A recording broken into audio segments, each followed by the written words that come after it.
which feels more like curse than blessing, but I meant it as a good thing. Thank you. I think I'm number 12 of 22, so you're just past halfway down on the downhill. Thank you as well for spending time with me in my office, and thank you for answering the questions of the committee today and tomorrow. What you've said in public matches what you've said in private, and that's obviously a testament to your character. That also can be helpful to rebuilding public trust. So thank you for the ways you've engaged thus far. Judge, you are likely to go on to serve a lifetime appointment on the Supreme Court, which means that this is very likely the last job interview you ever have. And the most public, Senator. Yeah, these processes are a lot like a proctology exam. That means that it's an opportunity for you to explain to the American people how you view a Supreme Court justice's job and the limits and bounds on that job. So I want to go back to a topic that you and I have discussed a few times, which is how you approach cases. You've told this committee and you've told me in private that you don't have a judicial philosophy yet, but that you think of yourself as having more of a judicial methodology. I'd like to understand that a little bit more. And I think it would be helpful for the American people to understand that argument and that distinction a bit more as well. Earlier today, you said that you, quote, do not believe there is a living Constitution. And you also said that you're constrained to interpret the text, and that's, I think you said sometimes that's enough to resolve the issue. So I think I've heard you pay partial tribute to the judicial philosophy of originalism, but you've not adopted it or embraced it as a philosophy or label that applies to you. So maybe one of the places we could tease that out a little bit more is trying to dig into whose jurisprudence you most admire. We've heard many nominees before, like Senator Grassley, former chairman of this committee. I'm not an attorney, so the farming and ranching people where I come from know that John Kennedy is super smart Rhodes lawyer who kind of pretends to be a, aw shucks kind of guy as he picks your pocket. Grassley and I get equal time, Mr. Chairman? He always gets unequal time. He always gets bonus time. But I think it might be helpful for us to understand who you most identify with, and past nominees before this committee have talked about the mold of particular justices they thought they followed in. And so if you had to tell the American people who you're closest to, who is that justice, or who are those justices? Well, thank you for the question, Senator, and I must admit that I don't really have a justice that I've molded myself after or that I would. What I have is a record. I have 570 plus cases in which I have employed the methodology that I described and that shows people how I analyze cases. I, in every case, am proceeding neutrally from a neutral posture. In every case, I describe thoroughly all of the arguments that are made in the case to me as a judge, because I want, in my lengthy opinions, for people to understand the inputs.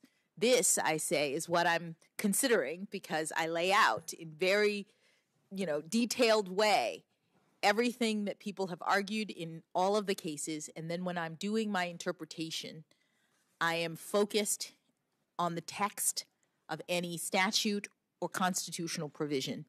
I am looking as appropriate to the intentions of the people who wrote the words, because I view statutory interpretation, constitutional interpretation, those exercises consistent with my limited authority. I am conscious of not interpreting those texts consistent with what I believe the policy should be or what I think the outcome should be. I am trying in every case that involves that kind of interpretation to assess what it is that the parties who wrote the text intended. And as a result, because my methodology involves these various pieces and because of the way in which I do things, I'm reluctant to establish or to adopt a particular label because the idea of how you interpret is just one part of the entirety of a judge's responsibility. As I mentioned, I'm looking at the facts in a case, and my experience as a trial judge helps me to assess the facts from all of the different perspectives of the parties, because I'm able to do that, I think, having heard from parties in all sorts of cases directly as they present their arguments. That's a part of the judging responsibility that isn't really captured by something like originalism or living Constitution. And I believe that the Constitution is fixed in its meaning. I believe that it's appropriate to look at the original intent, original public meaning of the words when one is trying to assess, because again, that's a limitation on my authority to import my own policy views. But there are times when the meaning, unreasonable searches and seizures, due process, looking at those words are not enough to tell you what they actually mean. You look at them in the context of history, you look at the structure of the Constitution, you look at the circumstances that you're dealing with in comparison to what those words meant at the time that they were adopted, and you look at precedents that are related to this topic. All of those tools judges use, and I have used, is if you look at my cases. But when you say that you look at the intent of the Yes. authors of a statute, sometimes courts have to say the people who wrote this statute, whether they meant to or not, have done something that we, the judiciary, decides, speaking in the voice of you, is unconstitutional. And deciding that something is unconstitutional requires an interpretive framework for how you get there, right? And so you and I talked in my office about the differences between Justices Kagan, Breyer, and Sotomayor's judicial philosophies, and you told me that you needed time to study that issue further. So assuming that you've had a chance to think about that a bit more, I guess I'd ask you again, what are the differences among the three of their judicial philosophies? With respect, Senator, I have not actually had time with all of my meetings with senators and the work that I've done to appear before you today. I would say that there are differences, as you see from the various opinions that they have issued. I'm not sure which one I would necessarily follow because it depends on the case. I think their differences indicate that they are looking at different provisions. They are using the various tools that judges use and that I have used in my cases. The idea of striking down a statute as unconstitutional is daunting and should be daunting, I think, for any judge or justice, and would have to be looked at very carefully because of the limited nature of the judicial role and the fact that the policies have been adopted by the branch of government that has that authority under the Constitution.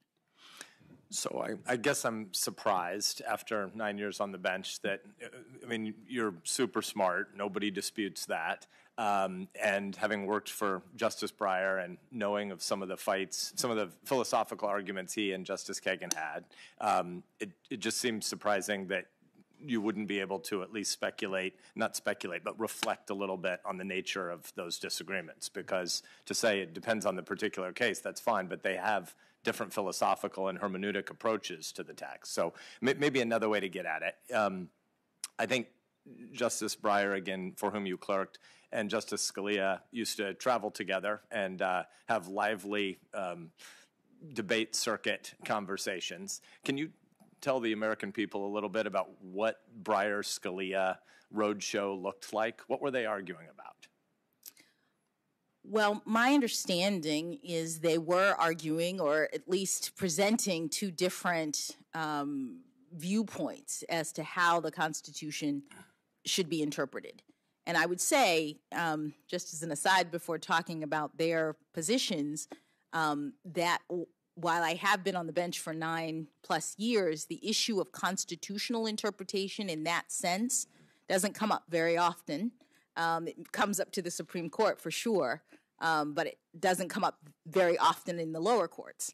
What Justice Scalia and Justice Breyer, I believe, were debating was Justice Scalia's notion of originalism, meaning that the words of the Constitution should be interpreted as they were written by the founders in the founding era, and that they should not be considered to essentially to establish principles that modern justices could now apply based on their own view of the needs of society. And that Justice Breyer's position was more toward that latter view, that the idea of the Constitution needing to be interpreted in a way that is consistent with modern sensibilities about the principles that the document reflects.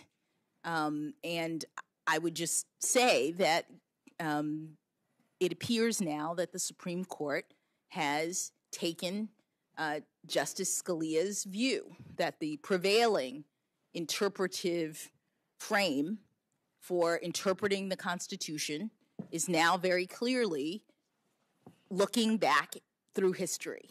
So we see that even in the Heller case, where the justices, even the justices in dissent, were all analyzing the issues in the Second Amendment through a historical lens, what was meant at the time of the founding. So that is now the way in which constitutional interpretation is done. But do you identify with that position? I identify with the position insofar as that's how the text is interpreted of the Constitution.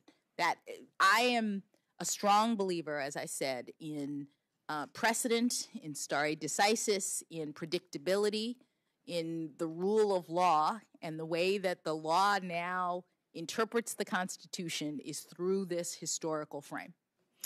I'm grateful for your last couple of minutes because I think that it's in the American civic interest for us to understand these different schools. Again, non-lawyer here, but my simple way of summarizing some of what I think I heard you just say is that Scalia argues hard that the Constitution has a fixed meaning and justices aren't really free to depart from it without a constitutional amendment passed by the political branches so that the voters get to hire and fire the people or have a role at the state level in the ratification of a constitutional amendment.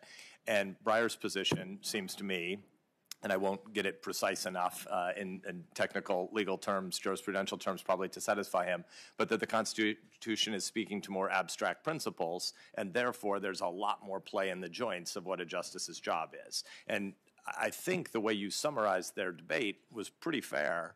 And I also think it's fair for us to want to understand what your position is about it, because you're obviously, as I've said, incredibly smart and incredibly likable and winsome and on the stage for a lot of Americans to look up to.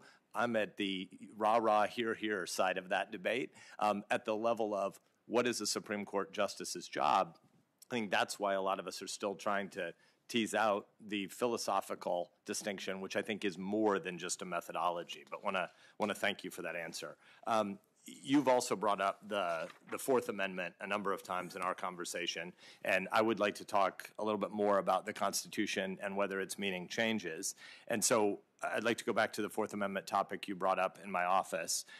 You said, I think, that and correct me if I'm missummarizing your position, you said that originalism wouldn't have much to say about the Fourth Amendment because the Founding Fathers never conceived of a tool, a piece of telecommunications equipment like this. And so I think during our conversation, you said that the original meaning of the Fourth Amendment won't tell you much about what to do with a new technology. My guess is that originalists, and Scalia in particular, would disagree. So what do you do if the text of the Fourth Amendment doesn't answer a question? Where do you go next? Well, Senator, just to clarify what I intended to say, and I may well have misspoken,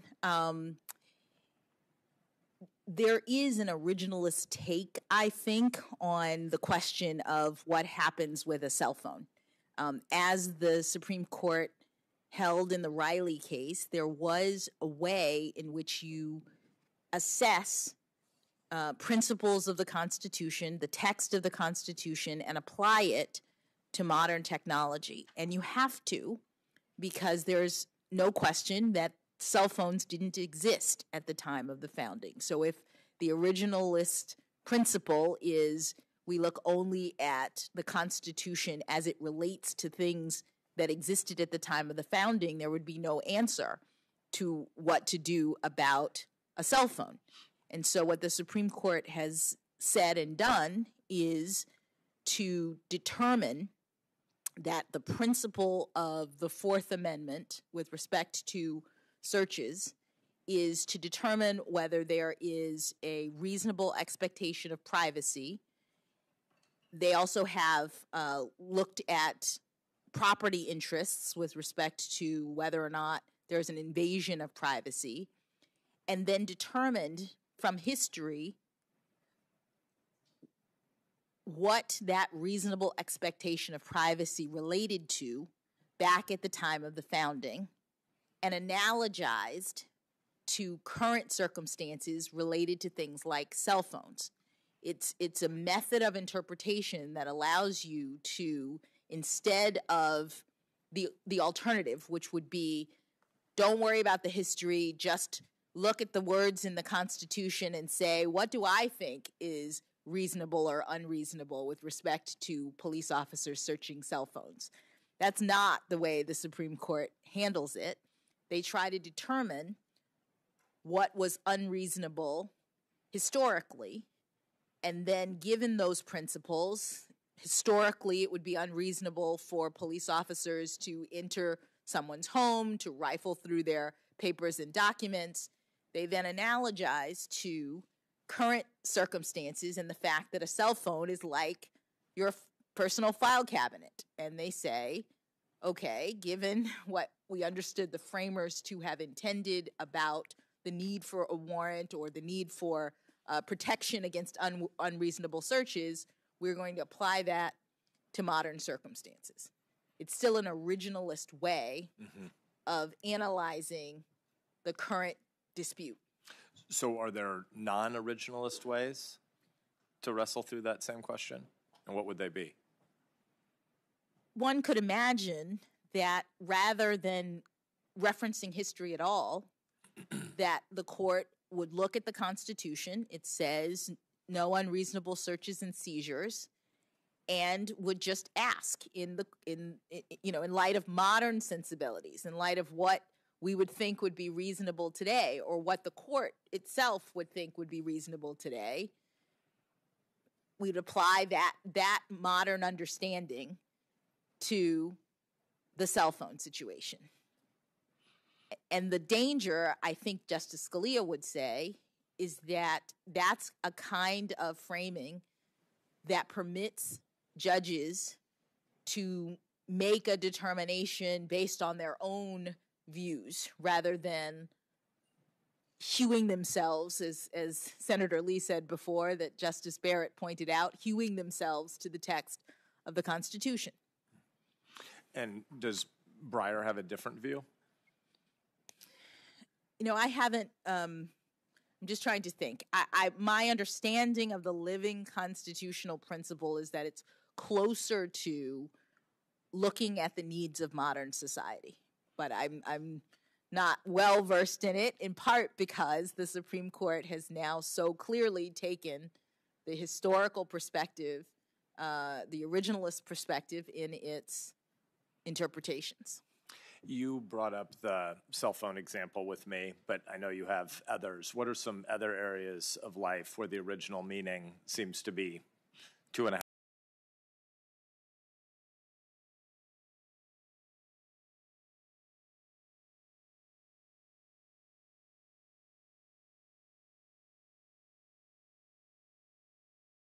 What I will say is that when you look at the language in the Constitution, there are some provisions that are completely clear on their face without any question of what was intended. The age of the required age of senators, the required age of the minimum age of the president. These kinds of provisions, all you need is the text, and there you are. But there are provisions of the Constitution that are broader than that, and therefore some interpretive frame is necessary. And to the extent, I mean, every question the Supreme Court gets that involves new technology, for example, that relates to constitutional provisions will require some kind of analogy, I think. But, you know, I can't speak to anything more than that. You have described Justice Breyer's constitutional approach as pragmatic. What does that mean? I understand it to be, and his approach to be about ensuring that the rules that follow from the Supreme Court's determinations are ones that make sense and are workable. He said recently, explaining his approach to interpreting a statute, you're not going to go outside the words, but it often doesn't give you the answer. And you look at the history, and you look at its purposes, and you'll look at the consequences too, and you'll try to evaluate them from that, the point of view of what a reasonable legislature writing this statute have thought that these words were there to achieve. Do you align yourself with that position? In the broad sense that what it is that the court is tasked with when statutory interpretation is being undertaken is to achieve the purposes of the legislature. The text is the primary and in most cases sole indication of what the legislature intended, as opposed to the court saying, I see this statute, but I'm, uncomfortable with how it's going to turn out or what it's going to mean, and so I'm going to import my own policy perspective. Instead, the court is constrained to say, regardless of what I think the right policy objective should be in this, with respect to this law, my purpose, my requirement is to determine what Congress intended.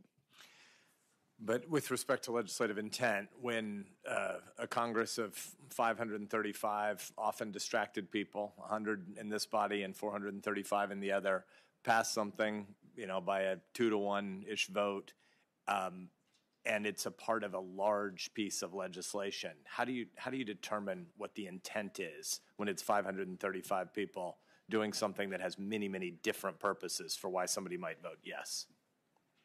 Well, you look at the text. I mean, the way in which statutes are interpreted is based on what the legislature says. There are times in which there are statutes in which Congress includes a purpose statement, for example, in the actual text of the statute. You look at the text of the provision. If that isn't clear, you look at the structure of the statute.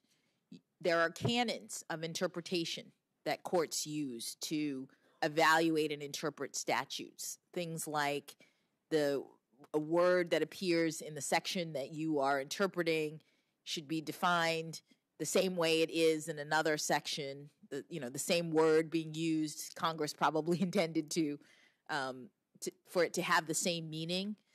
So there are tools in the law that exist to help courts to interpret the text, but again, the goal is to interpret the text as a means of understanding and reflecting what Congress intended. And of course, in statutory interpretation, if Congress decides that the court has gotten it wrong, then, as has happened many times, Congress comes back and clarifies and tells the court, no, this is what the statute means. I want to go back to an exchange you had with Senator Cornyn. Substantive due process is a doctrine that often allows courts to create new fundamental rights. What's the test for determining a new fundamental right? The Supreme Court has said in the Glucksberg case that the fundamental rights that are recognized or that are included in substantive due process are those that are deeply rooted in the nation's history and tradition. In a case prior to that, the court had defined it as the rights that are implicit in the ordered concept of liberty or the concept of ordered liberty. So there are standards for the courts to use to identify these types of rights.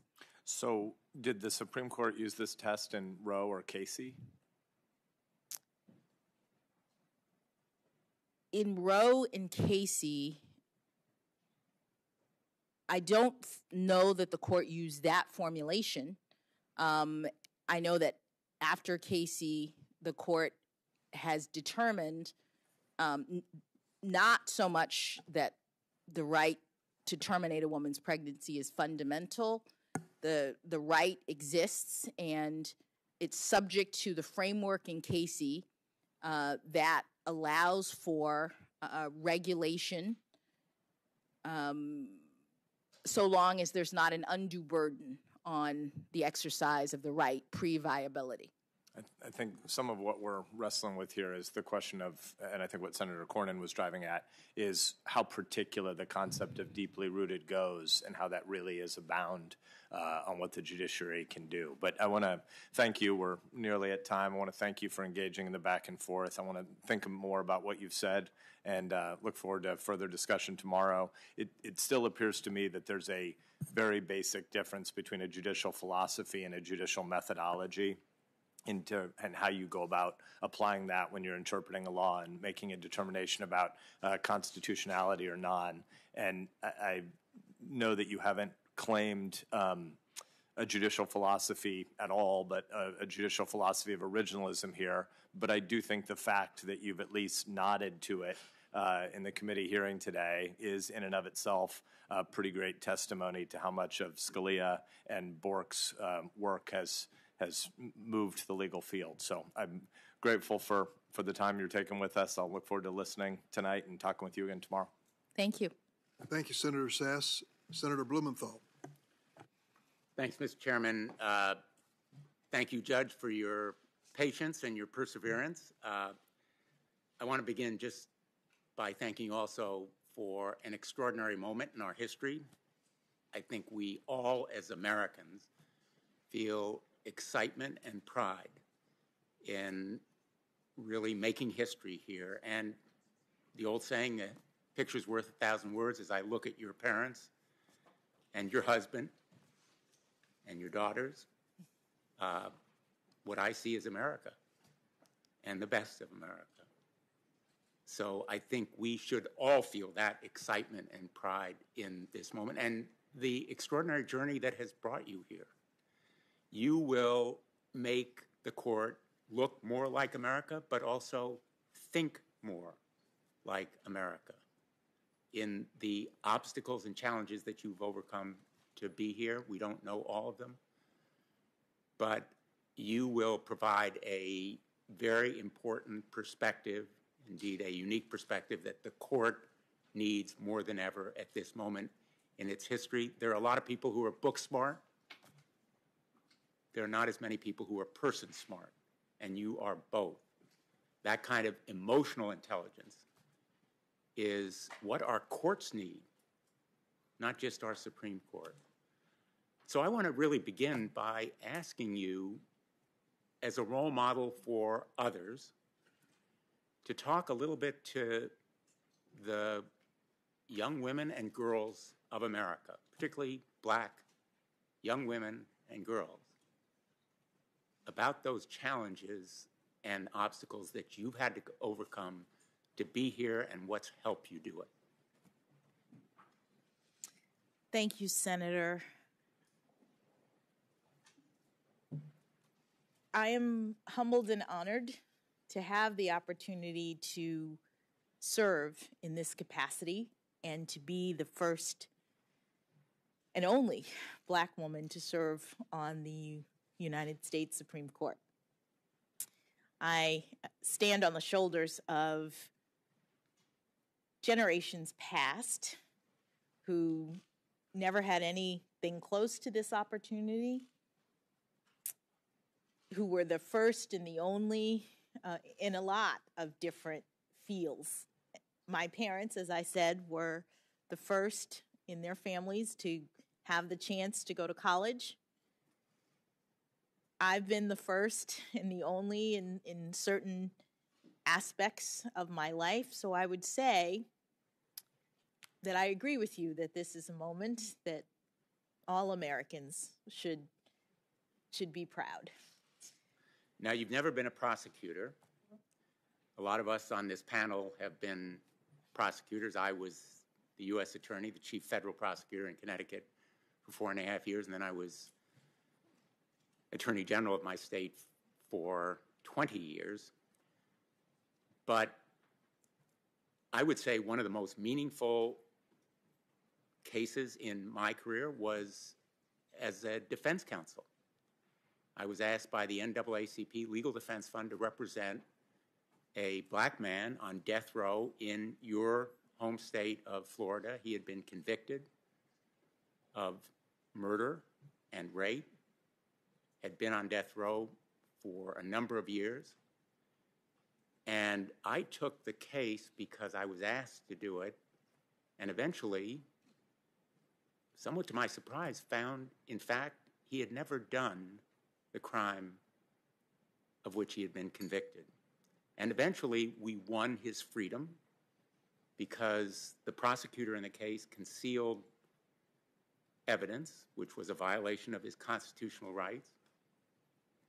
And he was a free man as a result. Your husband, as a surgeon, saves lives. Lawyers don't do it often. But I know from personal experience the importance of having a good representative, an advocate, a counsel, because in that case, he had been denied it when he originally went to trial. And only after years in both state and federal courts was the truth vindicated. So I want you to talk a little bit about why it is important for defendants to be represented by zealous, really aggressive and energetic advocates who tell the truth to the court, put on the evidence, and present the best possible case for a defendant accused of a crime. Thank you, Senator. The idea is one that is rooted in our Constitution. The framers were concerned about government overreach in a lot of different areas. The provisions of our Constitution are protecting individual liberty from government overreach. This is why we have provisions about limited government, and there are many provisions in the Constitution that are limiting government action when it comes to the deprivation of liberty, because the framers understood how important liberty is to our society. And so there's the Fourth Amendment, there's the Fifth Amendment, there's the Sixth Amendment, there's the Eighth Amendment. These provisions are crucial, and it is zealous defense counsel that ensures that the government is protecting these rights, that ensures that these rights are protected and that people are getting due process in the criminal justice system. And that's to all of our benefit. That helps everyone in America when we ensure that liberty cannot be denied without due process. It's defense counsel, as I said, who are making arguments, and they're not condoning the criminal behavior. they're making arguments on behalf of clients in defense of the Constitution and these constitutional values. And as a judge, I now see how important it is for me to be able to make my decisions after hearing from both sides. That's crucial. We have an adversarial system, which means that judges are presented with arguments from both the prosecution and the defense. And only when I'm able to hear from both sides can I make a just, fair determination. And fairness is the hallmark of our constitutional scheme, and it's what makes us the best criminal justice system in the world. And it's not only the reality of fairness, but also the perception of fairness, the public's understanding of how courts work, that is essential to the credibility that courts have, correct? That is correct. And so I feel very strongly, I know that a number of us on the committee agree, that more transparency, more visibility is important for the public to understand what goes on in the courtroom. I know you feel transparency is a good thing. You've been asked about cameras in the courtroom. I'm a supporter of Senator Grassley's Sunshine in the Courtroom Act, as well as Senator Durbin's Cameras in the Courtroom Act. I am hopeful that the court, the United States Supreme Court, actually will back these proposals because their support would be very important. Tell me how you feel about the basic principle of transparency and more visibility. Well, Senator, one of the reasons, as I said, that I write such long opinions is because I want everybody to know exactly the arguments I've considered, the facts that I've reviewed, and in pretty fine detail, the course of my reasoning. And I've done this in 570 opinions. I think it's important for public confidence, as you say, for people who are bound by the law and who are affected by the courts to know what the court's views are.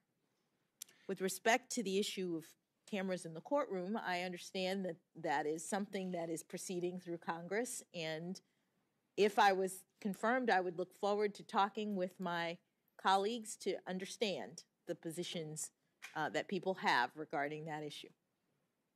I appreciate that response. One of the other areas that I think is important to transparency and to public trust and confidence in the court is visibility as to its own decisions, which I think is directly contradicted by the shadow docket. You've been asked about it before, but I just want folks to understand that some of the most important decisions of the Supreme Court have been decided, or at least issues resolved, without oral argument, without briefs, without any public explanation. A controversial travel ban has gone into effect. The first federal execution in 17 years was permitted. Statewide COVID restrictions were enabled. The collection of data in the 2020 United States Census and enforcement of voting restrictions in the 2020 presidential elections, as well as decisions relating to immigration and blocking the Biden administration from enforcing a federal moratorium on evictions imposed because of the COVID-19 epidemic. Americans have a right to an open, full, fair proceeding with a record of the court's reasons for making decisions. So I hope that you will urge your colleagues, when you talk to them about cameras in the courtroom, also to do less on the shadow docket. And I hope that perhaps, if they don't, Congress will take some action. I finally want to ask, so far as this issue of transparency is concerned, about codes of ethics. You have followed a code of ethics as a district court judge and court of appeals judge, correct? I have. Does that code of ethics apply to the United States Supreme Court? My understanding is that it does not. Correct. And my hope is that you will perhaps urge your colleagues as well to support a code of ethics. They haven't done so as yet, but I think we have an obligation in the Congress to set forth a code of ethics, and I hope they'll support it. Senator Durbin and others of us have supported that kind of measure as well. And I would just ask you whether you'll raise it with your colleagues if you're confirmed. Senator, certainly if Congress is taking anything up that requires our review, I would absolutely consider it, and even if not, I would consider it. Thank talking to them about it. Thank you. The reason I raise these points is that I respect the United States Supreme Court. I've argued 4 cases before it. I was a law clerk to Justice Blackmun, who, by the way, was from Minnesota, Mr. Chairman. In fact, he was known as one of the Minnesota Twins when he was appointed because he was thought to be exactly like then Chief Justice Warren Burger, who also was from Minnesota, in his very, very conservative views. And as it happened, Justice Blackmun became one of the most progressive members of the court over the years that he served.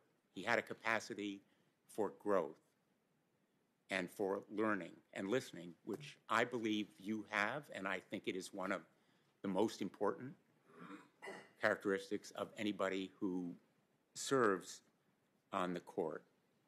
But I do think the court's crisis of legitimacy is the result of divisions within the court, the polarization and politicization that has drawn lines, the process that has happened in recent years in confirmation proceedings.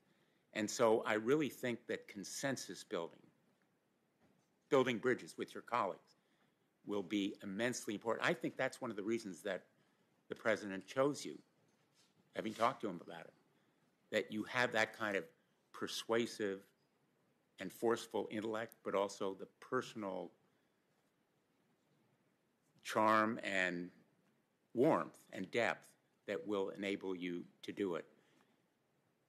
Maybe you can tell this committee about how you worked on the Sentencing Commission, for example, or in your previous experiences on that kind of consensus building. Thank you, Senator. Consensus building was one of the things that Justice Breyer was particularly good at in terms of his personality. In the time that I clerked for him, I witnessed the way in which he continually reaches out to colleagues, continually seeks common ground. And it's something that I would hope to be able to emulate if I were to be confirmed. When I worked on the Sentencing Commission, the commission is a 7-member body working on sentencing policy, which is at times a pretty contentious effort because we're talking about criminal justice. As commissioners, we are working on policy issues related to appropriate sentencings, and by statute, the commission is a bipartisan group. And during my 4 years as a commissioner, I was able to work well with other members of the commission to find common ground, to work on issues, to come together. And the vast majority, I heard a statistic that something like 95 or 97% of the votes that the commission took were unanimous. And that happened because of a lot of effort and an intention on the part of all involved to see if we could work together. And that would be the kind of thing that I would hope to do if I was confirmed to the Supreme Court. You've mentioned in your previous testimony the challenges of applying the law to evolving and new technology. Obviously, the internet raises exactly those questions. Congress passed the Electronic Communications Privacy Act in 1986, when the internet was barely recognizable. It was nascent, just starting. And now, our nation faces a mental health crisis. It is partly aggravated by the pandemic, the isolation and anxiety that's resulted from it, but also by the internet and by the tech platforms that drive toxic content at children as a result of these black box algorithms that nobody really understands. Literally, no one understands, because the tech platforms want to keep them secret.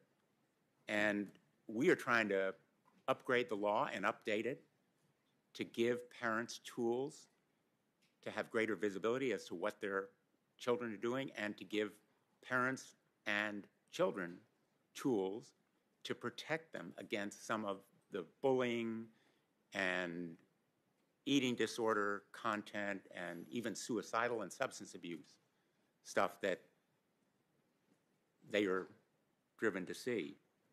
And Senator Blackburn and I have introduced a bipartisan measure, the Kids Online Safety Act, that will provide a more modern solution to a modern problem, to update the law to account for the role of social media in our ongoing and aggravating mental health crisis in this country.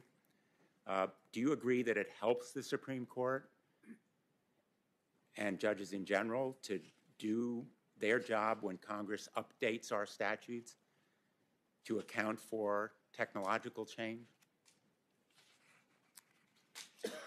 Thank you, Senator.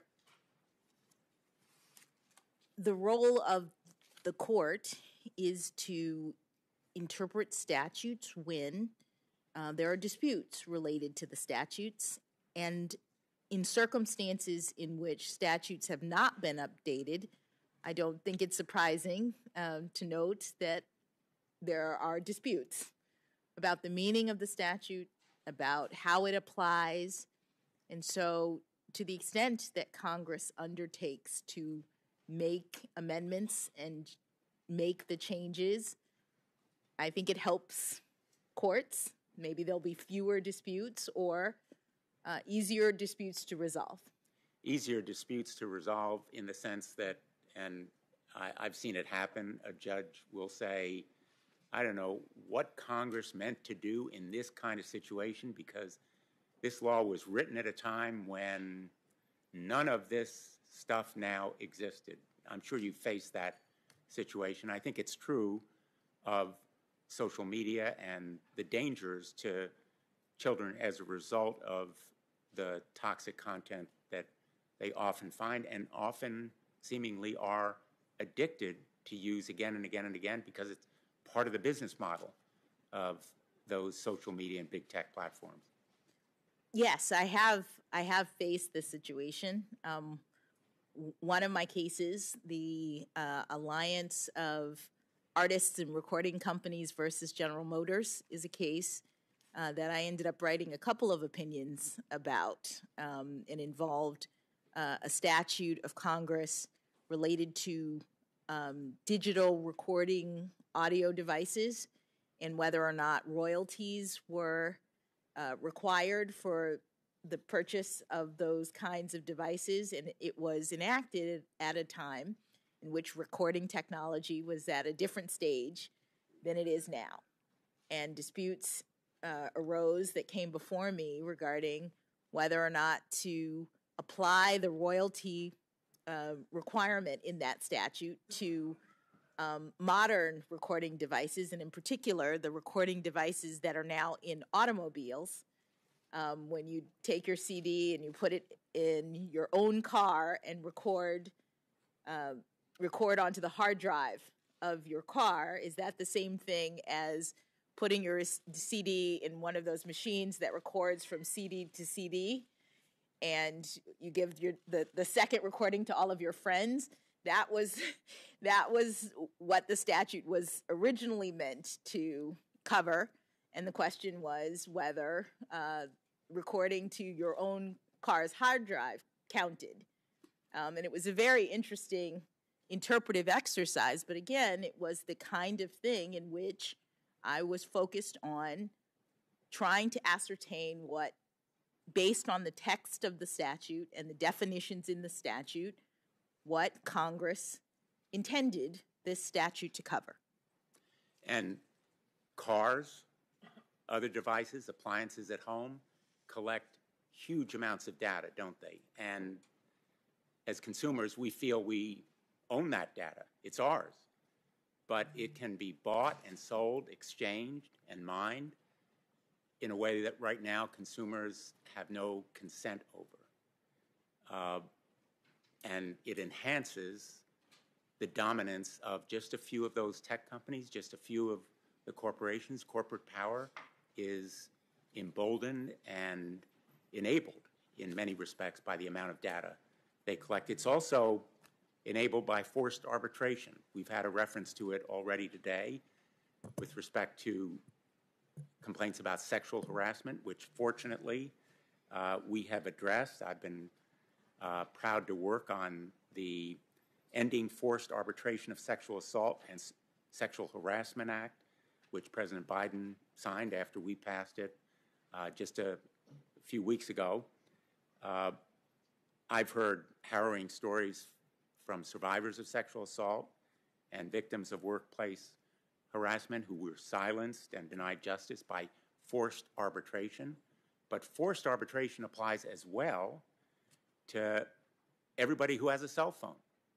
You have a forced arbitration agreement. Many workers have forced arbitration agreements. Nursing homes have forced arbitration agreements.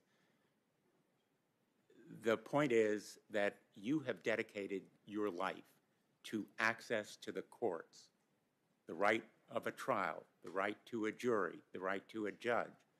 None of it is possible where there is a forced arbitration agreement. That's why I've worked on a measure called the FAIR Act that would make any forced pre-dispute arbitration agreement invalid and unenforceable. If both sides want arbitration, that's fine, but access to the courts should be available to everyone. I know that you're limited as to what you can say about measures that are before us and policy issues, but I hope that you will consider the trend that the court has adopted in support of forced arbitration and denial of rights like class action, and review whether they are appropriate. Let me just finish with a couple of quick points. First of all, on the Harvard Law Review article on registration of sex offenders, convicted sex offenders. I must say, I read this article several times. In my view, it is analysis, not advocacy. Would you agree? Absolutely, Senator. As a law school student, I was trying to do what law school students do, which is analyze a new set of legal provisions. These laws were new, and I was trying to assess what criteria courts could use to look at them. I was not making an argument about them at all. Exactly. And by the way, one of those statutes was in Connecticut. It was challenged on constitutional grounds, double jeopardy. It went to the United States Supreme Court. I defended it there. It was upheld 9-0. I don't know whether your article was cited, but I would put this law review article very much in the category of analysis, the distinction between prevention and punishment. I would call it protection not punishment or prevention. That's the argument that I made to the Supreme Court. I ask that this article be put in the record, Mr. Chairman. Without objection. By the way, it took me 2 or 3 times to get through it, so no disrespect to you or the Harvard Law Review. The issue of child pornography, you mentioned, I think, that in your decisions on these sentencing cases involving child sexual abuse material, which, by the way, I agree is absolutely horrific, abhorrent. It's the reason that Senator Graham and I have actually sponsored a measure called the Earn It Act that addresses it. But you said that you imposed a sentence that matched the recommendation by either the prosecution or the probation office in most of the cases where you did that sentencing. Is that right? Do you have that in mind? Yes, Senators. In looking back at the records concerning my cases, it looks as though I had 14 cases that involved either child pornography,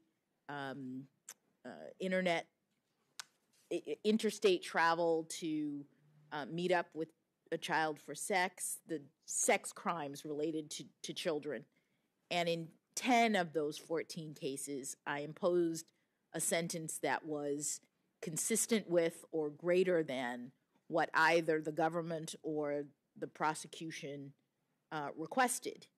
The probation office. Excuse me, sorry, the government or the probation office. And let me just ask you, the probation office is an independent arm of the court that investigates the defendant, looks at the crime, the defendant's background, his family situation, all of the relevant factors involved in sentencing, including the sentencing guidelines, and then independently and impartially makes a recommendation, presumably to serve the interests of justice in that particular case based on the individual facts there. Is that roughly a correct description? That is correct, Senator. The probation office works within the court system. They are independent of the parties, and they investigate and make recommendations in cases concerning what the probation office thinks is an appropriate sentence. Thank you. Let me just finish by saying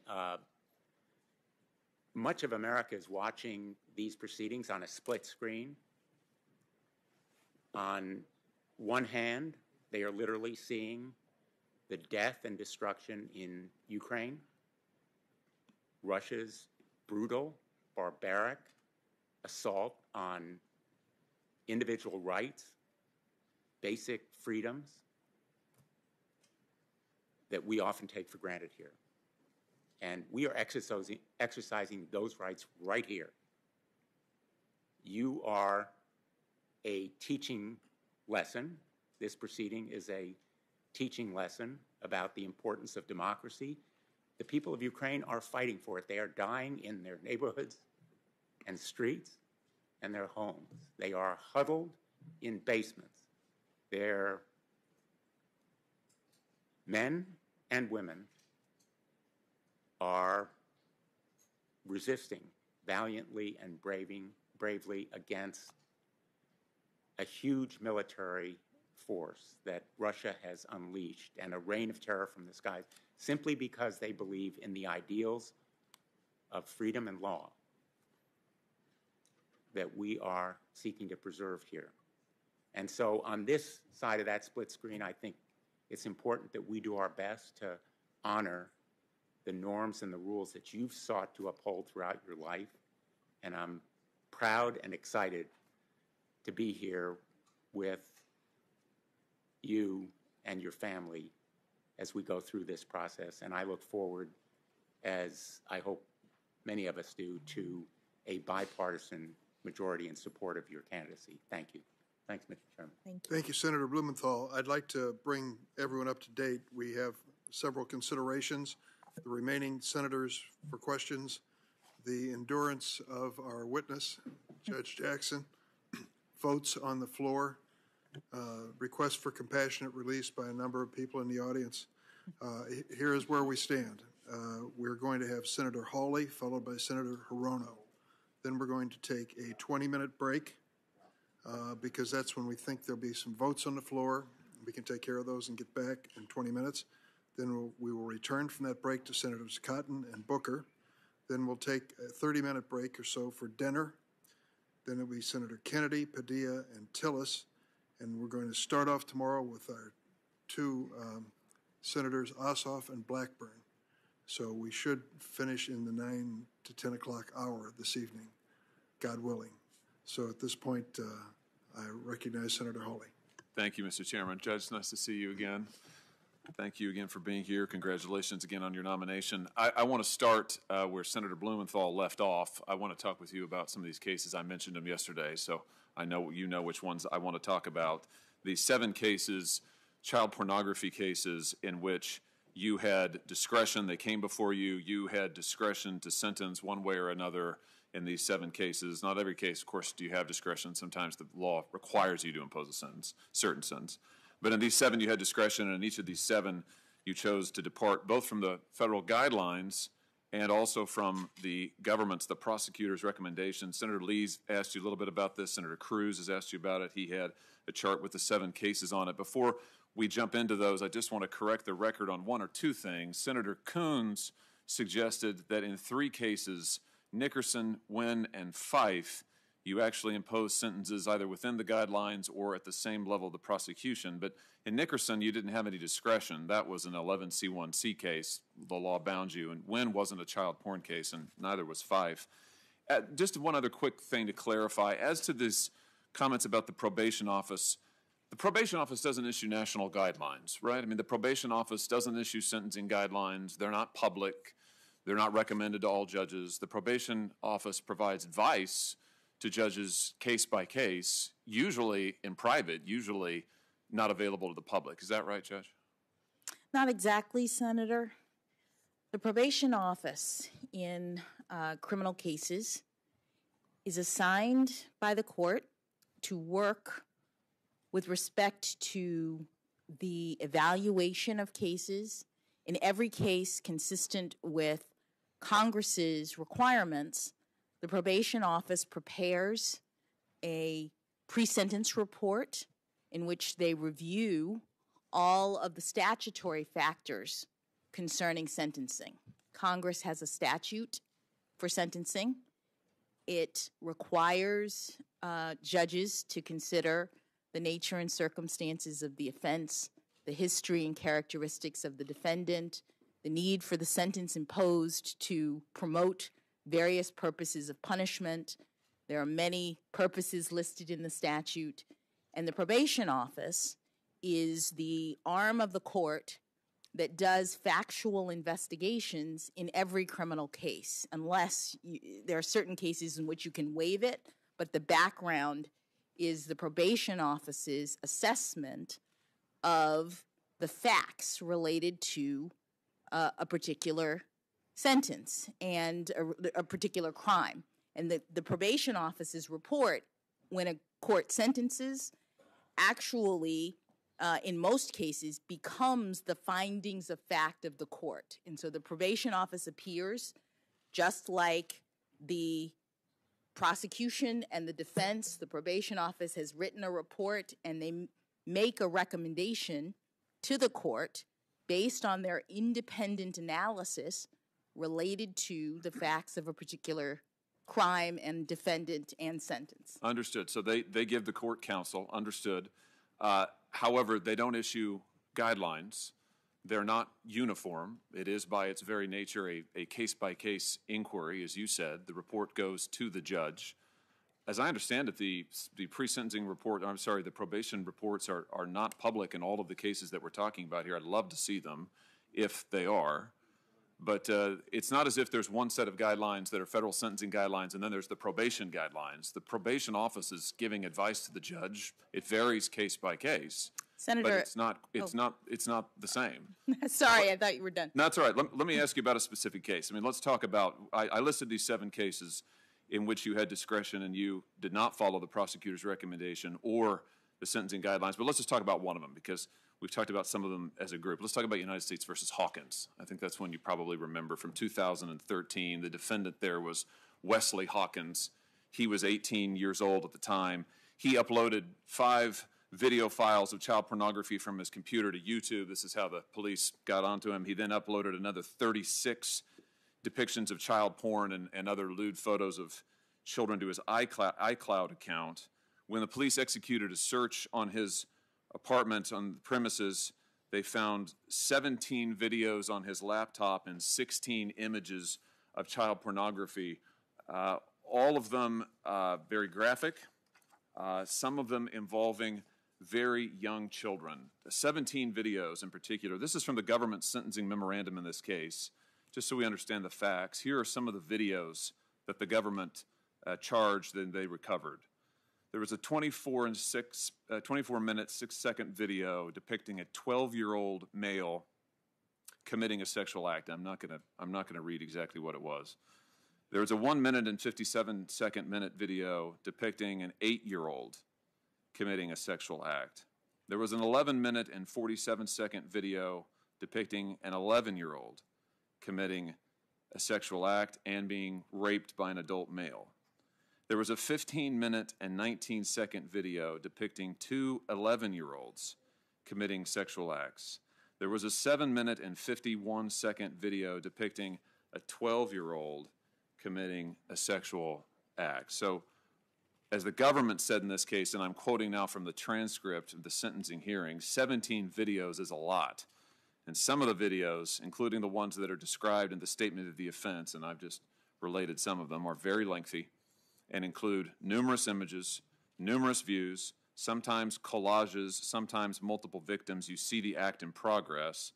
The government goes on to describe some of these as sadomasochistic images.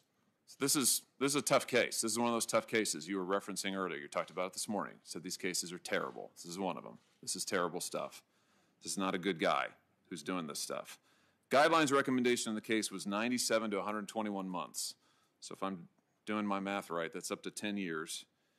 And in this case, the guidelines recommendation was essentially written by Congress because in the PROTECT Act of 2003, Congress specified what they wanted the range to be in these kind of cases. And Congress also specified what they wanted the mandatory minimums to be. I know you remember the PROTECT Act because you've talked about it. You've given lectures on it. And it was enacted, as I said, in 2003. It was 84-0 was the vote here in the Senate.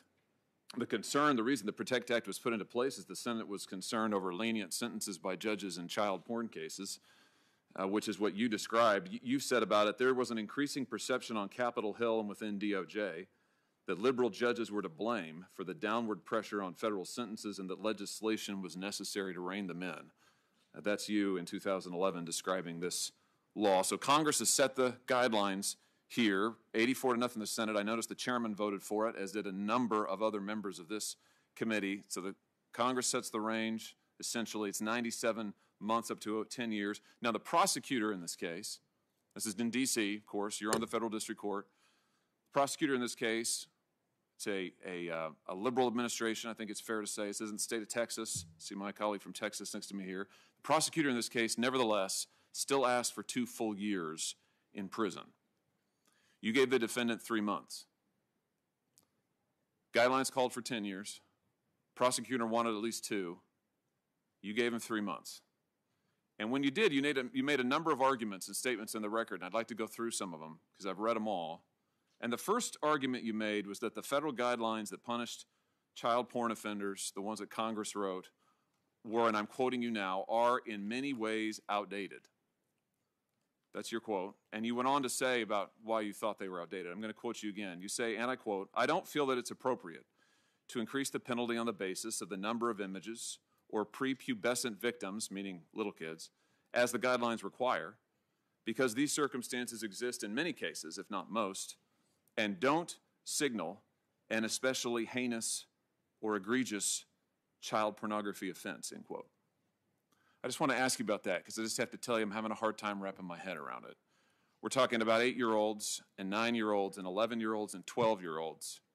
He's got images of these, the government said added up to over 600 images, gobs of video footage of these children, but you say this does not signal a heinous or egregious child pornography offense.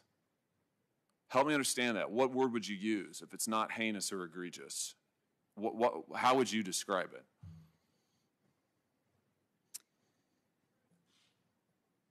Thank you, Senator, for letting me address the concern that you've put forward based on the record that you've reviewed. As a judge who is a mom and has been tasked with the responsibility of actually reviewing the evidence that you would not describe in polite company, the evidence that you are pointing to, discussing, addressing in this context is evidence that I have seen in my role as a judge. And it is heinous, it is egregious. What a judge has to do is determine how to sentence defendants proportionately consistent with the elements that the statutes include, with the requirements that Congress has set forward. Unwarranted sentencing disparities is something that the Sentencing Commission has been focused on for a long time in regard to child pornography offenses. All of the offenses are horrible. All of the offenses are egregious. But the guidelines, as you pointed out, are being departed from even with respect to the government's recommendation. The government, in this case and in others, has asked for a sentence that is substantially less than the guideline penalty. And so what I was discussing was that phenomenon, that the guidelines in this area are not doing the work of differentiating defendants, as the government itself indicated in this very case. And so that's what I was talking about, but I want to assure you, Senator, that I take these cases very seriously, that these cases include the notion by many defendants that the folks at issue, the defendants themselves, are collecting these images on the internet. They're terrible things that have happened, but they're not involved, say the defendants. They're not focused on, what is actually happening to the children. And so part of my sentencings was about redirecting the defendant's attention. It's not just about how much time a person spends in prison. It's about understanding the harm of this behavior. It's about all of the other kinds of restraints that sex offenders are ordered rightly to live under at the end of the day. The sentences in these cases include not only prison time, but restraints on computer use, sometimes for decades, restraints on ability to go near children, sometimes for decades. All of these things judges consider in order to affect what Congress has required, which is a sentence that is sufficient but not greater than necessary to promote the purposes of punishment. Yeah, well, let me just ask you about that last point, because you've said this a couple of times now, the sentences that Congress require. Congress wanted the guidelines to be mandatory. Congress wrote the guidelines in this case. They wanted them to be mandatory. They gave the courts factors to consider to choose between the sentencing range. Congress wanted you to choose between 97 and 121 months. That's what Congress wanted. The Supreme Court in Booker said that the sentencing guidelines would be discretionary, so the Supreme Court gave you the discretion. But if we're talking about what Congress has wanted, Congress wanted them to be mandatory. My only point in raising that is just to say that you had discretion in these cases, and you used your discretion to choose the sentences that you did. Let me ask you about some of the things, though, that you said, because you said this morning, and I appreciated it, how you want to direct the defendants. You want to get them to own up to what they've done in these cases. And I thought that was powerful, and I thought it was right. But let me just ask you about what you said to this defendant. You said to this defendant, for whom you sentenced to only 3 months in prison, that your collection, I'm quoting you, your collection at the time that you were caught was not actually as large as it seems. The government felt the need to respond to you on the record. They said the government doesn't believe that it's appropriate to just disregard the number of images, that the number of images can be appropriate. And indeed, in this case, the defendant has amassed an extremely large collection of child pornography. But you disregarded that. You also told the defendant, you said this seems to be a case where you were fascinated by sexual images involving what were essentially your peers. And then you went on to say the defendant was merely trying to satisfy his curiosity. Curiosity is your word. One more thing on this, same idea. You said you were viewing, this is you to the defendant, you were viewing sex acts between children who were not much younger than you. And this whole discussion is about why you're only giving him 3 months. Judge, he was 18. These kids are 8. I don't see in what sense they're peers. I've got a 9-year-old, a 7-year-old, and a 16-month-old at home. And I live in fear that they will be exposed to, let alone exploited, in this kind of material. I don't understand you saying to him that they're peers and that therefore you were viewing sex acts between children who are not much younger than you, and that's somehow a reason to only give him 3 months. Help me understand this. Senator, I don't have the record of that entire case in front of me. What I recall with respect to that case is that unlike the many other child pornography offenders that I had seen as a judge and that I was aware of in my work on the Sentencing Commission, this particular defendant had just graduated from high school. And some of, perhaps not all when you were looking at the records, but some of the materials that he was looking at were older teenagers, were older victims. And the point, Senator, is that you said before the probation office is making recommendations and they do so on a case-by-case basis. That is what Congress requires. This is not done at the level of. But you had discretion, Judge. You admit that, right? I just want to be clear. Senator, sentencing is a discretionary act of a judge, but it's not a numbers game. It's not. I understand that Congress wanted the guidelines to be mandatory. The Supreme Court in 2005 determined that they couldn't be, in an opinion by Justice Scalia, determined that they couldn't be, and Congress since then has not come back to amend them or to change them or to make them mandatory again. And so there is discretion at sentencing, and when you look at the sentencing statutes, Congress has given the judges not only the discretion to make the decision, but required judges to do so on an individualized basis, taking into account not only the guidelines, but also various factors, including the age of the defendant, the circumstances of the defendant, the terrible nature of the crime, the harm to the victims.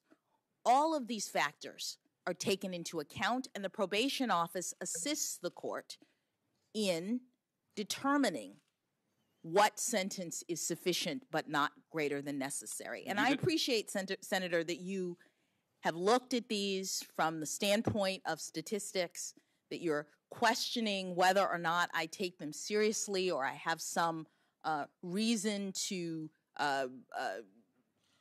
handle them in either a different way than my peers or a different way than other cases, and I assure you that I do not.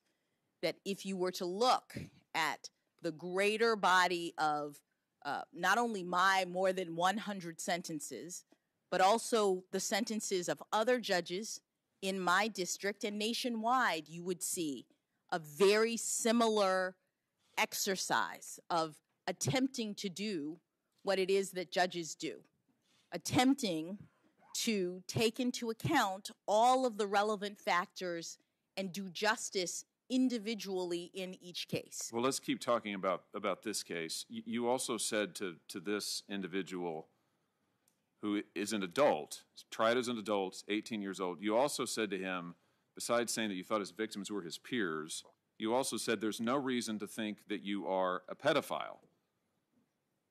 And then you went on to say, again, that's another reason why you weren't going to give him, you're only going to give him 3 months because you had judged that he wasn't a pedophile. And then you said, and this is something I really need your help understanding, then you apologized to him. And I just have to tell you, I can't quite figure this out. You said to him, this is a truly difficult situation. I appreciate that your family's in the audience. I feel so sorry for them and for you and for the anguish this has caused all of you. I feel terrible about the collateral consequences of this conviction. And then you go on to say, sex offenders are truly shunned in our society. I'm just trying to figure out, Judge, is he the victim here or the victims the victims? You're saying that you're apologizing to him. You're saying you're sorry for the anguish this has caused him. There was a victim impact statement in this case. It didn't get read into the record, but it was there. I've described the videos that we have. You say earlier in the case, you talk about how heinous these crimes are, and you describe them to your credit. You describe how heinous it is to your credit, and yet here you are giving him 3 months and apologizing to him and saying you feel sorry for the anguish it's caused him, and also saying you think that sex offenders are truly shunned in our society. So just talk about that. Help me understand. I mean, is he a victim? Is that your view here? Is that why you said this? Is that what you meant by it? Senator, I again don't have the entire record. I remember in that particular case, I considered it to be unusual, in part for the reasons that I described. I remember in that case that defense counsel was arguing for probation, in part because he argued that here we had a very young man, just graduated from high school. He presented all of his diplomas and certificates and the things that he had done and argued, consistent with what I was seeing in the record, that this particular defendant had gotten into this in a way that was, I thought, inconsistent with some of the other cases that I had seen. Part of what a judge is doing, as required by Congress, is thinking about this case, thinking about unwarranted sentencing disparities, that's in the statute, other cases, other determinations that a judge may have made about this. I don't remember in detail this particular case, but I do recall it being unusual. And so my only point to you is that judges are doing the work of assessing in each case a number of factors that are set forward by Congress, all against the backdrop of heinous criminal behavior. But the guidelines are no longer mandatory. Congress has not corrected, as you would say, the Supreme Court's determination about that. Justice Scalia's decision that the guidelines are not mandatory. Congress has not said that. And Congress has given judges factors to consider. This, in my view, was an unusual case that had a number of factors that the defendant was pointing out, that the government was pointing out, that the probation office was pointing out. And I sent this 18-year-old to 3 months in federal prison under circumstances that were presented in this case because I wanted him to understand that what he had done was harmful, that what he had done was unlawful, that what he had done violated the law and needed to be punished, not only by prison, but also by all of the other things that the law requires of a judge who is sentencing in this area. But Judge, with all due respect, and I'm telling you what, I'll be direct with you. I am questioning your discretion, your judgment. That's exactly what I'm doing. I'm not questioning you as a person. I'm not questioning your excellence as a judge, frankly. But you said it. You had discretion, and that's exactly what I'm doing. I'm questioning how you used your discretion in these cases. And to me, to take a guy who's 18 years old, who has what the government says is an extremely large collection of prepubescent pornography, 8-year-olds, 10-year-olds, 11-year-olds, we're talking about, I mean, gobs of hours of time here that he has. And you say to him, what? That you say that, well, you know, it was just a collection. I mean, he was just viewing it, and it was, you know, essentially they were his peers. You say to him that he's not a pedophile. I don't know how you know that. I don't know why that's relevant to the guidelines, but maybe it is. You say he's not a pedophile. You say that you're very sorry for him and what he suffered, and then you give him 3 months when, frankly, a liberal prosecutor is asking for 2 full years. I mean, it does seem like an extraordinary case to me. It would bother me no matter what. It really bothers me when in every case, child porn case you've had discretion, you've sentenced below the guidelines and below the government's recommendation.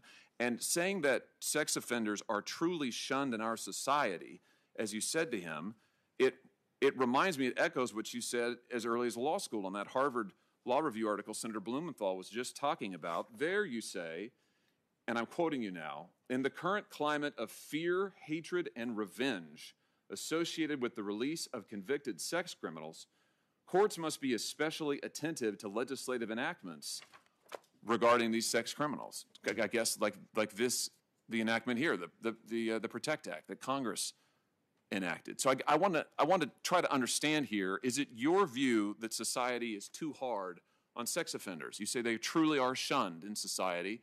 You wrote that many of these laws are products of a climate of fear, hatred, and revenge. So just is that still your view? I mean, do you think that these laws are too tough, that we're too tough on sex offenders? Explain what you meant in this case in 2013, and it seems to be the same thing you said many years ago. Senator, it's not the same thing I said many years ago. Many years ago, as a law school student, I was evaluating a new set of legislation, state laws about registration, and I was analyzing them as law students do. It wasn't about the sex crime, it was about the characterization of the law. Is it a punitive law? Is it a prescriptive law? And how would a court go about determining that? That was the frame that I used then. It could have been about anything. It was about the characterization of legislation.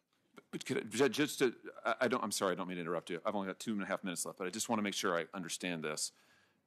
I'm quoting from your conclusion now. This is on page 1728 of the Harvard Law Review. This is your conclusion. In the current climate of fear, hatred, and revenge associated with the release of convicted sex criminals, courts need to be especially attentive to legislative enactments. So that's a conclusory statement. You're saying that there is a climate of fear, hatred, and revenge that are informing these laws. And you described some of the laws earlier, I think, Megan's Law and others. Senator Cruz asked you about some of those.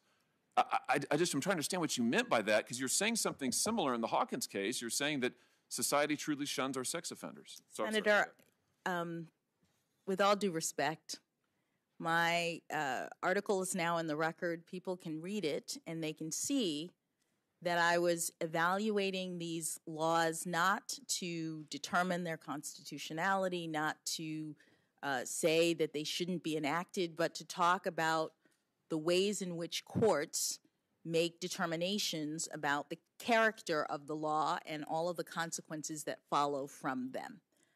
In law school, I had not had any experience in terms of the criminal justice system, and I was doing what law students do, which is seeking to analyze in a creative way new legislation.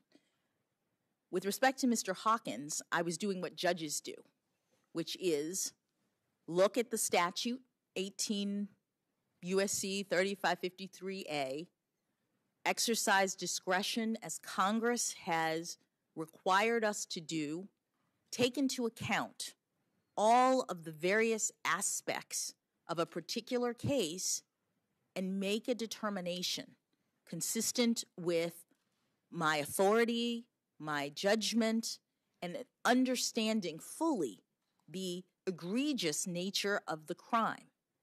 As you said, even the prosecutors in these cases are not recommending guideline sentences. The probation office, which is an independent authority looking at these cases and the facts related to them, are not recommending guideline sentences. This is a particular area where the Commission has seen an enormous amount of disparity and has in fact asked Congress to come back and address, to help judges who are looking at these cases to be able to rely on the guidelines. Which Congress has declined to do. Senator, in that case, we have the statute that Congress has enacted concerning penalties, and we have judges who are doing their level best to make sure that people are held accountable as they need to be in our society in a fair and just way. Mr. Chairman, my time's expired. Thank you, Judge. I have no further questions at this time. Just checking with my staff. So the original statute was passed in 2003, the Scalia decision 2005, the Booker decision? So the original statute that I'm talking about, I'm just thinking, I felt like it was in the 80s.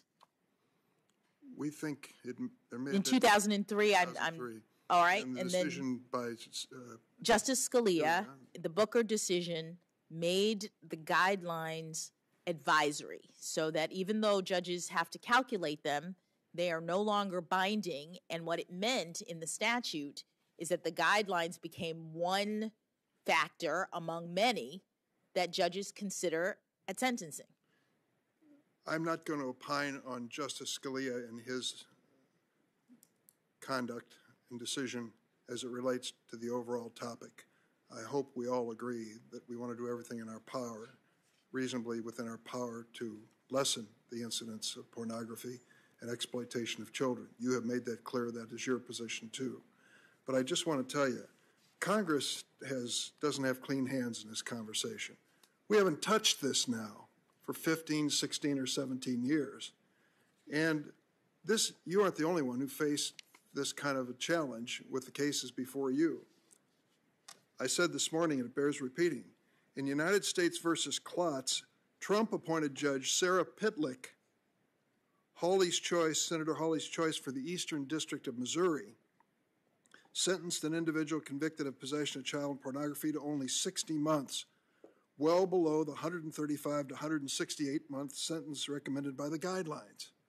Mr. Chairman, you've mentioned Let me finish. I'll finish, and then, of course, I'll recognize you.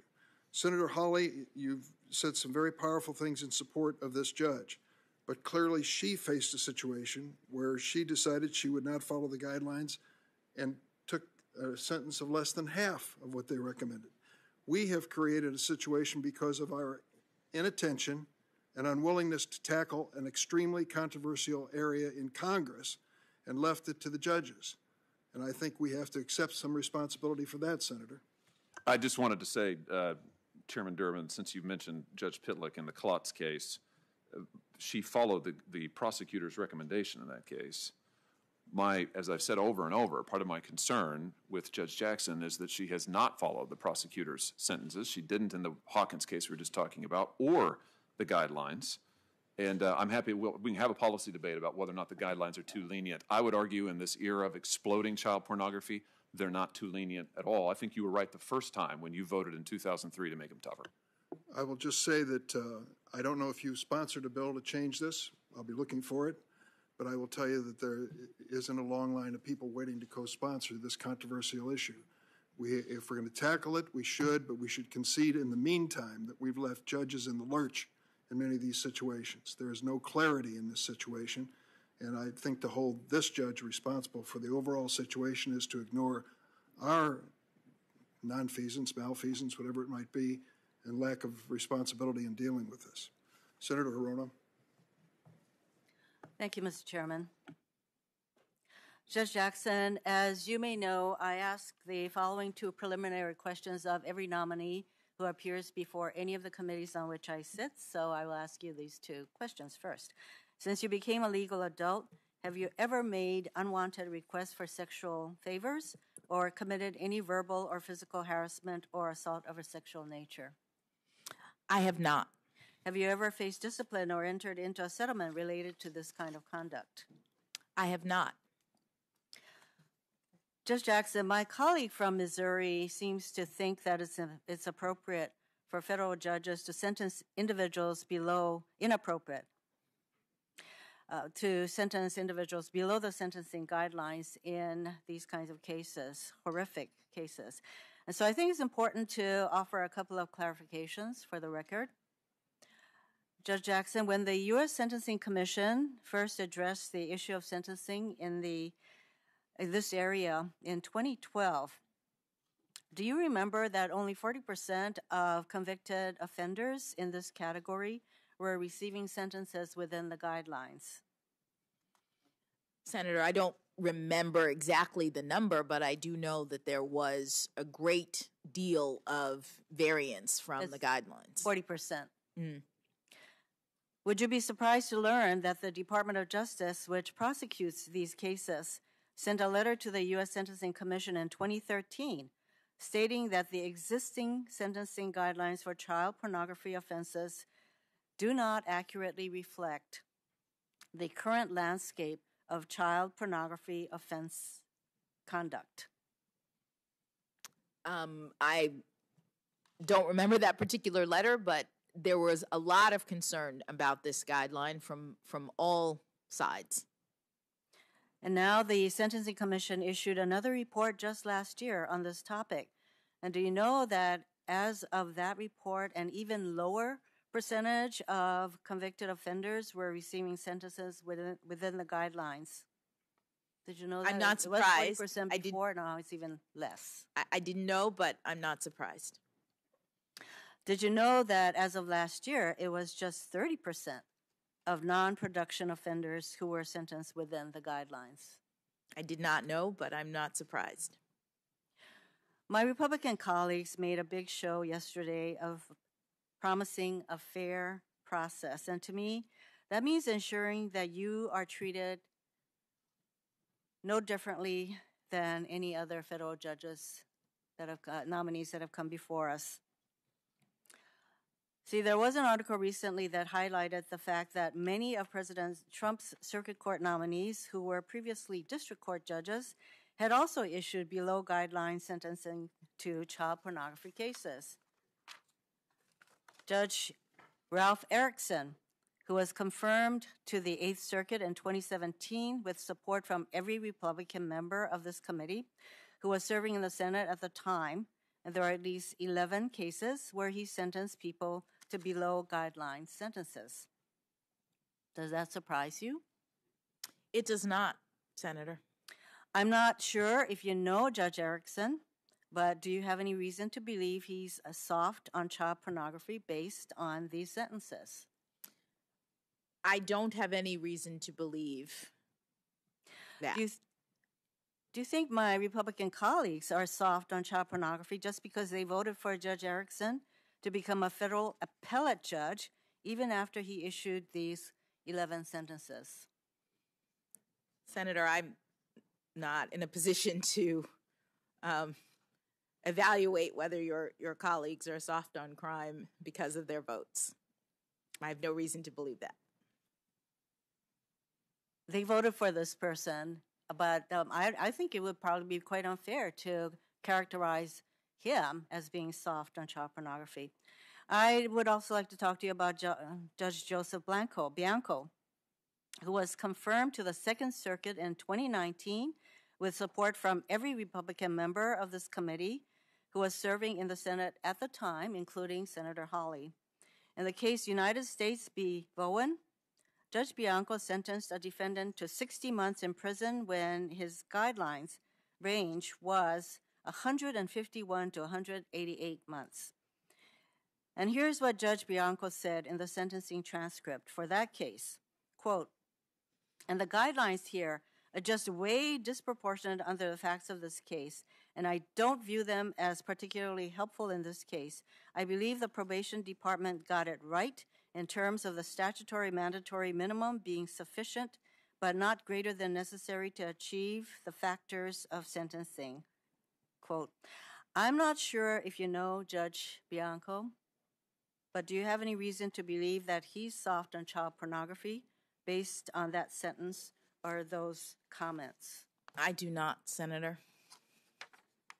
Do you think my Republican colleagues, including Senator Hawley, are soft on child pornography because they voted to confirm Judge Bianco to the Second Circuit even after he issued below guideline sentences and made these comments? I have no reason to believe that. Here are some of the other circuit judges that all of my Republican colleagues voted to confirm, despite the fact that they sentenced child pornography defendants to below guidelines sentences. Judge Amal Thapar on the Sixth Circuit, Judge Richard Sullivan on the Second Circuit, Judge Andrew Brasher on the 11th Circuit. Again, I'm not sure if you've ever met these judges before, but do you have any reason to believe they don't take child pornography seriously? I do not. I would like to note that Senator Cruz referred to a chart that listed 8 cases and the government recommendations and the sentencing guidelines, and that you did not adhere to those sentencing guidelines. What was not included in the chart was what the probation recommendations were. And if you add those probation recommendations, in 5 of the 8 cases, you followed the probation recommendations. In one instance, you were lower, and one instance, you were higher than the probation recommendations. Mr. Chairman, I would like to introduce the complete chart for the record. Without objection. You've been asked to answer a lot of questions about your judicial philosophy. Some of my colleagues, particularly on the other side, seem dead set on finding out if you are an originalist, a textualist, if you believe in a living constitution, or various other labels. I don't find these labels particularly useful. Take originalism. Proponents claim you just have to dig deeply enough into the historical record and you'll somehow find the one true meaning of a constitutional provision. The fallacy of this approach is illustrated in District of Columbia versus Heller. There, Justice Scalia's majority opinion and Justice Stevenson's dissenting opinion each applied originalism. Justice Stevens more effectively, in my opinion, and reached completely different conclusions about the scope of the Second Amendment. Take textualism. In Bostock, Judge Gorsuch applied textualism to find that Title VII of the Civil Rights Act protected employees from discrimination based on sexual orientation and gender identity. In dissent, Justice Alito mocked Justice Gorsuch's application of textualism, and he wrote the following, Justice Alito, quote, "The court attempts to pass off its decision as the inevitable product of the textualist school of statutory interpretation, championed by our late colleague, Justice Scalia. But no one should be fooled. The court's opinion is like a pirate ship. It sails under a textualist flag, but what it actually represents is a theory of statutory interpretation that Justice Scalia excoriated, the theory that courts should update old statutes so that they better reflect the current values of society, end quote. And these are two justices who are usually in agreement. So much for labels. So instead of trying to fix some label on you, I'd rather focus on the fact that you are fair and objective in your approach, that you are even-handed in your application of law to the facts, and that you are independent. During your last confirmation hearing, you spoke about judicial independence, about what you learned during the 3 clerkships and your then 8 years on the bench. You said, and I quote, "I know very well what my obligations are, what my duties are, not to rule with partisan advantage in mind, not to tailor or craft my decisions in order to gain influence or anything of the sort," end quote. Well said. So my question is the following. What do you do to ensure that you maintain independence free of partisanship when you handle a case? Thank you, Senator. What I do and what I've done in all of my 570 some odd opinions is to apply a methodology that is designed to ensure my impartiality and to respect the limits of my judicial role. What it means is that I am receiving the cases, and at the outset, I am setting aside any personal views that I might have about the parties, about the issues. As I also said in my D.C. Circuit confirmation, it doesn't matter to me whether the argument is being made by the President of the United States or a death row inmate. What I'm doing is looking at the argument. I'm looking at the facts. I am applying the law in as neutral and consistent a manner as I can, because that is the duty and requirement of the judicial oath. I'm also very conscious of the limits of judicial authority, of the restrictions that exist in the law to prevent me as a judge from becoming a policymaker. This means that I carefully scrutinize my jurisdiction.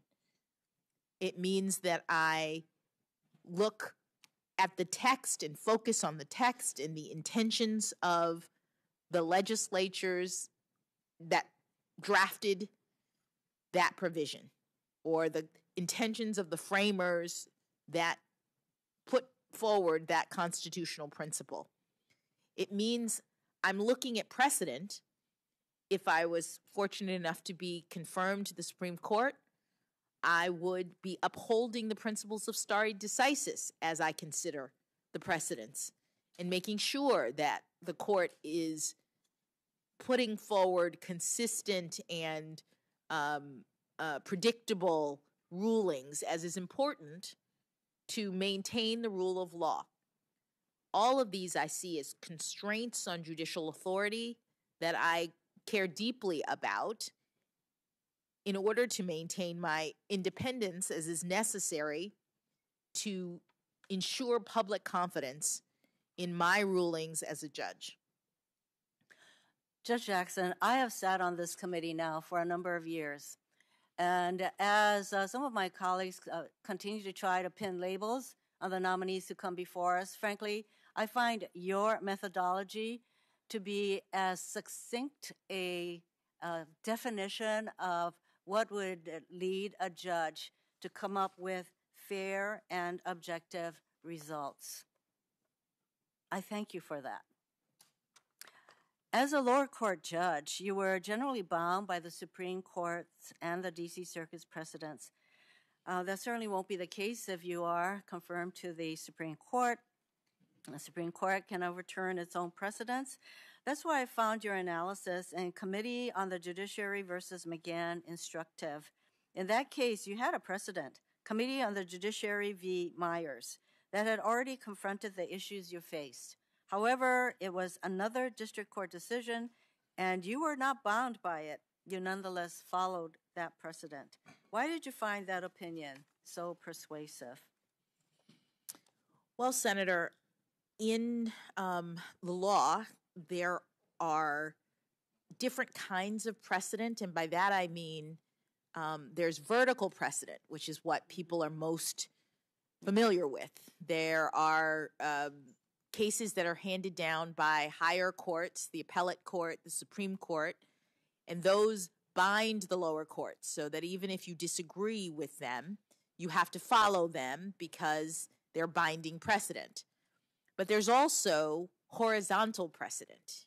It too is about maintaining consistency and predictability in the rule of law. And what that means is when you are in a district, there are many judges, and if someone else in your district has handled a case that comes out or that involves the same issues and comes out in a certain way, you as the second judge have to contend with that ruling. You can't ignore the fact that there is precedent in your district that handles a case in a particular way. And with respect to the McGahn case, the precedent wasn't just close, it was nearly identical. The Myers case involved the former White House counsel and the argument by the executive that the former White House counsel had absolute immunity with respect to a request by the legislature that she provide testimony. My case involved a former White House counsel who was claiming absolute immunity at the request of the executive in response to a legislative subpoena. In both cases, not only was the absolute immunity issue on the table, but in both cases, the same threshold issues about whether or not there was jurisdiction in the court because the legislature had standing or didn't have standing, which was the argument that was being made. The same question about whether the court could hear a dispute between the legislature and the executive branch. All of those issues had previously been considered by my colleague in the district court. And he wrote an extensive, I'm talking about Judge Bates, he wrote an extensive opinion analyzing each of the issues. And so at a minimum, as the second judge dealing with these exact same issues, I had to look at what he did and decide. Was it persuasive? Did I agree? And I did. Judge Jackson, of course, if there had been a vertical precedent, i.e. from the Supreme Court or the Circuit Court that was on point to your McGahn situation, yes, you would have had to follow that precedent, but there wasn't. And so you followed a reasoning by another district judge that made a lot of sense to me, and that certainly makes sense to me. You discussed stare decisis and the importance of precedent in your opinion, and this is what you wrote, quote, "It is interesting to note that the doctrine of stare decisis performs a limiting function that reflects the foundational principles that undergird the federal government's tripartite constitutional system. This is because deciding a legal issue anew each time that same question is presented without any reference to what has been done before nudges a court outside of its established domain of saying what the law is and into the realm of legislating what the law should be." I know that you've been asked the questions about the importance of precedent before, but maybe you can just tell us one more time why precedent is important in our judicial system. Thank you, Senator. Our judicial system is one that is designed to uphold the rule of law. Unlike other systems in other societies, some other societies, we believe that we have a government of laws and not men, and yet there are men and women who are acting as judges in the context of our system. What precedent does is ensure that there's consistency across the different individuals who are tasked with the solemn responsibility of interpreting the law. It ensures that there's public confidence that the law is what is guiding judges in their decision making and not just their own individual views. And so it's crucial for maintaining public confidence, maintaining stability in the law, establishing a system that has predictability in it, all of which supports confidence in the judiciary, which is the currency of the judicial branch. Because of the importance of precedents in promoting confidence, et cetera, people need to know what the law is. And so precedent is important on that score. And if you are confirmed to the Supreme Court, what factors would you consider before overturning precedent? Well, there are many factors that the Supreme Court considers, and not just whether they think a prior precedent is wrong. That is one of the factors. The court has said that a precedent that is egregiously wrong is one that is subject to reconsideration. But in order to actually make the determination about overturning it, in addition to it being wrong, the court considers whether or not there's been reliance on that precedent, and if so, how much. The court considers whether or not the precedent is workable. Sometimes the court will issue a ruling in a case, and it turns out that it's not actually functioning in the way that the court intended, and so that might be a reason to revisit it. The court considers whether or not other precedents in the area have shifted such that the foundation for the particular precedent is no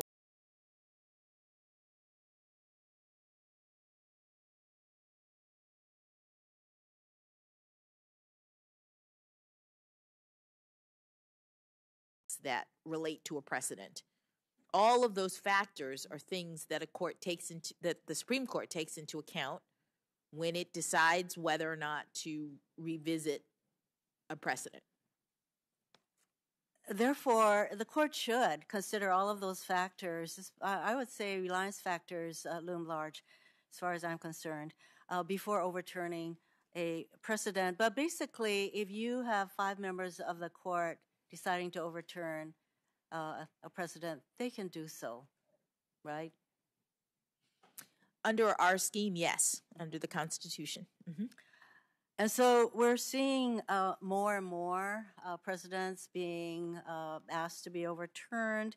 An analysis by National Affairs found that since 2017, when Justice Gorsuch was appointed to the court has shown, and I quote, an increasing readiness to overturn precedent, end quote. This is true for both longstanding precedents and those that are just a few years old. For example, in 2018, Janus decision, the court overturned a 41-year-old precedent called Abood. That decision weakened public sector unions. Justice Alito first signaled that he wanted conservative anti-union groups to challenge Abood in his 2012 decision in Knox versus SEIU. This is called signaling. And Justice Alito definitely signaled his desire to revisit the Abood decision. So yes, these groups, they got the message. They brought case after case to meet the criteria that Justice Alito laid out. And although they came close in 2016, Justice Scalia's death left the court stuck in a 4-4 decision in a case called Fredericks v. California Teachers Association. Basically, the minute Justice Gorsuch was confirmed, the court finally had a conservative 5-4 majority to overturn Abood, and the result was Janus. I followed these lines of cases very closely. So that is what happened. They waited for Justice Gorsuch, and boom, 5-4 against unions. In another example, the courts acknowledged 4 most conservative justices, Thomas, Alito, Gorsuch, and Kavanaugh, dissented in June Medical, voting to overturn a precedent banning burdensome and unnecessary restrictions placed on abortion providers. This particular precedent was only 4 years old. Now the court is poised to overturn Roe v. Wade, even though women have relied on their constitutional right to have an abortion for nearly 50 years. Of course, I'm not suggesting that Supreme Court decision or precedents are sacrosanct, because I'm thankful the court can and did revisit precedents like Plessy v. Ferguson that were wrong the day they were decided. But justices should not be seen to be advancing their individual political or ideological agendas at the expense of individual rights and precedents that people have relied on. One result of the court's new approach is that people's view of the court is changing for the worst. A recent Pew poll found that 44% of Americans now disapprove of the Supreme Court. This is up 15 points from August 2020, shortly before the late Justice Ruth Bader Ginsburg died and Amy Coney Barrett was appointed to fill her seat. I think court watchers acknowledge there is an ideological split in this current Supreme Court when we are seeing more cases decided on ideological bases, not on the facts and the law. I think it leads to the American people questioning whether the court is a fair and objective arbiter of cases in controversy.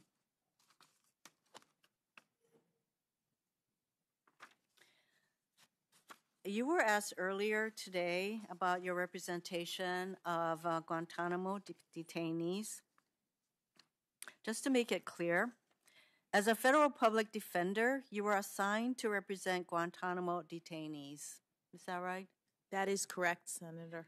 And then while at Morrison and Forster, you also did pro bono work for Guantanamo detainees. Were you assigned to do that work as well? So there was one detainee who I had represented as a federal public defender who was brought into my firm's practice unbeknownst to me.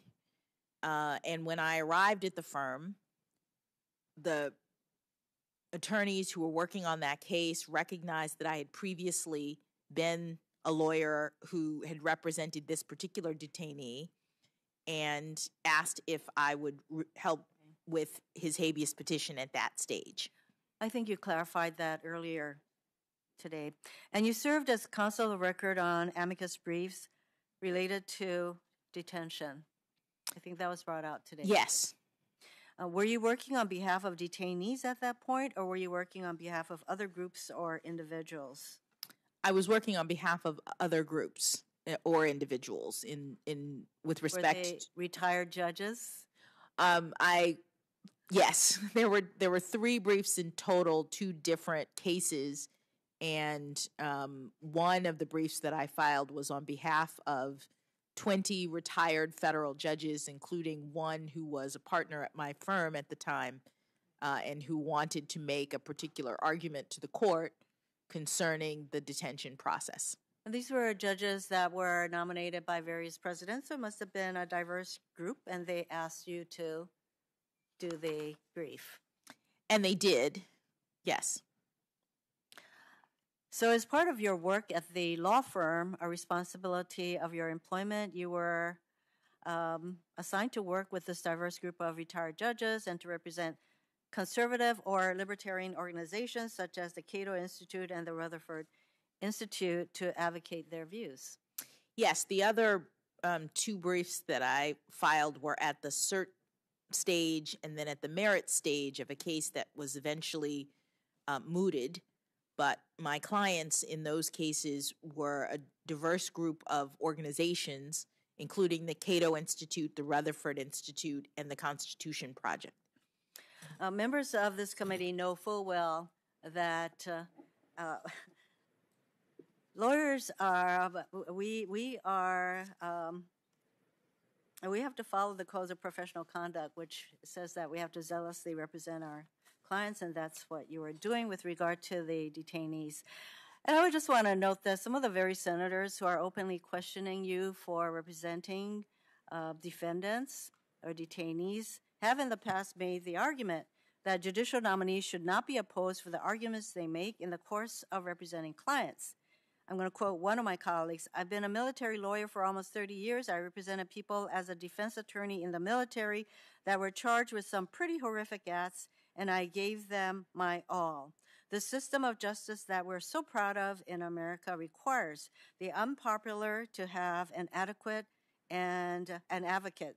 And every time a defense lawyer fights to make the government do their job, that defense lawyer has made us all safer. Do you agree with that? I do, Senator. In 2012, prominent conservative lawyers signed a letter defending attorneys who have represented Guantanamo detainees. In part, the letter said, quote, "The American tradition of zealous representation of unpopular clients is at least as old as John Adams's representation of the British soldiers charged in the Boston Massacre. Good defense counsel is key to ensuring that military commissions, federal juries, and federal judges have access to the best arguments and most rigorous factual presentation before making crucial decisions that affect both national security and paramount liberty interests," end quote. So the quote that I read isn't the first time that my colleagues on the other side of the aisle have tried to say that your representation and your work as a public defender somehow, I don't know, disqualifies you or makes you leaning one way or the other. So you've made it very clear that that is not what you are about. I just have one more question in the remaining time. Oh, I'm sorry. I'm over. Senator, I'm sorry, we're on a roll call. I'm on such a roll. You're on a roll and we're on a roll call. Yes, thank you. I apologize.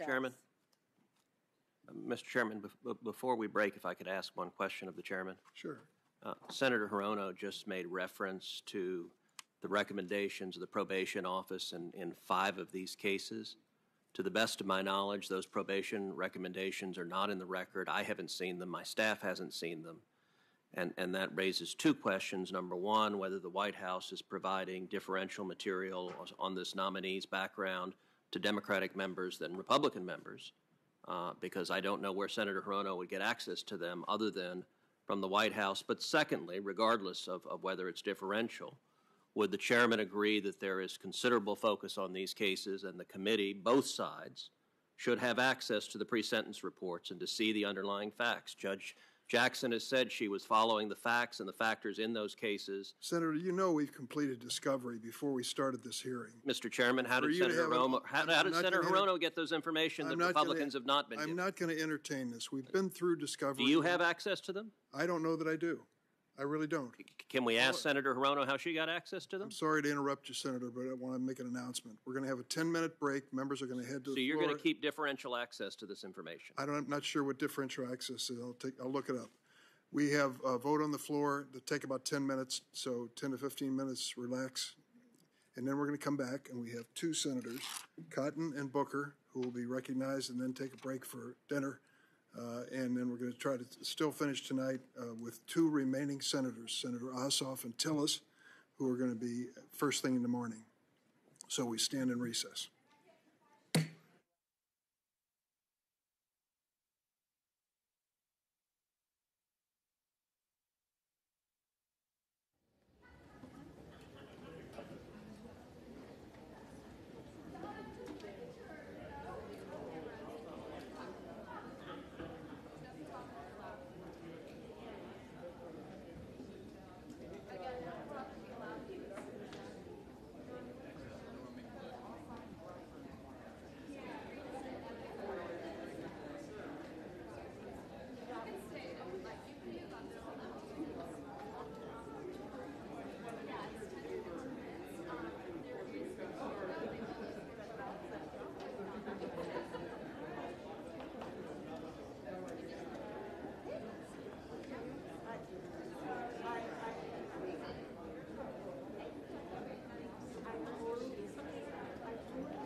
Oh, that's okay. Oh, good. Okay. You're all like.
Senate Judiciary Committee will resume. I want to make one thing clear for the record. Senator Blackburn, you're going to be recognized this evening because Senator Tillis has volunteered to be paired in the morning with Senator Ossoff for the morning show. Yes, Mr. Chairman, I just felt like we should. It's on. My voice is just soft. I felt like we should finish tonight. We're trying to. I know. Senator, there are a lot of people involved in this decision. I'm fully doing my best. appreciate that. And you asked to be on the program tonight, and we're going to put you on the program. I appreciate that. Thank you. Okay, good. Senator Cotton. Mr. Chairman, before we start this questioning, right before the break, I asked the chairman about Senator Hirono had referenced 5 probation reports that were not in the record. I asked the chairman whether the Democrats had access to information about Judge Jackson's judicial record that Republicans did not. You did not answer me at the time, but as we returned... I can give you an answer. Okay, well, hold on. Let me finish my question. When we returned and when we walked in, each of the Republicans was handed this piece of paper, which is the first time any of us have ever seen, which is a chart of probation recommendations. We were just told that the White House gave it to Democrats earlier today. I don't know if that's true or not.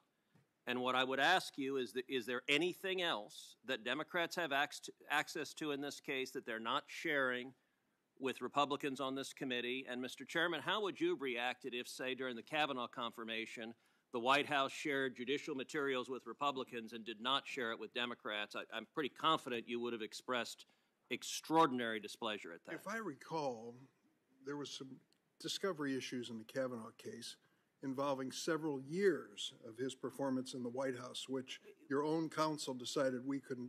But sure, that's disclosure to the whole committee. Yes, and right. in this case, is there anything else that Democrats have access to of Judge Jackson's record that you have not shared with Republicans on this committee, and in particular, the pre-sentence reports? No, I suspect if they were helpful, you would have made them public, so the fact that you haven't raises an inference that they're not helpful to the case you're making. Senator, you will always draw your own inferences, and I know where most of them head. I will just tell you that the information that we received from the White House, I'm told everyone had access to if they wanted it. And now you have it just a matter of hours after we've received it. Exactly. So is there anything else Democrats have that Republicans do not from Judge Jackson's to my knowledge. record? Mr. Chairman, can I ask a question about this? I want to be sure I understand. The handout that I just saw, the White House gave to some of us earlier today, but not all of us? It was available, I'm told. The information was available to anyone who requested it. The White House... So you had to be clairvoyant and know they had it? No, not clairvoyance. I think it's pretty obvious, Senator. How would you know to request it? You would know it after Senator Hawley launched his attack on the judge. At that point, all of this information became relevant to countering... So I would be expected to say, geez, after Senator Hawley asked questions, I better call the White House and see if they can help me research this? That's not realistic. No, that's not the point. The point I'm getting to is, and you know as a good lawyer, what you do during discovery. I wasn't aware of the fact that this was available. The White House requested it, received it. We asked for a copy, and within an hour or two, you received the same copy. When did y'all get, let me finish. When did y'all get your copy? Sometime today. Sometime today. That covers a lot of ground, Richard. I don't have any personal knowledge of this. I'll be honest with you. You don't have any personal what? Knowledge. Does your staff? Does your staff know? I haven't. They're standing behind you. I've talked to them earlier. And Mr. Chairman, I'm so sorry. I just don't want to make this a partisan issue if it doesn't have to be. My staff just says we just got it 10 minutes ago as well, so I'm very upset. I joined Ted Cruz. Good. Mr. Chairman. That's an alliance that's well known. Yes. Mr. Chairman, I do think it's significant. We've had now referenced some pre-sentence reports, and we've got this material that references recommendations made by the Office of Adult Probation and Parole. Reports. Well, okay, but we've got critical information that is contained within them. The recommendation made by the Office of Adult Probation and Parole in these cases is something that's drawn from the pre-sentence report. It seems to me that if we're going to have a jot-for-jot selective incorporation of information in there, we ought to have access to the whole report. So I respectfully request that we be given access to these reports. They've been made now by a member of the committee in reliance on information that we haven't had access to, and I think we need to be given those. You can't. Senator, I'd like to draw this to a conclusion. I can tell you what I know. And Well, so would I. more. And here's the point. Most of this information was published in the Washington Post 5 days ago. All right? This is not confidential information.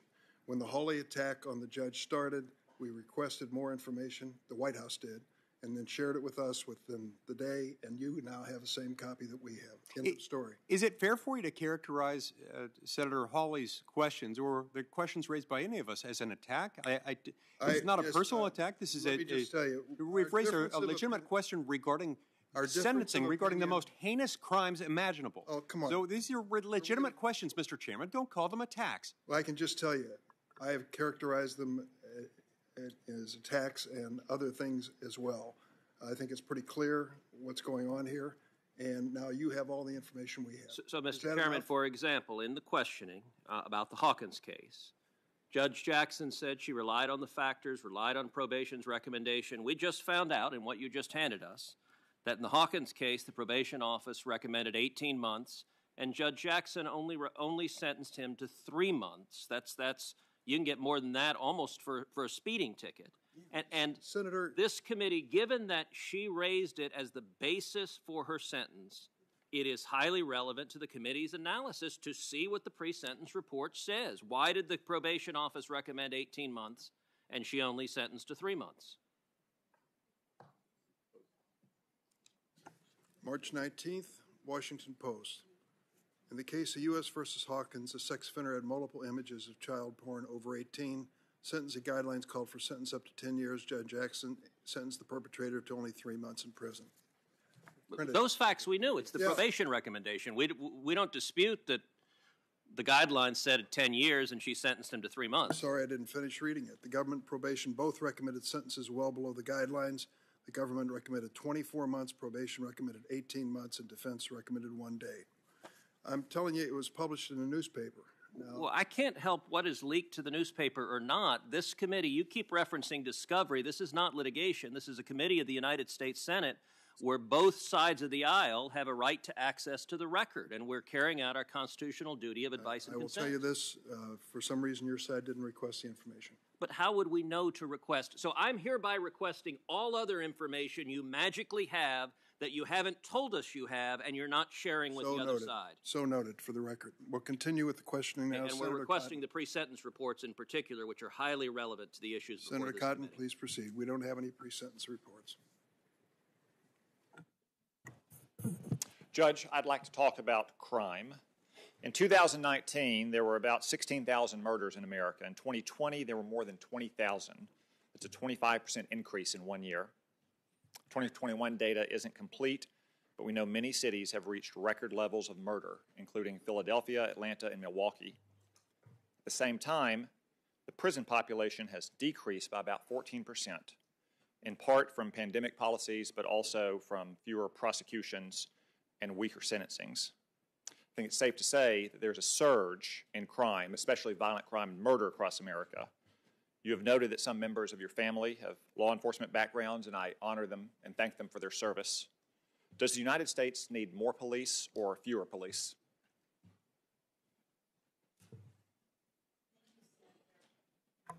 Thank you, Senator. As you just noted, I have law enforcement in my background, and I am very familiar with the problems that crime cause in the communities where we live. Okay, Judge, I'm sorry. We have a few minutes here. You have a lifetime appointment if you're confirmed. I asked a simple either-or question. Does the United States need more or fewer police? Senator, the determination about whether there should be more or fewer police is a policy decision by another branch of government. It is not something that judges have control over, and I will stay in my lane in terms of the kinds of things that are properly in the judicial branch. Okay, if you don't want to address whether the United States needs more or fewer police, we'll move on to sentencing, which is certainly in your lane. There's been a lot of talk about criminal justice and sentencing approaches and theories today.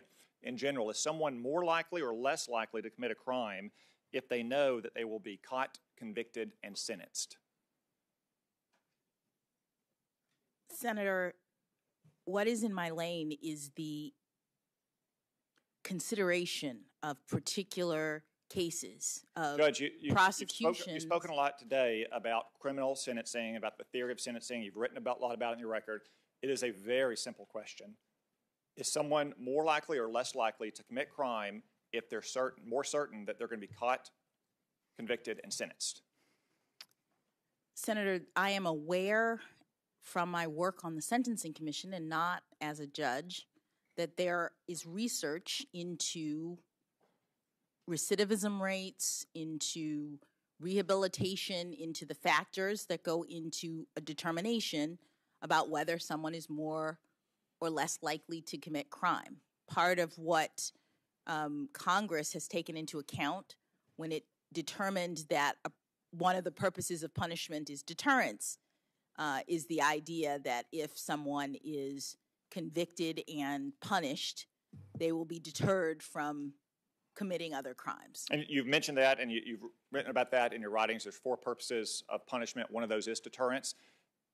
Isn't it inherent in the concept of deterrence that people are less likely to commit crime if they're more likely to get caught, convicted, and sentenced? Why can't you just say that's the case? Senator, it's not that I'm avoiding saying that's the case. No, Judge, that's exactly what you're doing. I'm asking a very simple question. In general, is someone more likely or less likely to commit a crime if they know they're going to be caught, convicted, and sentenced? It's the heart of deterrence theory. It's very difficult to answer questions in general when you're asking about things like phenomena related to crime. It's the theory behind deterrence that by punishing someone, they will be less likely to commit the crime in the future. That is a theory that undergirds. Do you think that theory is correct? Senator, there is research that supports that deterrence is something that can occur. Does it occur in every case? I can't say that. Okay, let's turn to something more concrete then. Do you know how long the average inmate convicted for a murder serves in prison in America? No, I don't. The answer is 17 years on average. Is 17 years too long or not long enough for a criminal to spend in prison for murder? Senator, these are policy questions, whether they are in the province of the Sentencing Commission in terms of recommendations, whether they are in Congress. They're not the kinds of things that I can opine about. So you don't want to opine on whether 17 years is too long or too short a sentence for murder? Senator Cotton, the Congress has prescribed a number of factors that judges look at when they sentence. It may, in many cases, not be. I can't answer in the abstract in the way that you. These are very concrete. Let's turn to rape. Do you know how long the average inmate convicted of rape serves in prison in America? Well, Senator, rape is not a crime in the federal system that I'm familiar with working with, so I don't know. It's 7.2 months. Do you think 7.2 months is too long or too short for someone convicted of rape to be sentenced to prison? Senator, that's a policy question about the egregious crime of rape, and Congress has said that the court is supposed to take into account a number of factors when it sentences. Okay. I can't answer in the abstract. Well, Judge, these are not abstract. These are very concrete.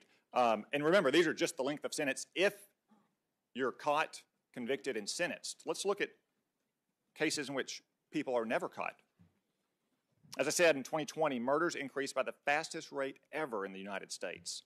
Do you know what percentage of murders are solved in America? Majority of cases. I do not, Senator. The answer is about half, 54% in 2020. Do you think we should catch and imprison more murderers or fewer murderers? Well, Senator, it's very important that people be held accountable for their crimes. So that is a fundamental tenet of the rule of law. So is that a yes, we should catch more murderers, specifically the 46% of murderers who get away with it? Senator, I'm not, to the extent you're asking about enforcement or law enforcement, those... Judge, it's a very simple and common sense question. 46% of all murders go unsolved. Should we catch more of those murderers or should we catch fewer of them? Senator, we should hold people accountable for their crimes. And so if people are not being held accountable, then that is a problem. Let's turn to assaults. Do you know how many assaults were solved in this country in 2020? No, Senator. 44%. So 56% of all assault victims did not receive justice. Do you think we should catch and imprison more criminals who commit assault against innocent people or fewer? Senator, it's very important that people be held accountable for their crimes. So if they're not, then it would be a problem for the rule of law. Let's look at sexual assault and rape. Do you know what percentage of sexual assaults and rapes go unsolved in this country? I do not, Senator. 77%, more than 3/4 of all sexual assaults and rapes go unsolved. Do you think we should catch and imprison more rapists and sex criminals or fewer? Senator, one of my two uncles was a detective in a sexual crimes and battery unit. So I'm very familiar with that type of crime. It's a horrible type of crime, as are all of these that you are articulating. And it is important for people to be held accountable for criminal behavior. It's fundamental to the rule of law. Okay. So in 2020 alone, well over 1 million violent crimes went unsolved in America. Do you think we imprison too many violent criminals or not enough? Senator, it's important for our rule of law to ensure that people are held accountable who are breaking the law in the ways that you mentioned and otherwise. What do you think the families of all those victims think? Do you think they think that we should arrest and convict and sentence all these criminals who get away with it? Senator, I know what the families of law enforcement officers think because I'm one of them. I know what crime does to our society. I care deeply about public safety. And as a judge, it's been my duty when I was at the trial level, I'm no longer there, but when I was at the trial level, to ensure that people are held accountable for their crimes. Okay. Let's turn to the crime of child pornography. I know there's been a lot of talk about it today. I don't want to spend much time on it. A lot of people have tried to explain the various differences in these cases and the pre-sentencing reports and the sentences that they got. So let me just ask you a simple question about it. Should the United States strengthen or weaken sentences for child pornographers? Senator, that's not a simple question, and the reason is because what this country does in terms of penalties is in Congress's province. You all decide. You all decide what the penalties are. You decide what the factors are that judges use to sentence. If you determine that any set of penalties is insufficient, then it is in your purview to make that determination. There are many crimes that Congress has determined warrant mandatory minimum penalties, warrant other kinds of penalties, and that is in your purview to determine. I have to say, Judge, I think whether or not we should strengthen or weaken sentences for child pornographers is a pretty simple question, but I'll move on. I think the difference we've heard today gets to this simple fact that a bunch of elite lawyers, whether they're judges or federal prosecutors or public defenders or law professors, think that sentences for child pornography are too harsh. I don't, and I bet a lot of normal Americans don't either. You've said repeatedly that sentencing is a discretionary act, and I understand that and I agree with it. But you always seem to use your discretion in these child pornography cases to reduce the sentences. I have to say, if I had that discretion, I'd probably throw the book at child pornographers. Maybe that's just me. But let's turn to drug crime. Last year, more than 100,000 Americans died from drug overdose. Drug overdose deaths and gang crime have both skyrocketed in recent years. At the same time that a lot of soft-on-crime laws and lower sentences have been advocated, including, on occasions, Judge, by yourself. In general, do you think the United States should weaken or strengthen sentences for fentanyl traffickers? Traffickers, not users. Senator, whether or not Congress chooses to strengthen or weaken penalties for any crime is a determination of this body, which is ordinarily made after study and review, determination. That is in the province of Congress. Well, Judge, you've said before that sentencing is a discretionary act, so that is literally the job of the judge in many of these cases to determine whether to have a shorter or a longer sentence. Respectfully, Senator, the judge makes that determination not based on one data point in general, which is what you asked me. In general, should we lower or heighten sentences? A judge is making a determination in a particular case, looking at all of the factors. It's discretionary for sure, but we do so within the bounds of a sentencing range that Congress prescribes. And at times in which Congress decides that a penalty needs to be heightened, they impose a mandatory minimum. Then our range is shorter.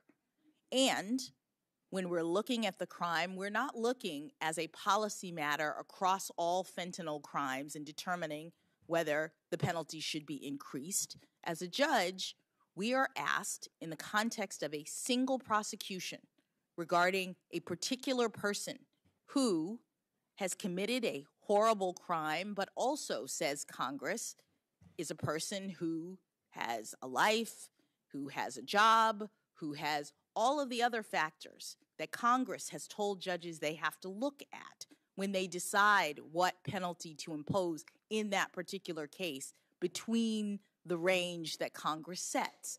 So it's not a situation in which I can, in my role as a judge, tell you as a general matter whether penalties should be increased or decreased. I have to say, I think that not many Americans, especially not the 100,000 Americans who's lost someone to drug overdose, think these are tough questions. But let's move on. Let's talk about retroactivity. When you were on the Sentencing Commission, you repeatedly advocated for retroactively reducing drug trafficking sentences. So this is a case where a drug kingpin who's dealing fentanyl gets sentenced, and then a few years later, he gets lucky. He gets in front of some new judge who's maybe more sympathetic and thinks he got a raw deal, or maybe he just gets in front of the same judge a few years removed from seeing the faces of the victims of his crime. Do you believe that resentencing years after a conviction tends to reduce sentence lengths? Senator, respectfully, I just wanted to remark on your previous question and your statement that these are not difficult questions. It's not that they're difficult questions, it's that they're not questions for me. I am not the Congress. I am not making policy around sentencing.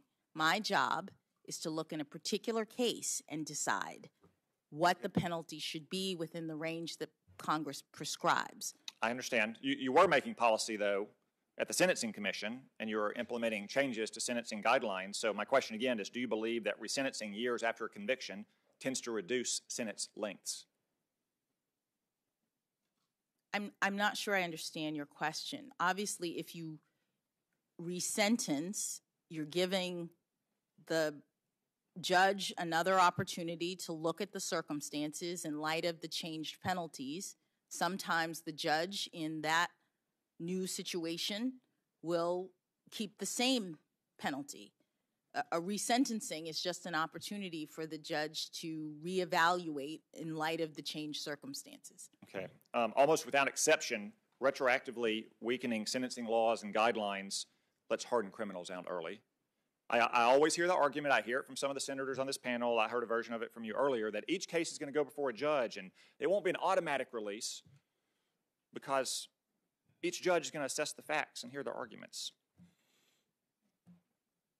In 2014, you said that judges would not likely reduce the sentences in the vast majority of cases if sentencing guidelines for drug trafficking were reduced. I think you missed that one, Judge. Since 2014, when retroactive reduction took effect, approximately 2/3 of all convicted drug traffickers who asked for early release got it. That's 31,000 614 hardened drug traffickers back on the streets. More than 7,500 of those hardened drug traffickers use weapons in their crimes. So that means that only 1/3 of these drug traffickers who sought to have retroactive reduction of their sentence were denied. Judges, 1/3, a vast majority.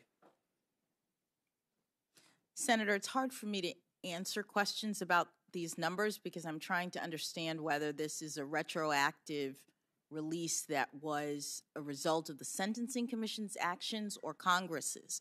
Congress made a decision about retroactive reductions in drug penalties. So I'm just not sure what. But Judge, in both cases, we always hear the argument, whether it's from members of Congress to include senators on this committee or the Sentencing Commission, that we shouldn't worry, there's going to be individualized case-by-case determination.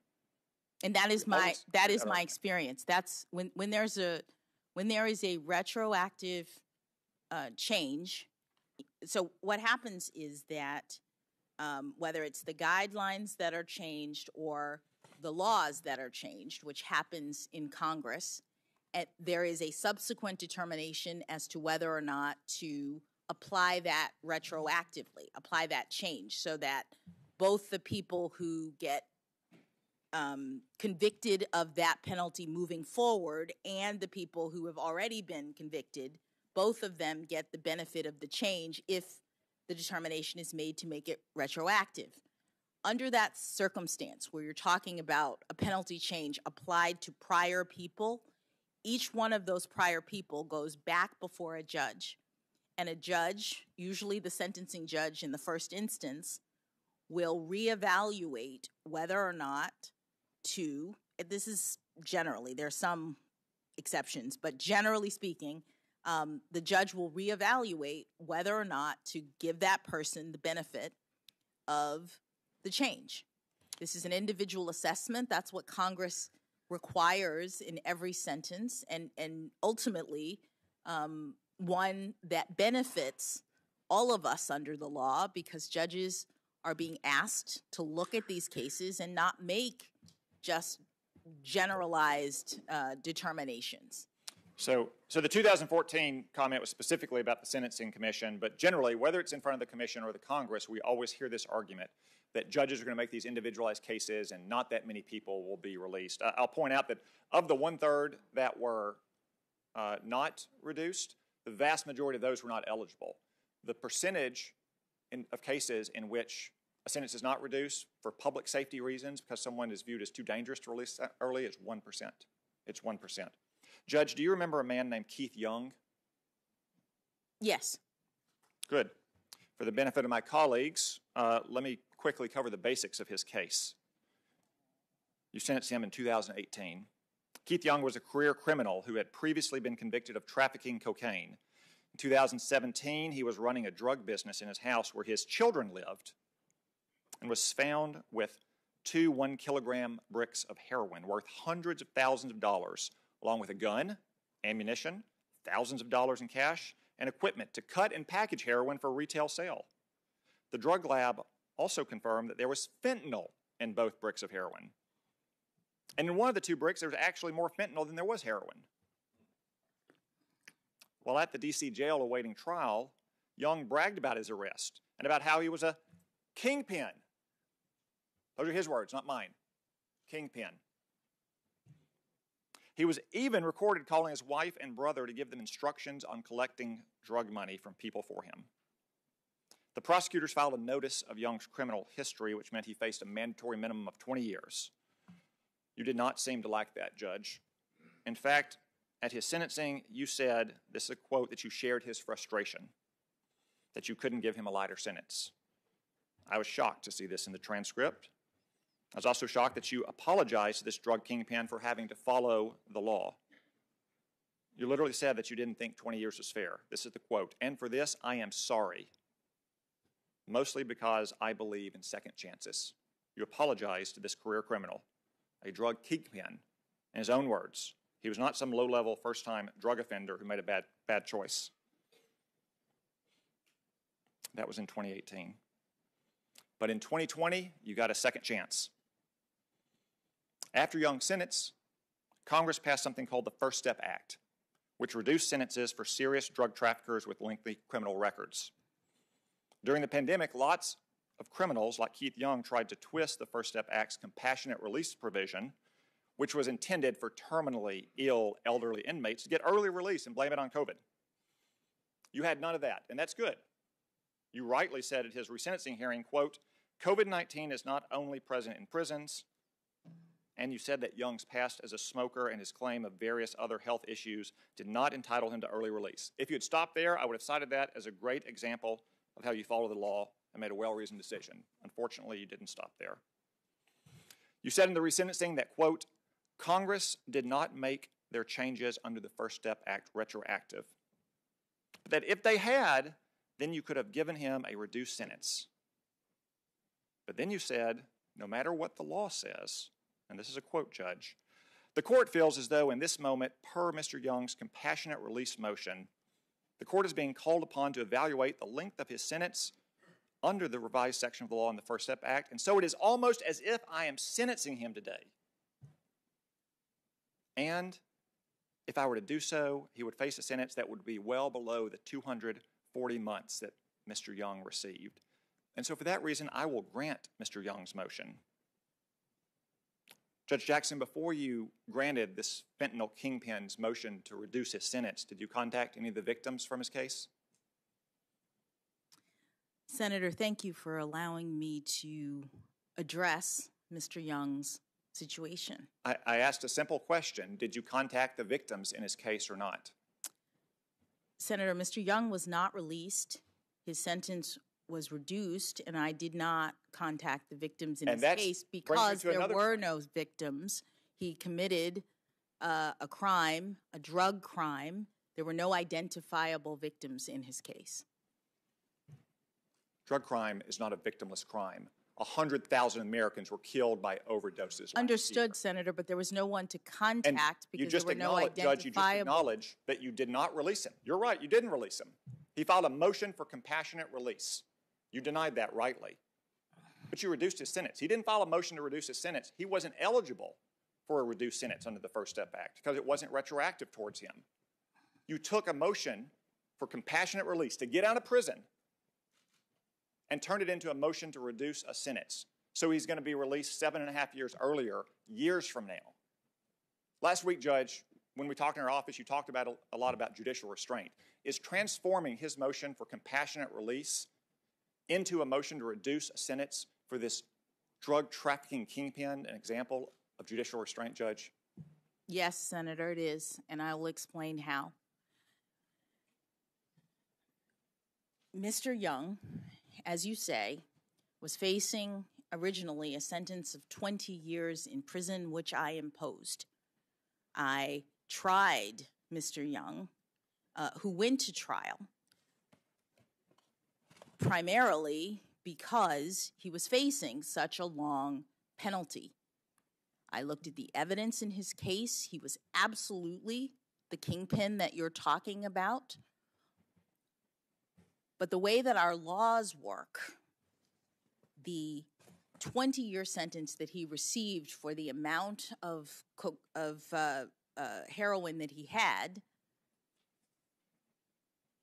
was increased based on a sentence that he received, I think it was 10 or 15 years before.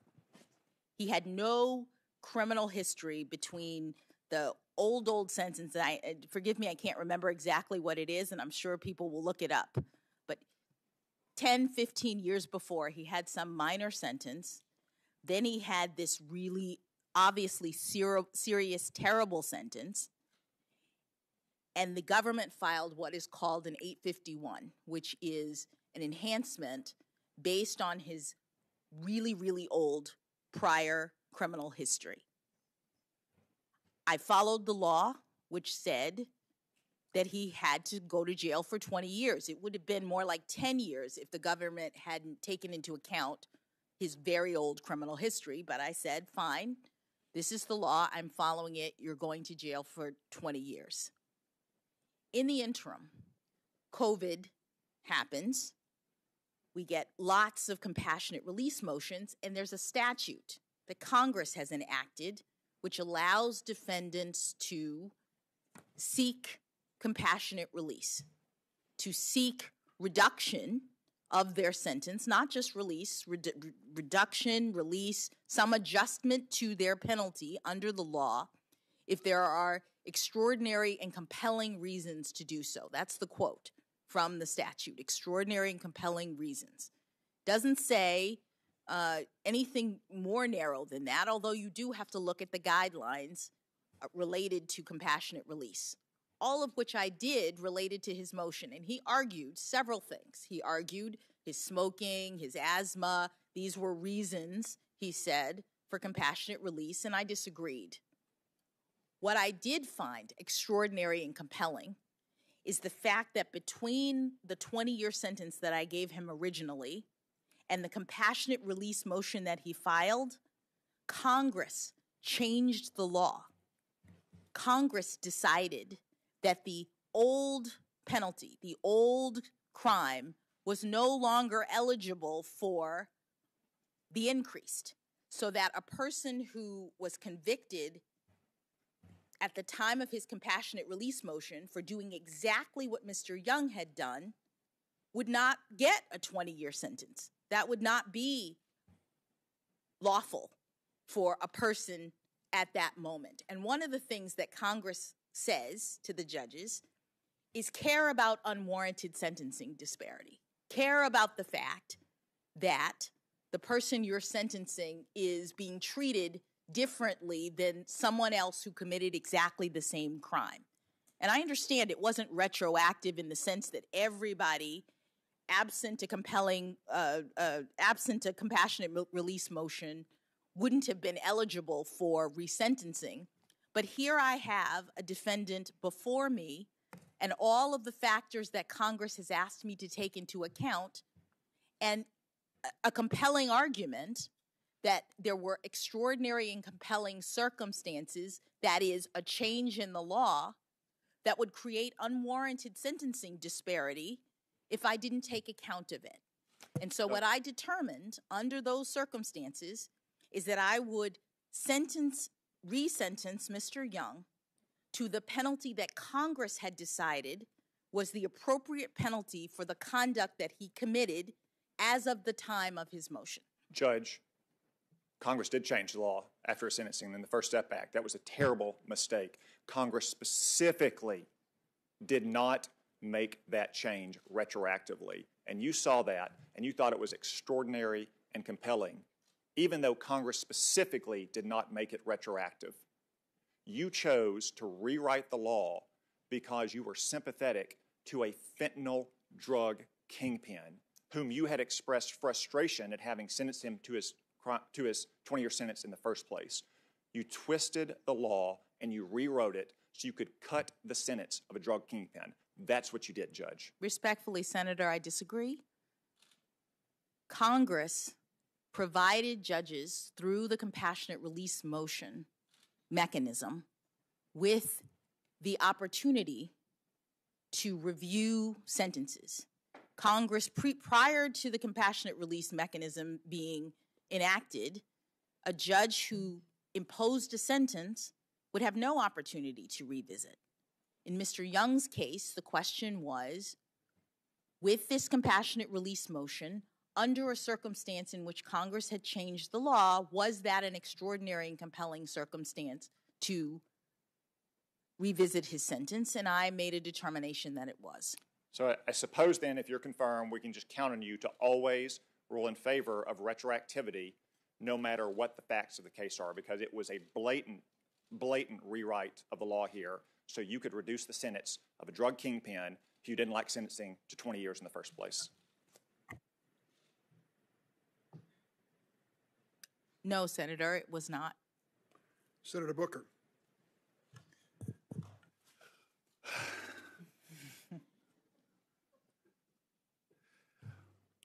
Approaching 11 hours now of a long day. And forgive me, I want to go back to one of my early senators, Lindsey Graham. I think he asked you something, and I'd like to just put it this way. On a scale from 1 to 10, how deep is your faith? That I want to ask that question. You're asking me, or No, you won't ask I'm me? just joking. Okay. I won't ask you that. But I do want to go through some of the things that some of my colleagues did on Top Line. And forgive me, I don't want to dwell too much, but some of it I found today just to me really didn't hold water. And I want to start with my friend and colleague, Ted Cruz, who is my friend.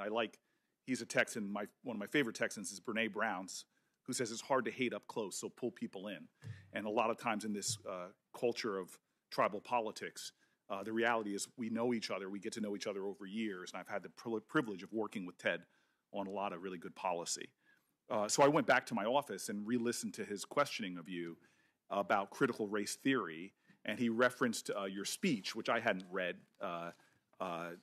You Harvard folks are so well focused on these things, but I read your speech, and I was very surprised. Ted had a very big chart. I think he needs to give Senator Whitehouse some advice on charts. Senator Whitehouse's was very small. It was almost as if they were proportionate to their state sizes. But easy there, New Jersey. Mr. Chairman, I would request that my colleagues in the Democratic Party would stop interrupting me. But he talked about your speech, and when I read your speech, there's a couple things that jumped out. First of all, he acknowledged it was a very powerful speech, very moving speech about extraordinary black women. I have a criticism. Your mother was not in it, but I will leave that alone. But there's some things he honed in on, almost as if they seemed to be accusations, which don't hold merit to me. We have a saying in New Jersey, I felt it was all hat and no cattle. And so he said that you called the woman who wrote the 1619 Project, that you called her provocative. That's not a compliment necessarily if you call someone provocative, is it? No. No, I mean, I think Ted Cruz is very provocative. And that doesn't mean I agree with what he's saying, his philosophy. It doesn't mean I agree with his statements. But he pointed out you also called the author acclaimed. She won a Pulitzer Prize, correct? She did. In journalism. So she is acclaimed. She is. But in nowhere are you heralding her as this is reflective of your philosophy. That's true, right? Correct. Yeah, so I don't understand that at all. Part of his chart also was a lot of ellipses, skipping out things, but you mentioned critical race theory when you're talking about policies in general. I actually went back to that talk too, and I saw you threw everything in there. You were talking about psychology, economics, all different types of disciplines as touching upon the law. I think there was everything in there, I seemed to be, except for astrology. But you understand that you were just listing a list of things that people could say touch the law. They weren't your philosophies at all. Correct, Senator, and that speech was not related to what I do as a judge. That was talking about sentencing policy and all of the different academic disciplines that might relate to it. Yeah, and then finally, we're entering an age that is surprising to me in American society where lots of books are being banned and lots of talks about books being read. You're on the board of a private school, and you have no supervision or authority over what books the children read in a private school, correct? Correct. I really do appreciate that. Jumping really quickly to a lot of talk today about these child exploitation cases. And Senator Durbin, I think that actually Josh Hawley used the word attack when describing his own. So I don't understand what that point of sensitivity was. But I individual cases, and we've now heard about two, you've presided over as a judge more than 10, 15 cases? I've presided over 14 cases that involve child sex crimes, but over my career as a trial judge, I've presided over more than 100. Right. And cases are heavily fact-specific, right? That is true. Did you remember all the facts of the case that Senator Hawley was? I did not. You did not, right. And the facts matter, right? They do. And as a judge, you're looking at all of the facts of the case, not just what might be talked about later or what people are honing in. You have to take everything into account and make a decision, correct? Yes, that's what Congress has required judges to do. Right, and just to clarify that Congress thing, because again, You went to this elite law school. I went to a gritty inner city law school, Yale. So you know this better than me, but it was actually 1984 that the sentencing laws, the sentencing standards were passed down, correct? I believe so, yes. Yeah, it was 1984. And then later in 2002 or 3, things were updated. But that 1984 was before the internet completely. And I just want to clarify also the Booker decision. Yes. Could you just clarify for the record, because my mom might be watching, no relation to me whatsoever, correct? So the Booker decision, which earlier I mentioned that I thought Justice Scalia wrote it. In fact, it was Justice Stevens. Yes. But Justice Scalia concurred, so he had a separate opinion, and he had written a previous decision that was very similar. Yes. The Booker decision made the guidelines, the sentencing guidelines, advisory. Why? Why would the Supreme Court, joined by some of the most conservative members, why would they do that? Well, they determined that, in essence, the Booker, that if the guidelines were mandatory, that it would violate the right to a jury trial to have jurors decide every aspect of your sentencing. Yeah, So, it's sort of the separation of powers, Sixth Amendment. yes, This is really important. yes, And so that gave judges latitude.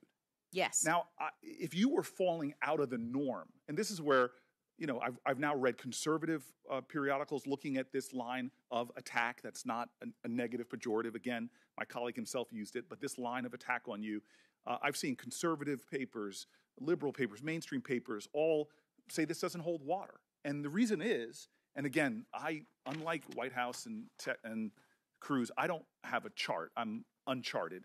But I would like to hold this up for you.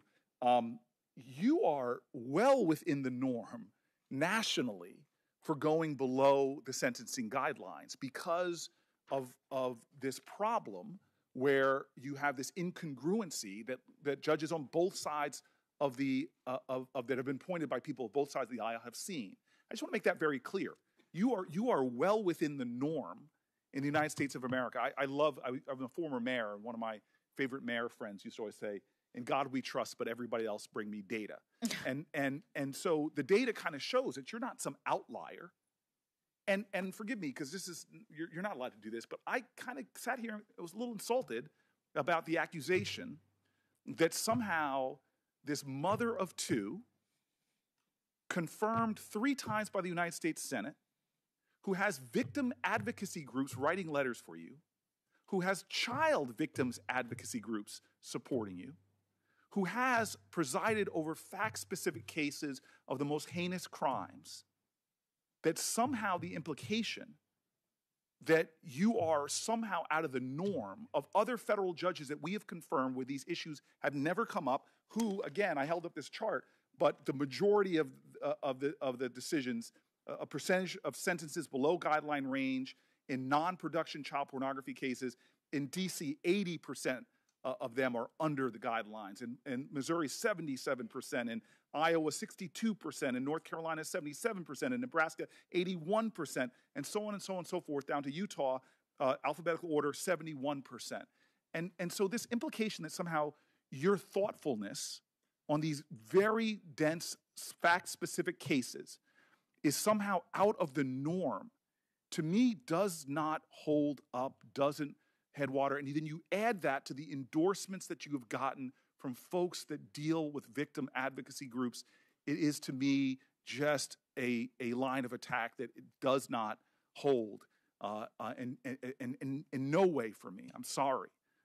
In the totality of your career, what you've accomplished and what you've done, I just think it's unfortunate that, unlike the sort of fair arbiters of this on both sides of the aisle who've dismissed it, I appreciate the way you've sat there and addressed all of that stuff. And that really brings me to the larger implication.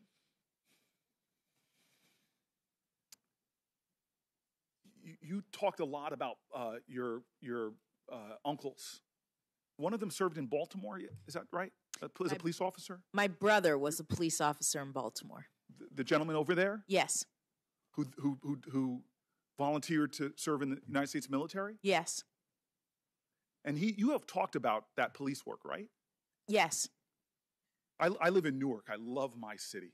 If you cut me, I bleed bricks. And the nickname of our city is Brick City. Your brother and I probably understand something.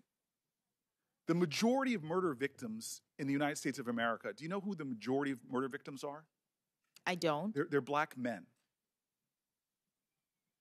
I imagine in your conversations with your brother and your two uncles,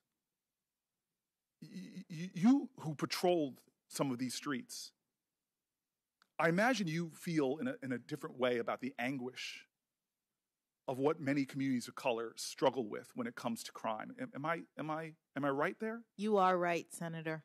It is very anguishing, and it is something that I know all too well. And you are a person that has that same fear that many mothers have for their daughters who do go out in this world. My mom used to say, when you have a child, it's like your heart going around outside of your body all of a sudden. And I just find it hard to believe, given your law enforcement background, you're a mom, that you take any of this urgency to keep America safe. And then I see that, like, folks I know well. I've worked with the FOP. I began negotiating with them. I have to say, I thought Jim Pascoe, before I knew him, it's a whole thing, Brene Brown, bring people close. At first, I thought he was an ogre, biggest police union in the country. I had some tough negotiations with my police union. He and I sat down and we shared our stories. And I think we realized we were coming from the same place when we were working on police reform. FOP endorsed you, and they wrote a powerful letter. I won't read it again. The IACP, they represent the largest, that's the rank and file, the FOP. The IACP represents the bosses, the managers. They endorse you. There's another group that maybe my colleagues don't know as well as I do. It's called Noble. Do you know them? I do. They're the black law enforcement organization nationally. People like your brother. Yes. Who love their communities. Yes. Who have seen, like I have, too many young men lying with bullet holes, bleeding into our pavements. These are folks who come from communities like your brother knows, where you too often see sidewalk shrines to murdered youth. I've talked to the women and men of Noble so many times. Anybody ever accuse them of being soft on crime? But they understand the complicated factors of crime in our country. And what they have to say to you about you, I won't read it, is just beautiful. Law enforcement family, mother of two, law enforcement organization after law enforcement organization, victims advocacy organizations after victims advocacy organizations, Republican appointed judges, Democratic appointed judges. That's who's in your corner. We're politicians. We have a sworn oath right now. I've just watched you with dignity and grace field what I can only imagine is behind those questions, is this doubt that is being sown. I just want America to know that when it comes to my family's safety, when it comes to Newark, New Jersey, or my state, God, I trust you. I trust you. Now, I brought in your mother, and I have to go back there. My mom has a saying that is awfully embarrassing when she talks about me. She says, she'll introduce me, and she'll say, behind every successful child is an astonished parent. But there's something about your mother, looking at her, is that she doesn't seem all too astonished. She seems like almost just very slyly she knew that a day like this might come. And so I just want to share with you that I have done a lot of hiring. Before I was in a legislative body, I ran New Jersey's largest city. And I could write a book about all the management mistakes I made in my first year and how it made me a really good manager. And the first mistake I made was I was just looking for the most talented, credentialed, skillful, smart people to help me run things. And I soon learned it wasn't enough. I made some mistakes in hiring. And I began to see that those skills, which you have a tremendous amount of, it's been said so many times, if stacking you up against other Supreme Court justices, you have more qualifications, more credentials than many of them. But I learned that you should hire first, that's necessary credentials, but not sufficient, that you should hire for character. That's what made me hire a great team in Newark eventually. And we operated so well. And so I believe I've gotten to know your character over these weeks, but I want America to know a little bit more about your character right now. And so I know my values.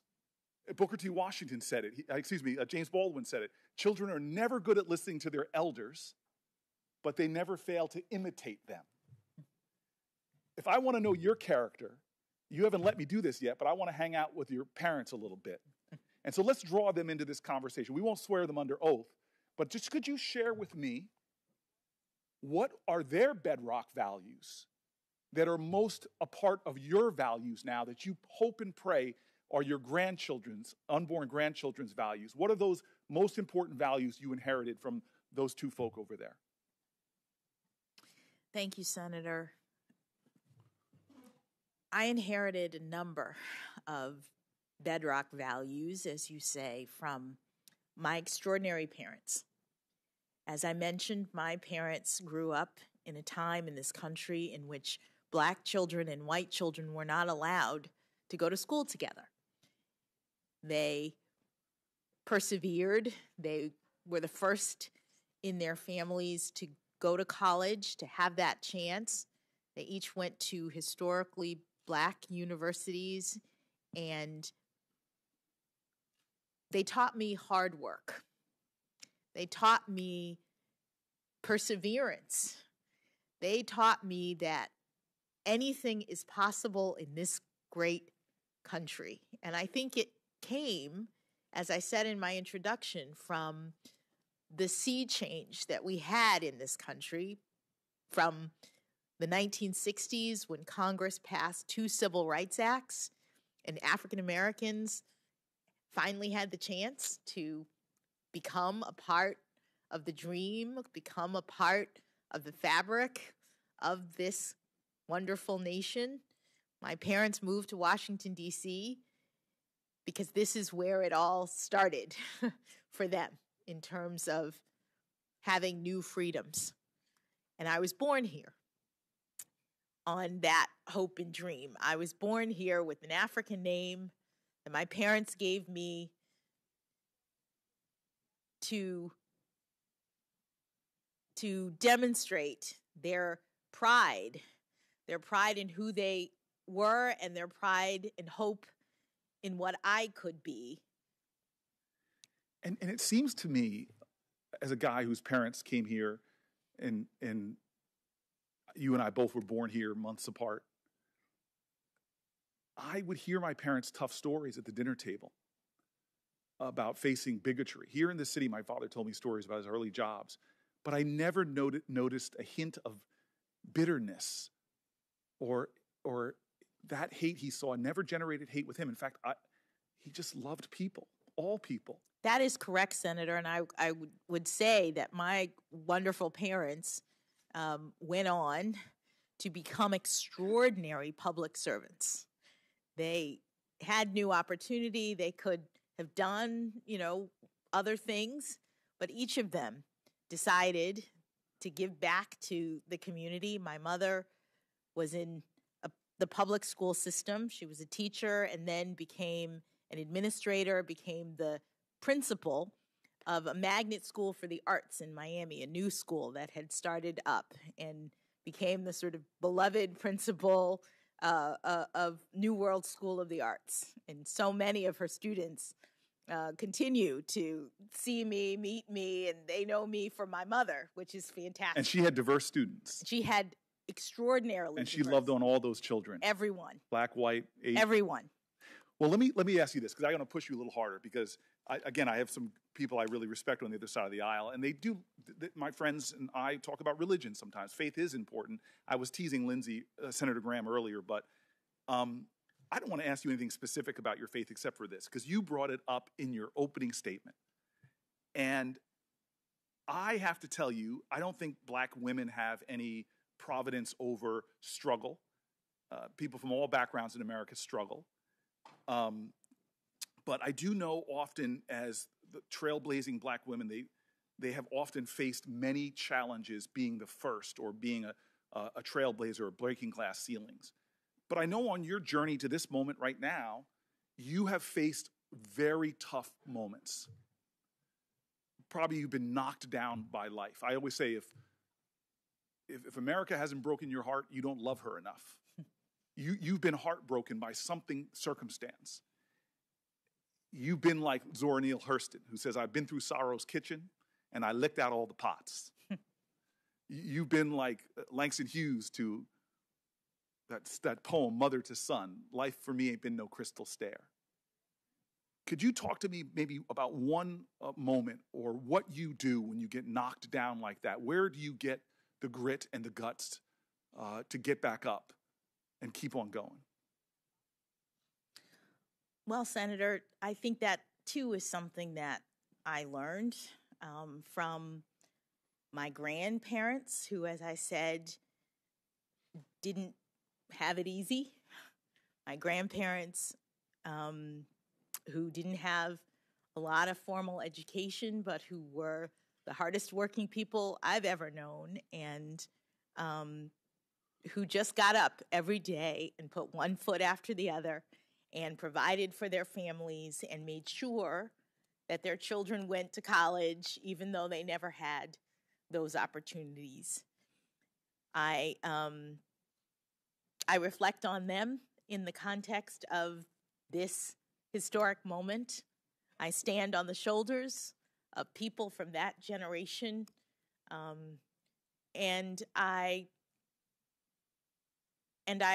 focus at times on my faith when I'm going through hard times. Those are the kinds of things that I learned from my grandmother, who used to have those family dinners and bring us all together.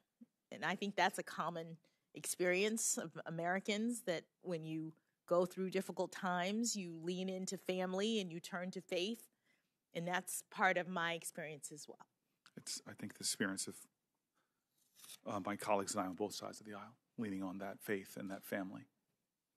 I want to give you, there's one thing about your opening statement, and I have to say, I haven't actually shaken your husband's hand yet, but yesterday I was mad at him because when he started tearing up at your remarks about him, it triggered, I don't really have it, but it triggered a sympathetic cry in me as well. So I'm a little upset at him, but I will deal with him individually.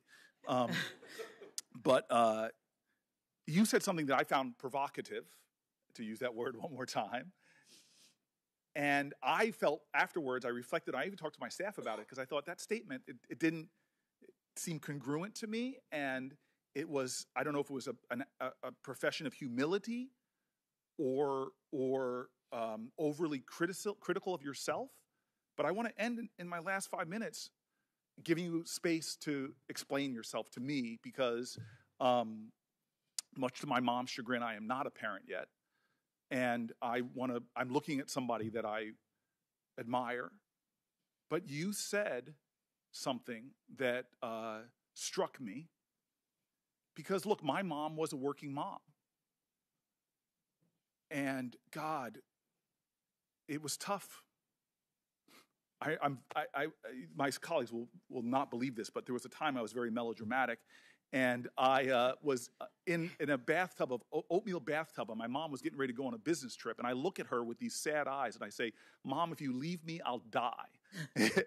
And she looked at me, knowing that you don't die from the chicken pox, but I still remember her going to the phone, having a long conversation, taking off her business suit and changing into her sweatpants. She would tell me later that was not a sign of love. She loved me, but a lot of women who love their kids can't stay home because we don't have paid family leave in this country.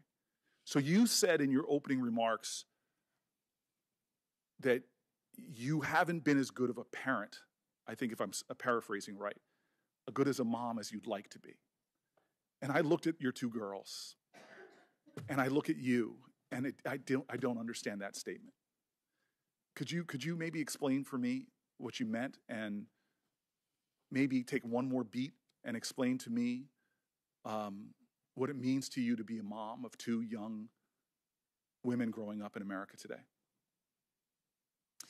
Thank you, Senator. What I said in my statement was that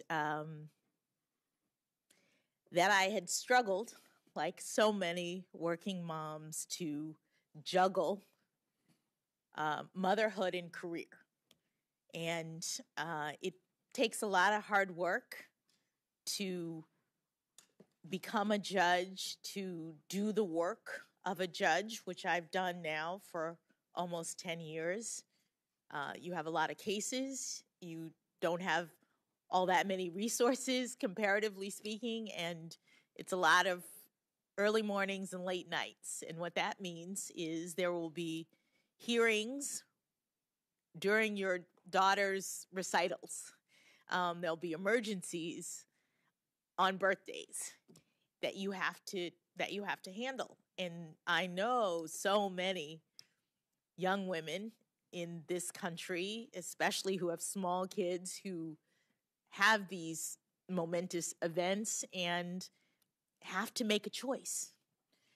You talked about your mom making the choice to make sure that she cared for you in that moment. And there are times when obviously you have to care for your family members. There are other times when there are events that you wish you could be a part of, but here's the emergency case that you have to deal with. And so I said in my opening that girls, you've had to deal with me juggling motherhood and job responsibilities, and I didn't always get the balance right. And so I would hope for them, seeing me, hopefully you all will confirm me, seeing me moved to the Supreme Court, that they can know that you don't have to be perfect in your career trajectory and you can still end up doing what you want to do, that you just have to understand that there are lots of responsibilities in the world and that you don't have to be a perfect mom, but if you do your best and you love your children, that things will turn out okay. Well, I'm sure your mom probably feels she wasn't perfect, but things have turned out okay. And I will tell you this. I'm sure they've said it, and if they haven't, I'm sure they will. The older I get, the more I appreciate my parents. I know they're proud of you, but as a guy who does have faith, and I sit at home in a room of my ancestors where I have generations of my ancestors' pictures up, and they're black folk and white folk. I have a very interesting family tree. I sit there to feel my ancestors sometimes and think about them. I hope right now, in this questions and blistering, that you know that at that desk there are a whole lot of spirits around you with their hands on you. Not only your children and your parents proud, but so are your ancestors. Mr. Chairman, thank you. Thank you very much, Senator Booker. And Judge Jackson, there are a lot of politicians on this committee, 22 of them. There's only one Cory Booker. And when he does his cross-examination on the human side, I always wait to see, can the witness get through this without a little emotion? There was a little there, as there should have been, as he talked about your family and your parents and your children. Cory, you're one of a kind. We love you. We have three more to ask questions tonight. Senator Kennedy, Senator Padilla, Senator Blackburn. We're going to break for 20 minutes, grab a bite to eat, freshen up, come back for the last round. Thank you. Senate stands in recess.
Senate Judiciary Committee will resume, and the questioning is to Senator John Kennedy of Louisiana.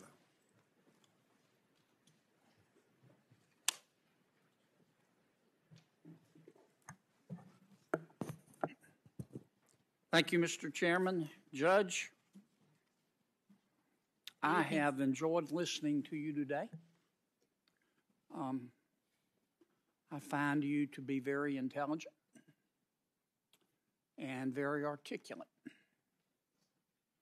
I'm still a little uncertain about how you think, how you approach cases, deciding cases, and we'll talk about that in a moment. I'm not going to ask you, nor should I, how would you would decide a case. And I'm not going to ask you, nor should I, to tell me whether you think a particular precedent is a good precedent or not. So, but I am going to talk to you about the law. But first,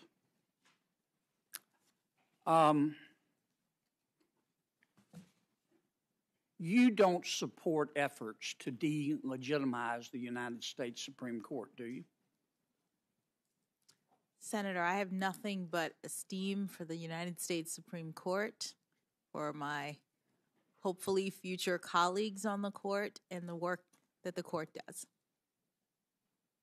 Can we agree that the calls to pack the court delegitimize the court? Senator, it would not be appropriate for me, in my view, to comment on calls to pack the court, as you say, to increase the number, to do any structural changes. Those are policy determinations for Congress. What the consequences of those are policy considerations for Congress. I'm just looking forward to working with the brilliant people who are there at whatever size Congress decides, if I'm confirmed. Well, the calls to pack the court don't legitimize the court, do they? Well, Senator, I think that would be for you to decide. I'm asking your opinion.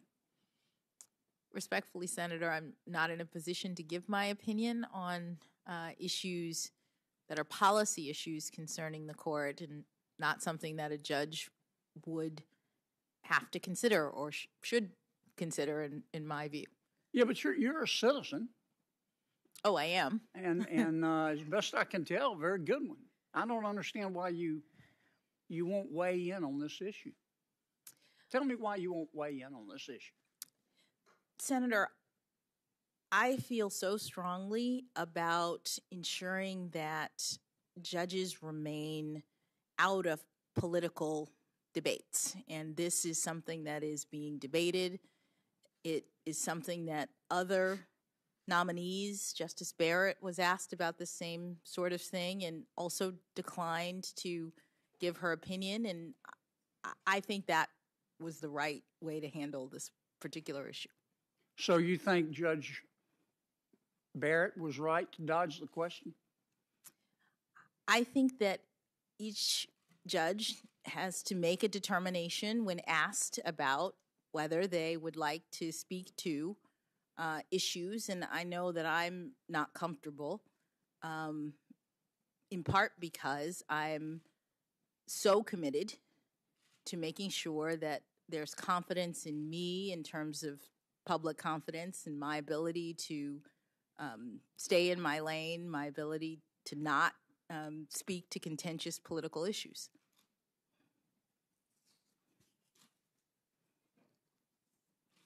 You have an opinion, though, don't you? Senator, any opinion that I would have is not something that would ever come up in my work as a judge, something that I would ever rely on. This is a political issue for Congress. But do you have an opinion, Judge? Not a strongly held opinion, actually. But you have an opinion. I haven't really thought about it, but I hear the arguments on both sides, and I understand it to be a political issue.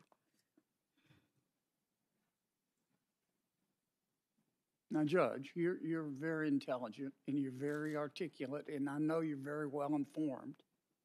You're telling me you don't have an opinion about packing the United States Supreme Court. Senator, I have opinions about a lot of things. I don't have an opinion that I think it appropriate to share. I work very hard to set aside my opinions when I'm thinking about cases, which is the work of a judge. And so this particular issue is one that is very contentious, as you say, one that's in the province of Congress, and one that I think it not appropriate for me to comment on. I understand that. But I think it would tell us a lot about you if you would answer the question. I'm a little confused about your answer earlier. It's probably more my fault than yours. Do you have an opinion about whether these efforts to pack the United States Supreme Court delegitimize the court? Do you have an opinion? Senator, I have an opinion about the efforts. It's not an opinion that I think is appropriate for me to share. And so therefore, I don't have anything further to add. So you do have an opinion, but you don't want to share it. Is that? I don't think it's appropriate for me as a nominee to comment on a political matter that is in the province of Congress. Well, in deciding to join the United States Supreme Court, if you're affirmed, wouldn't it make a difference to you whether you're one of 9 or one of 28? Would it make a difference? That impacts the judiciary? That involves the judiciary? Senator, it certainly involves the judiciary. I would be thrilled to be one of however many Congress thought it appropriate to put on the court. Okay. So you'd be okay if it was 28? If that's Congress's determination, yes. The Congress makes political decisions like that. Okay.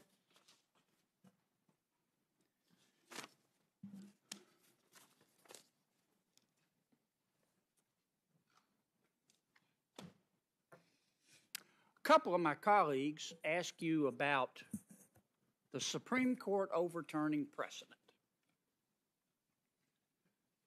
Now, it doesn't happen every other Thursday, but it's not what's the word I'm searching for, Judge? It's not extraordinary that the Supreme Court overturns precedent, is it? I mean, it happens. I won't say a lot, but it's not once every 50 years. Am I correct? You're correct that it's more frequent than once every 50 years, for sure. Yes. And so it happens. Yes. And you talked earlier briefly about the different factors that the court considers. Yes. In deciding. Give me a couple of those. Hit that another lick for me and just give me a couple. Whether the decision is egregiously wrong, whether there's been reliance on the decision that is being revisited, whether the decision is workable or unworkable, the one that they're looking at, whether the facts are new facts have come to light, or the facts have the circumstances are such that there's now a new understanding of the prior facts, and whether the case law in the area has shifted. And in fact, those are the factors that the Supreme Court listed 3 years ago in Janus, are they not? Those are the factors. I don't have the Janus opinion in front of me, but those are the factors that the court uses when it determines. Janus overruled, I think Senator Hirono talked about it. Janus overruled Abood. Yes. Dealing with whether labor unions can require non-members to pay dues. Remember that case? Yes. is the age of the case a factor in whether the Supreme Court will overrule a precedent? I think age relates to the reliance factor. I think the longer an opinion has been in effect, the court has considered that to be relevant to its determination of reliance. But sometimes the court looks at it not just in terms of reliance, they look at it from the other side of the age issue, and that is that maybe facts and circumstances and science have changed. Do they not? I believe that is part of the changed circumstances factor. So the Supreme Court is more likely to overturn a case, which would not be that extraordinary, if the precedent were 49 years old as opposed to 4.9 years old. I'm sorry. Can you repeat the question? Yeah. I'm just well. You said that the older the case is, one could make an argument that the reliance interest would be great. But you also said, I think, I don't mean to put words in your mouth, but the older the case is, the more facts and circumstances and science could have changed. So that would argue in favor of overruling it because of a change of circumstances. Did I get that? It might. These are all different circumstances that the court could consider under this multi-factor test. Okay. But all things being equal, let's say a decision 49 years old versus 3 years old, like Janice. The older decision is more likely to be overturned, you think, based on your experience? Oh, I don't know that I could make that prediction. I'm just saying that one of the factors, the reliance factor, the age of the opinion and how long people have been relying on it. Yes, ma'am.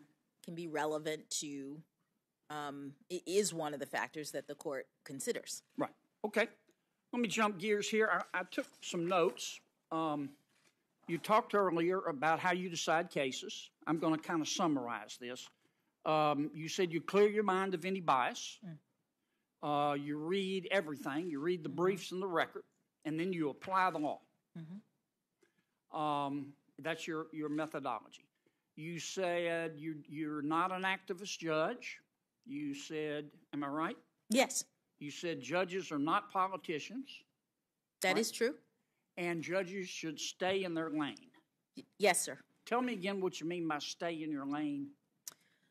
What I mean is that in our system of government, under the Constitution, we have a separation of powers, and each branch has their own sphere of responsibility. To say stay in your lane is the shorthand that I'm using for indicating that judges should not be policymakers, that those responsibilities are left to the elected branches, and that judges are to interpret the law, not make the law. And I use it to refer to the part of my methodology that is mindful of the constraints on judicial authority. Okay. Well put. So let me ask you. We can go to the Constitution, let's say the Bill of Rights, to narrow the discussion, and read about our explicit rights. Religious freedom, our right not to be unreasonably searched or seized, freedom of speech, they're right there. That's why they call them explicit. But the court has ruled we have a bunch of unenumerated rights. Am I correct? The court has determined there are certain personal rights related to individual autonomy that are implicit in the concept of ordered liberty or deeply rooted in our nation's history or tradition. But they're unenumerated? Yes. Okay.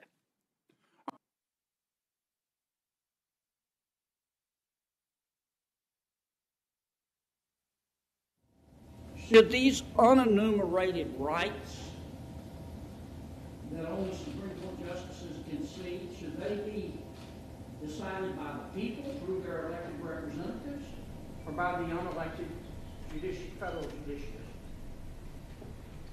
Well, Senator, the Supreme Court has interpreted the 14th Amendment to have a substantive component, and I'm not in a position to critique the court in terms of its precedents. That is the precedent of the Supreme Court. Right, right. Well, let me ask you this: what is a fundamental right? The court has interpreted the 14th Amendment's due process clause to include a substantive component and not just a procedural component, meaning the 14th Amendment guarantees due process, and the court has interpreted it to mean that with respect to certain rights, individual rights concerning intimacy, certain things like the right to contraception, the right to child rearing. There was a case of the Supreme Court that talked about making decisions for children in terms of visitation with respect to conflicts with grandparents, marriage. Right. I'm with you. These sorts of rights, the court has found, are implicit in ordered liberty, as I said, or deeply rooted in our nation's history and tradition. The right to assisted suicide, is that one of those enumerated or unenumerated rights? I believe the court found that it was not. Okay. Which body do you think is better able to make that decision, the Congress or the federal judiciary? Well, Senator, the Supreme Court has interpreted the Constitution, and the Supreme Court has the authority under our constitutional system to interpret the law. Right. And they've made the determination that the Constitution includes those unenumerated rights. Yeah, but here's the thing, Judge. Maybe a better example, it's a very hot topic today, the right of a transgender woman to compete in women's sports. Do you think Congress, the people ought to get to decide that through Congress, or the judge can just find it as an unenumerated right, a penumbra of the Constitution? Well, Senator, that the topic that you raised is something that is, as you say, a hot topic today and could certainly be litigated.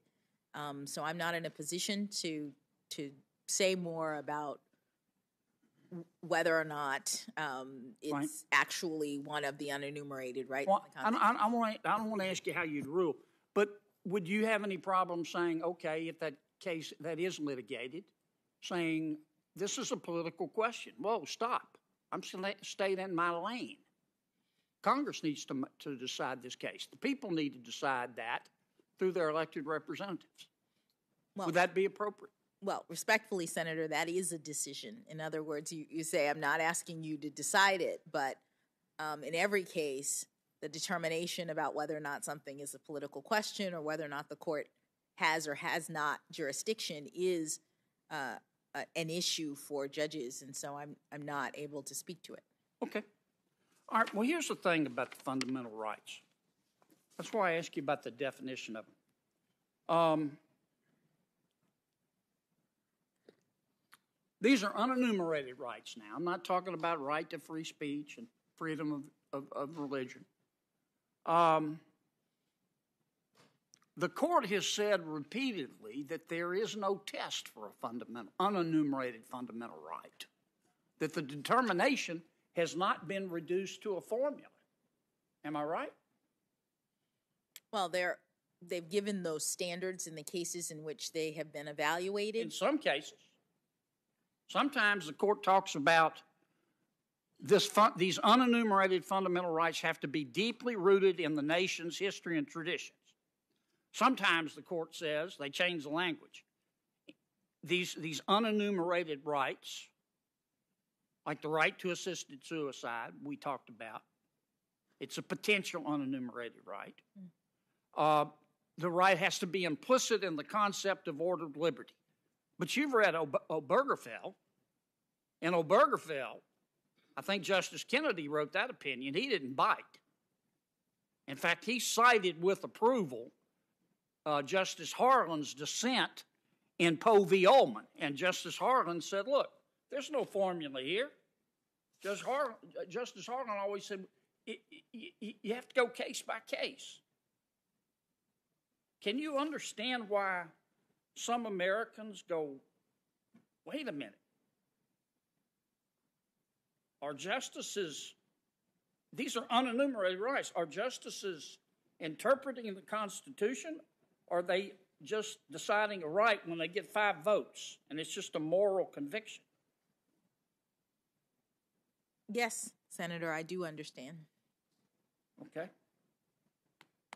Well, when you talk about judicial restraint, where does the restraint start with fundamental rights? Let's take the 9th Amendment, okay? What's it say? I know you know because you talked about it earlier. Well, it says that it indicates that there are rights that the fact that there are some enumerated rights in the Constitution doesn't mean that there aren't others. And how are we supposed to determine what others there are? I think the Supreme Court has not found any others coming from that particular constitutional provision. Could they? I can't speak to that, Senator. I mean, it's possible, right? If they get 5 votes, right? Well, anytime the Supreme Court has 5 votes, then they have a majority for whatever opinion they determine. Yeah. But do you think that would be a prudent course of action to start creating fundamental rights through the 9th Amendment, unenumerated now, without consulting Congress? Senator, I can't speak to a hypothetical about whether or not it would be a prudent course of action for the Supreme Court to hold that there were other rights in the 9th Amendment. That's well, the reason I'm asking, Judge, is you've talked a lot today about judicial restraint. And that's kind of like being for children and prosperity. We're all for children and prosperity and judicial restraint. But the rubber meets the road when you get down to, well, what does that mean? What does that mean? What it's meant for me, Senator, is what you've seen in my opinions, in the way that I've approached issues that have been before me, in my fidelity to the restraints that exist in the law in terms of the exercise of judicial authority. That adherence to precedent, for example, is something that I do, and even in cases, as you heard me discuss earlier, in which they're not binding precedents, I find that the court needs to take into consideration what has previously been determined and not be a policymaker in my decisions. Okay. Well, here's what's bothering me is too strong of a word. Sounds pejorative. Here's what I'm uncertain about. And please don't take this the wrong way. How do we know? I'm not saying you would do it, but how do we know that, since I can't seem to flesh out this judicial restraint and the limits of it for you, how do we know that if you get on the court, you won't say, well, you know, Congress can't get anything done, and there are all these issues that we need to address. And so I think the United States Supreme Court ought to create all these rights through the 9th Amendment. What would you say to that if somebody made that allegation? Well, Senator, I think that I have a record as a judge in terms of having been given responsibility, having looked at cases, having decided issues, and that my record demonstrates how I handle cases. I'm not in a position to hypothesize a circumstance in which a case appeared that raised a question about the recognition of an unenumerated right and whether I would say under those circumstances that I couldn't find such a right because that's a hypothetical, because I decide cases and controversies that come before me, because I'm a nominee and I can't speak to hypothetical scenarios about how I might rule in the future with respect to cases. Boy, the time goes fast. Let me ask you one other question. Yes. This business of having unenumerated rights through substantive due process, there's no textual basis for that. The court just started doing it, okay? I'm not asking you whether you think it was good or bad, because it's clear to me you don't want to share your thoughts on that, and I get it. I'd feel better if you would, but I get it. But don't you think the fact that our founders included a way to amend the Constitution is a testament to the fact that they were saying, here are your rights. We're writing them down. You can all go to the Bill of Rights and read them. And if you want more, we put in a way to amend the Constitution. I do understand that argument, and there are people who argue that. The Supreme Court has determined that the Due Process Clause yes, ma'am, includes a substantive component. Okay. And I understand the critiques of that view. I'm going to try to get in two more. Boy, the time flies. When does life begin, in your opinion? Senator, I don't know. Ma'am? I don't know. Do you have a belief? I have personal, religious, and otherwise beliefs that have nothing to do with the law in terms of when life begins. Do you have a personal belief, though, about when life begins? I have a religious view. Religious belief? That I set aside when I am ruling on cases. Okay. When does equal protection of the laws attach to a human being? Well, Senator, I believe that the Supreme Court. Actually, I actually don't know the answer to that question. I'm sorry. I don't. Okay. All right. You're familiar with the warrant requirement, I know. Yes. Okay.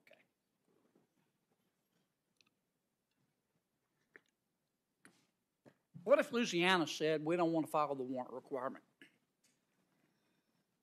Would that be legal? Are you positing a statute of Louisiana that we're not following, or individual law? Yeah, it's called a statute. Well, Senator, I'm thinking about all of the potential legal arguments that could be made. I can't answer the hypothetical about whether or not it would be lawful or unlawful. Can you think of an instance where a state could say, we're not going to follow the warrant requirement. We're going to write our own warrant requirement? I've never heard of that happening. Yeah. What if Article 1, Section 5 of the Louisiana Constitution is our state unreasonable searches and seizures? Couldn't we say we're not going to follow the federal interpretation? We're going to make it stricter under the state constitution. Well, the state can also... And in fact, under the state constitution, we're going to say a warrant is required in every instance. Don't give me this stuff about plain view and hot pursuit. You serve somebody, you better go stop and get a warrant. Now, I'm not saying Louisiana would do that, you understand? And I'm not saying they should or shouldn't. They can do that, can't they, under their own state constitution? They can provide more protection than the federal government. Yes. Well, how can they get away with that under the supremacy clause? You got to go fast because Durbin's about to cut me off. Yes, I'm sorry. How can they get away with providing more protections for people? Yeah, under the supremacy clause. Because it would depend on whether or not it conflicted with federal law. It doesn't conflict, I think, if the state provides more protection. We call that the adequate and independent state ground doctrine, right? Yes. Okay. All right, I'm over, but only about 22 seconds. So I'm going to land this plane, and we'll take off again tomorrow. Thank you. Thank you. Thanks, Senator Kennedy. Senator Padilla. Thank you, Mr. Chairman. Judge Jackson. Good evening, How Senator. you doing? I'm good. It's been a long day. It has. Thank you for spending it with me. I understand it's your birthday. Yes, so I'll cut to the chase on my first question. What, now, and look, I've been reading up a lot about you since the nomination. I've studied your record. We've had an opportunity to meet in my office, spent some time there, and I've been listening pretty closely to today's hearings. And my first question may be the highest stakes. What would you say to a member of this committee who is sitting here like you for about 12 hours now on his or her birthday? I would say happy birthday. Great thank answer. You. We're off to a great start here. You know, I actually only asked that question half jokingly because I was moved by your opening statement yesterday as well, especially moved by my colleague, Reverend Booker here, a little while ago when he uplifted your commentary about the struggle you clearly feel and that I share about being a working parent. And I couldn't help but think to myself how I've had to grow, and Andrew and I remind each other of this pretty regularly, try to give good advice to our children. We're trying to raise 3 gentlemen, not trying to raise 3 boys, we're trying to raise 3 gentlemen. And it's not always perfect, but we give them the advice of just, you know, try your best to be your best, right? We're not expecting perfection. And sometimes parents need to remind themselves of that too. Can't expect perfection. We just got to try our best to be our best. It's also, you know, dawned on me that we've been here for more than 12 hours, and there's a very fundamental question that hasn't been asked. You know, you've given thoughtful answers throughout the day, but fundamentally what this hearing is today, it's a job interview. It's a very public and very thorough job interview, as it should be. If you're confirmed, you could potentially serve on the Supreme Court for decades, helping shape the direction of American law and American life in profound and lasting ways. So it's appropriate that over the course of this interview, you should be asked some in-depth questions about your background, about your experiences, and your approach to the law. But before I get to some of those questions that I have, the first question I have for you is, so why would you want this job? And now with the added flavor of, why would you want this job? You have a great one now while we're thinking on a daily basis how we try to find that right balance that is often elusive between work and family and other obligations. Thank you, Senator. I've spoken many times about the fact that I came to love the law starting as early as 4 years old, watching my dad study when he went back to law school when I was a child. And I honestly never thought that there was anything else that one could really do because I was so enamored of my father and so proud of his decision to follow his dream after I was born.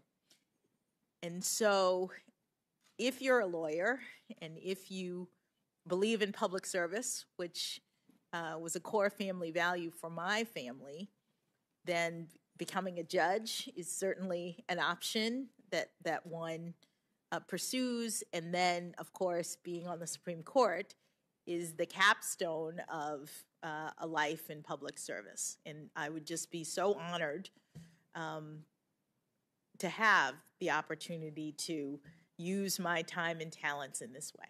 So, thank you for that. And now to some of the more specific questions. Now, as I mentioned, I've been listening closely throughout the day. Your knowledge of the law, your even temperament, your charm, and clearly your endurance is impressive. They all shine through. But I acknowledge that at times this hearing has been a little frustrating.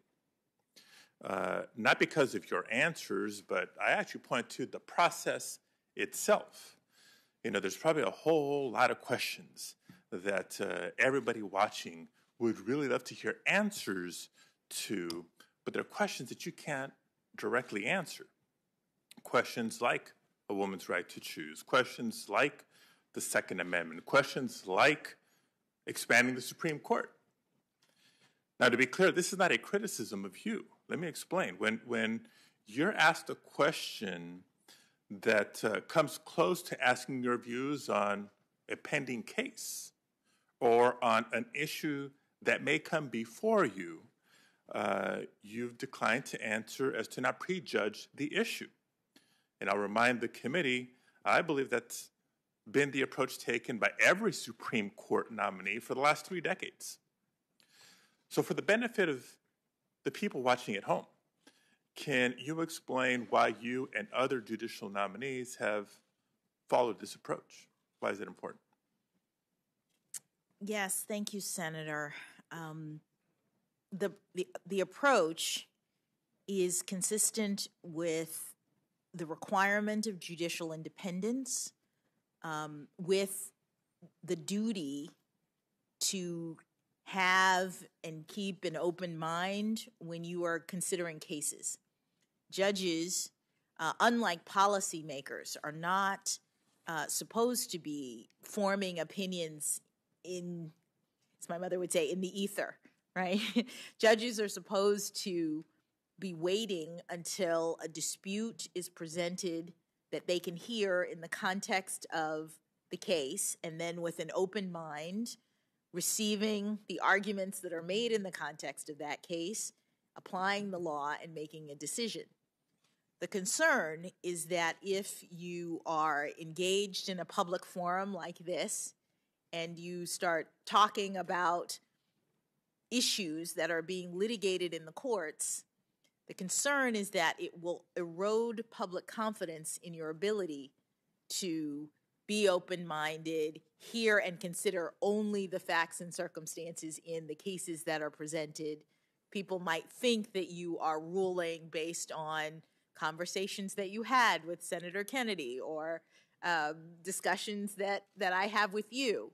And so judges tend to not speak publicly about issues that are being litigated, and especially judges who are being considered for the Supreme Court, because at the end of the day, a lot of these issues will come before that forum, and you want people to know that you have an open mind, that you haven't prejudged any issue, and that you are waiting and staying in your appropriate constitutional lane. Great. Confidence in the judiciary and the justice system.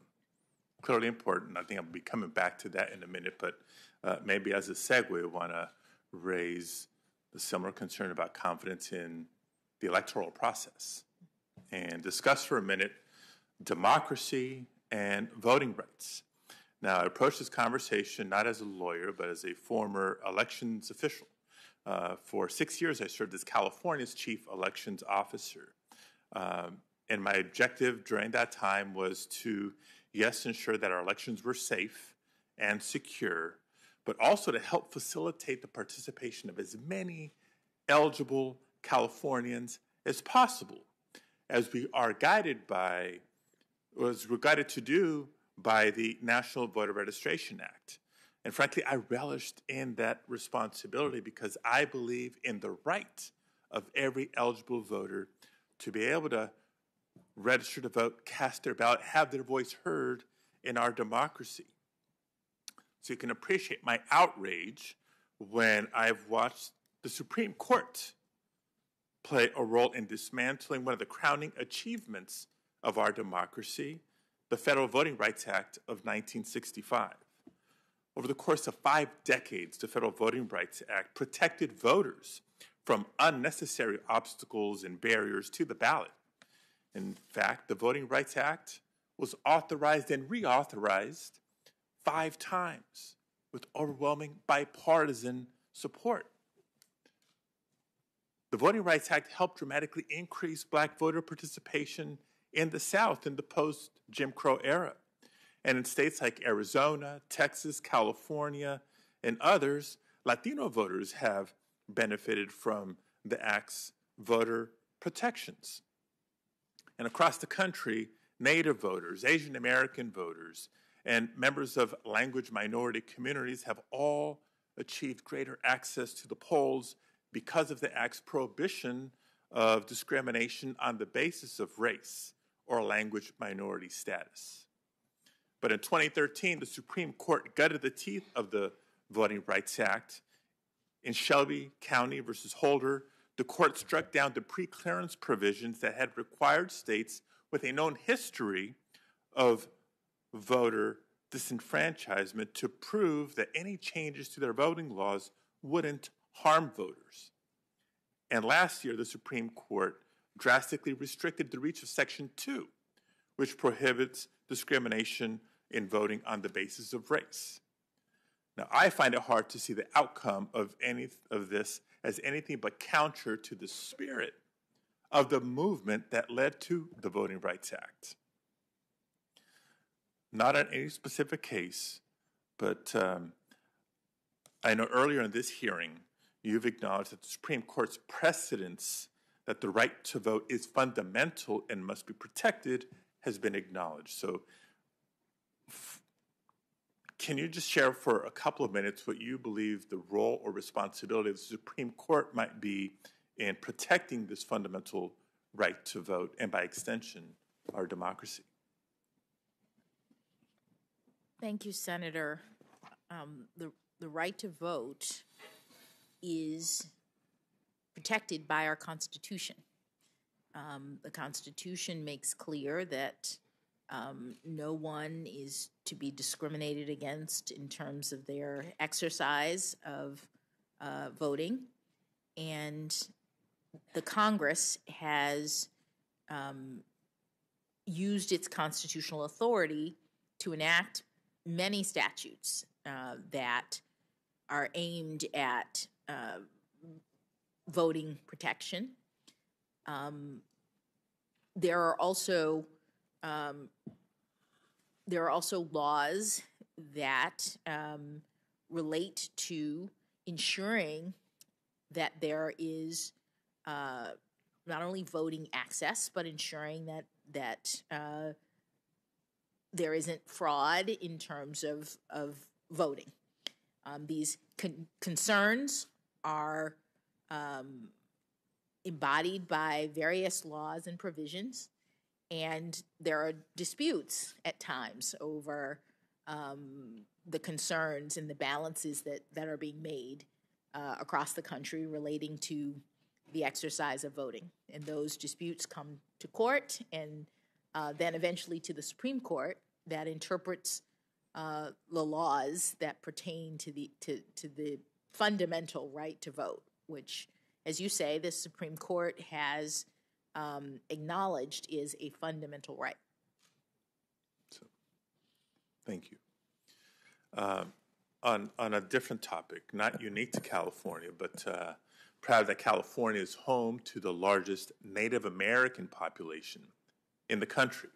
More than 1 in 10 Native Americans call California home, and California is home to 109 federally recognized tribes who have a nation-to-nation relationship with the United States of America.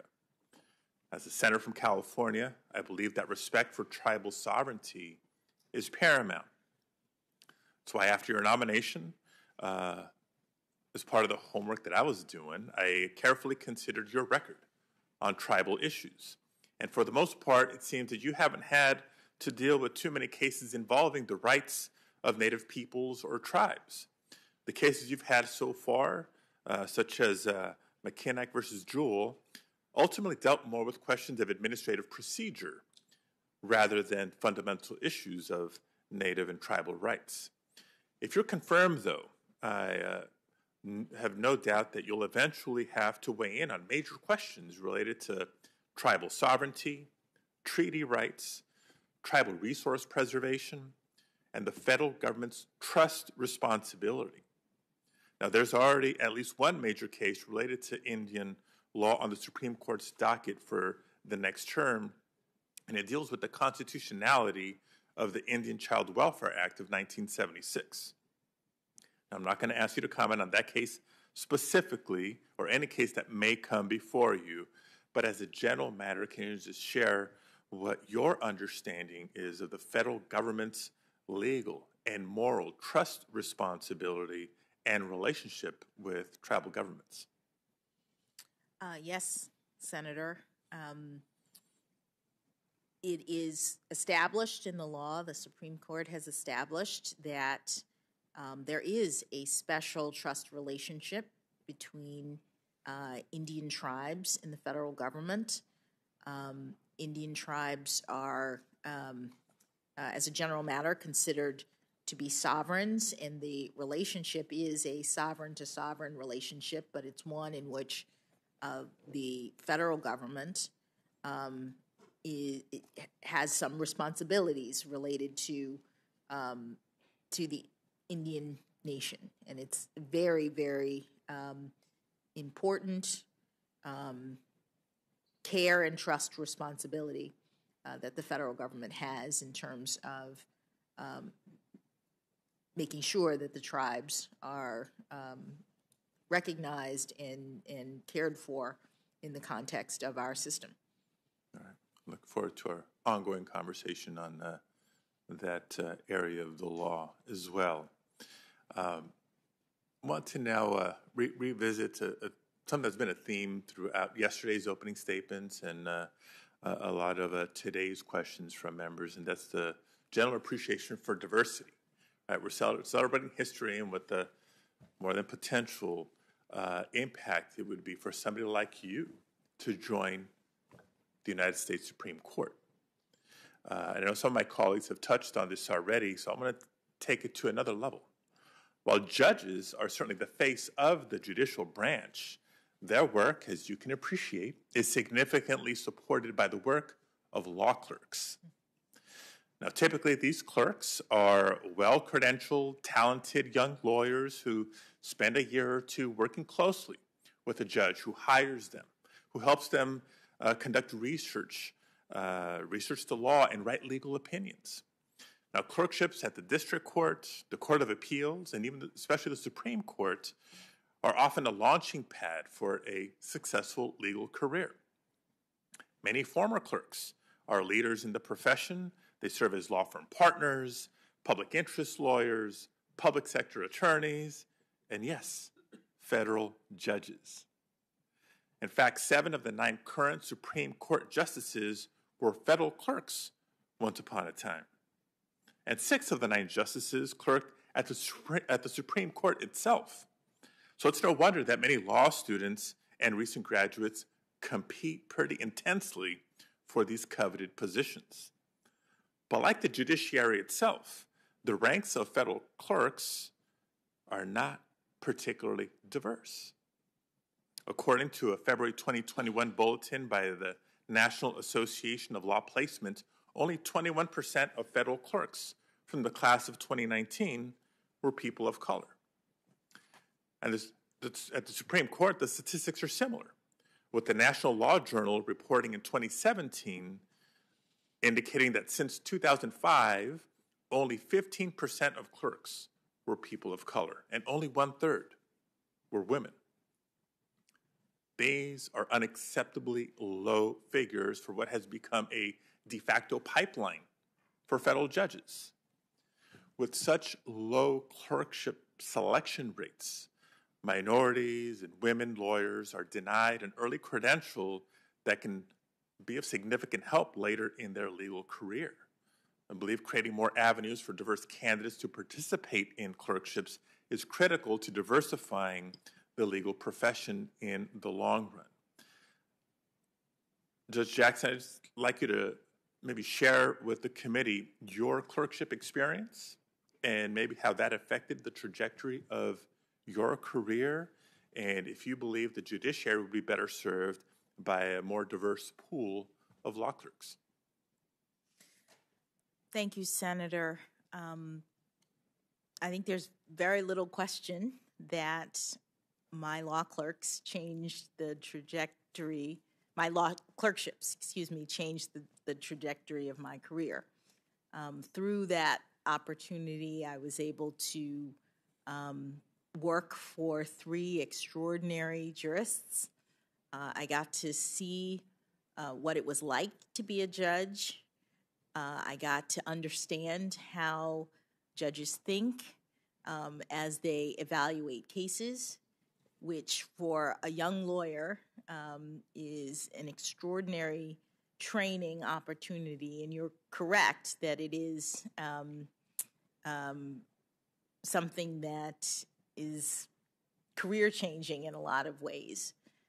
I have tried in my time on the bench to do a significant amount of outreach to young people. I go to law schools whenever I'm asked. I speak at a lot of places. You've heard some of my speeches get referenced because I'm often asked to go, and I try to go every time I am asked because I know how important it is for people to see that people like me are in the judicial branch and for people to hear about clerkships. One of the things that I often get when I go to law schools is surprise from some groups and some people about the chance to clerk. They weren't even really aware that that was something that they can do or should try to do. So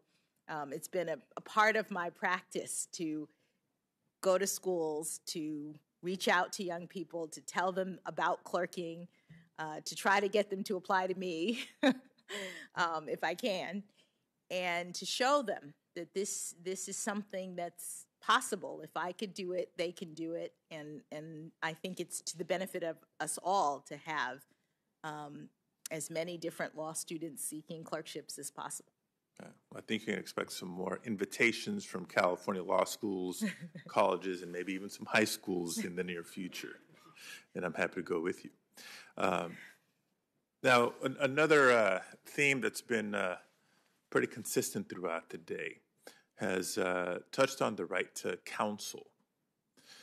You've been asked questions about your work as a public defender. Some have criticized you for providing a defense to certain clients who could not afford an attorney. I want to talk to you about this issue, but I also don't want to assume that everybody watching at home is a criminal law scholar.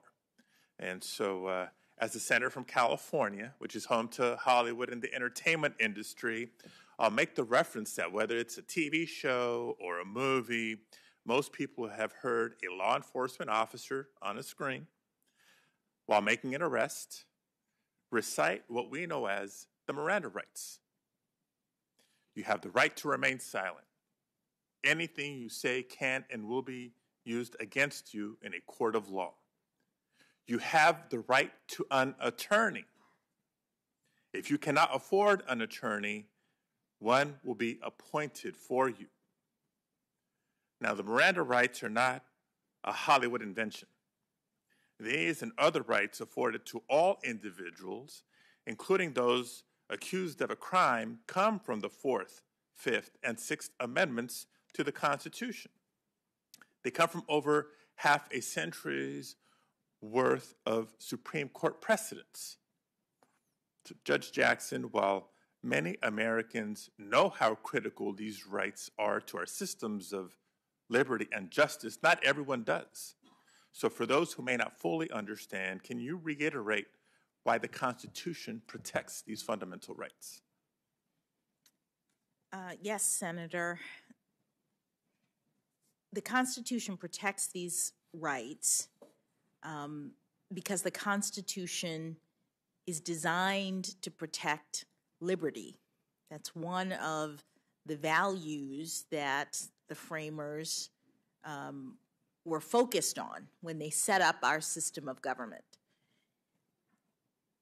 The federal government is limited in its powers in part because the framers wanted to preserve liberty, did not want the federal government to encroach on individual freedoms. And there's no bigger sphere of encroachment than the federal government or even state governments using their power to deprive people of liberty in the context of the criminal justice system. So the Constitution says that when the government seeks to deprive someone of liberty because they accuse them of a crime, they have to afford certain rights to the individual. They have to make sure that the person is processed fairly. Criminal defense lawyers protect those constitutional rights by ensuring that the government is doing what the Constitution says the government has to do when they seek to deprive someone of liberty. It's the criminal defense lawyer who makes the objection to prosecutorial overreach in a case, or who makes sure that all of the rights that the framers put into the Constitution are being observed in actual practice by the government.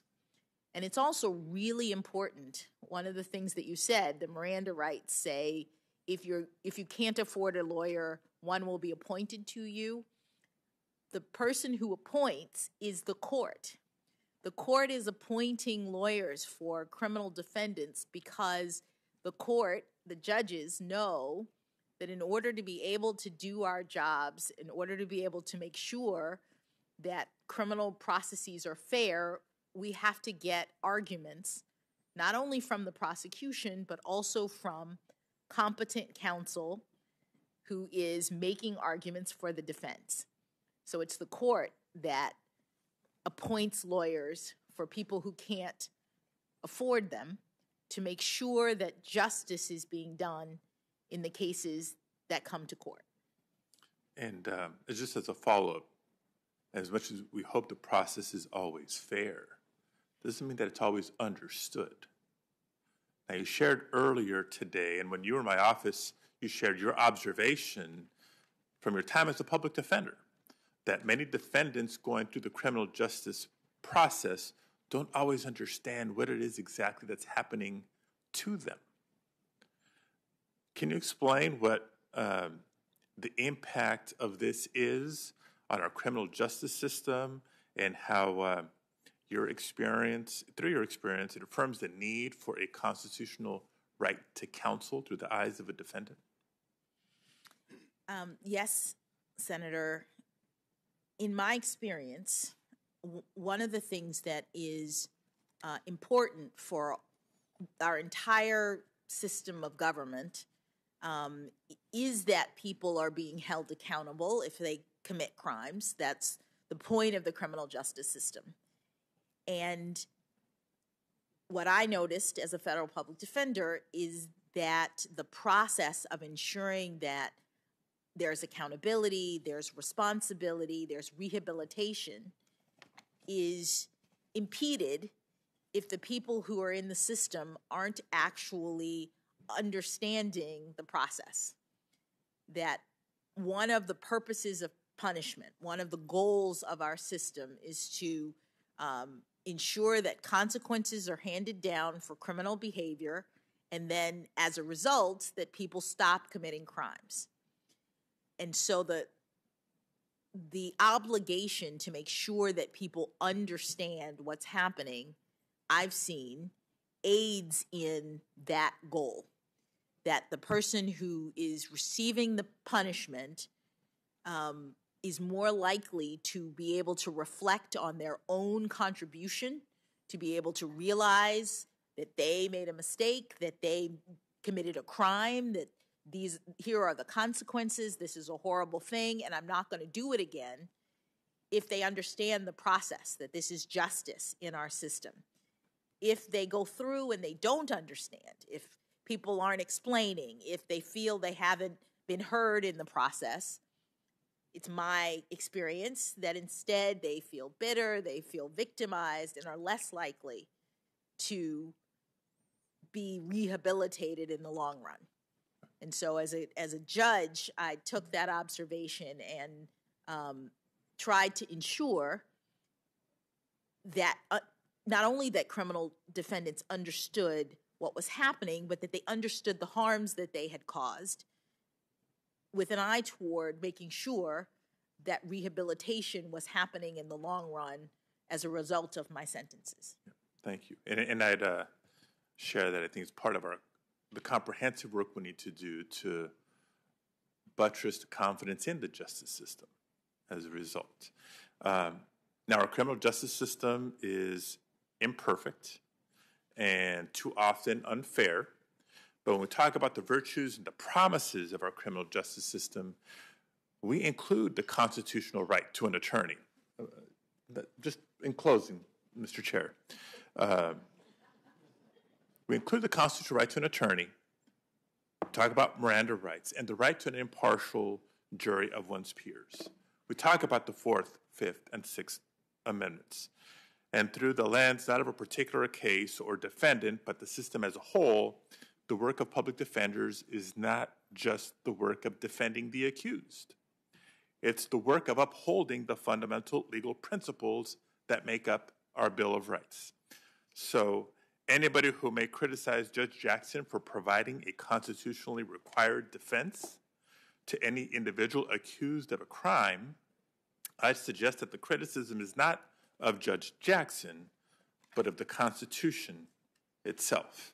And just in closing, not an additional question, but Judge Jackson, I've listened to you respond to questions now for the last 12 hours, and I've watched some of my colleagues take some of your work and some of your views out of context to try unsuccessfully to paint you as someone that you are not. I've been struck by your thoughtfulness, your temperament, and your integrity in responding to these questions. And I really hope that America is watching today, because if they are, they've seen the perfect example of what the temperament of a judge should be: thoughtful, balanced, and very, very patient. Thank you, Mr. Chair. Thanks, Senator Padilla. Senator Blackburn. Thank you, Mr. Chairman. And Judge, thank you again for your time. I made a note earlier. Senator Blumenthal had mentioned that to do this job that you are before us wanting to take on, it takes book smarts and people smarts. And I think that's a very appropriate summation. And as we have spent the past few weeks going through your records, getting to know you, reading letters that have come in about you, hearing from people, I've kind of looked at it and said, okay, she has been richly blessed with God-given talents. And then she has experiences and education. And then coupling with that, hopes, desires, and a lot of drive that really make you the person that you are. And we have heard from your friends about how you are a friend and you've been a mentor. And as one of my friends would say, and I bet you feel this void, you're the answer lady for a lot of issues that friends would bring to you. You love your family, and they obviously love you. And I wish you could see your dad's face. It is wonderful. He beams when you talk about the things that he has taught you. But All of that has been repeated time and again in letters for you. But it's important that we know this, and it's why we continue to ask you about your views on issue, because all of that goes into forming who you are and your worldview, and it all is applicable to the job that you've done in the past, and likewise the job that you are going to do in the future. And it does have bearing on different issues. And it's been so interesting to me to get text messages from friends at home that are watching this. I had one from a friend from church. And she said, you know, she seems really likable, but I'm not sure I agree with her on the issues. And this is someone who is incredibly pro-life. And she's about my age, so she's a mom and a grandmom. And this is a question that is important to her, to look at life. And Senator Feinstein talked about that issue with you a little earlier today. You've also said today that it would be inappropriate for you to share your views on political issues or issues that might come before the court, like abortion. But I want to go to you on something you said when you were in private practice. You made your views on pro-life and the pro-life movement very clear. And in fact, you attacked pro-life women. And this was in a brief that you wrote. You described them, and I'm quoting, hostile, noisy crowd of in-your-face protesters, end quote. And you advocated against these women's First Amendment right to express their sincerely held views regarding the sanctity of each individual life. And I'm a pro-life woman.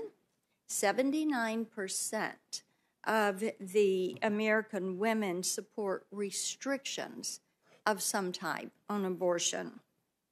And so I find it incredibly concerning that someone who is nominated to a position with life tenure on the Supreme Court holds such a hostile view toward a view that is held as a mainstream belief that every life is worth protecting. So how do you justify that incendiary rhetoric against pro-life women? Thank you, Senator. The brief that you're referring to was a brief that I filed on behalf of clients who were clients of my law firm. This is in, I believe, 1999 or 2000, maybe 2000 or 2001. Yeah.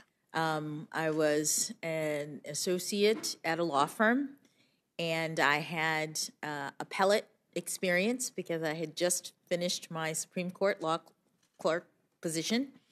And in the context of my law firm, I was asked to work on a brief concerning a buffer zone issue.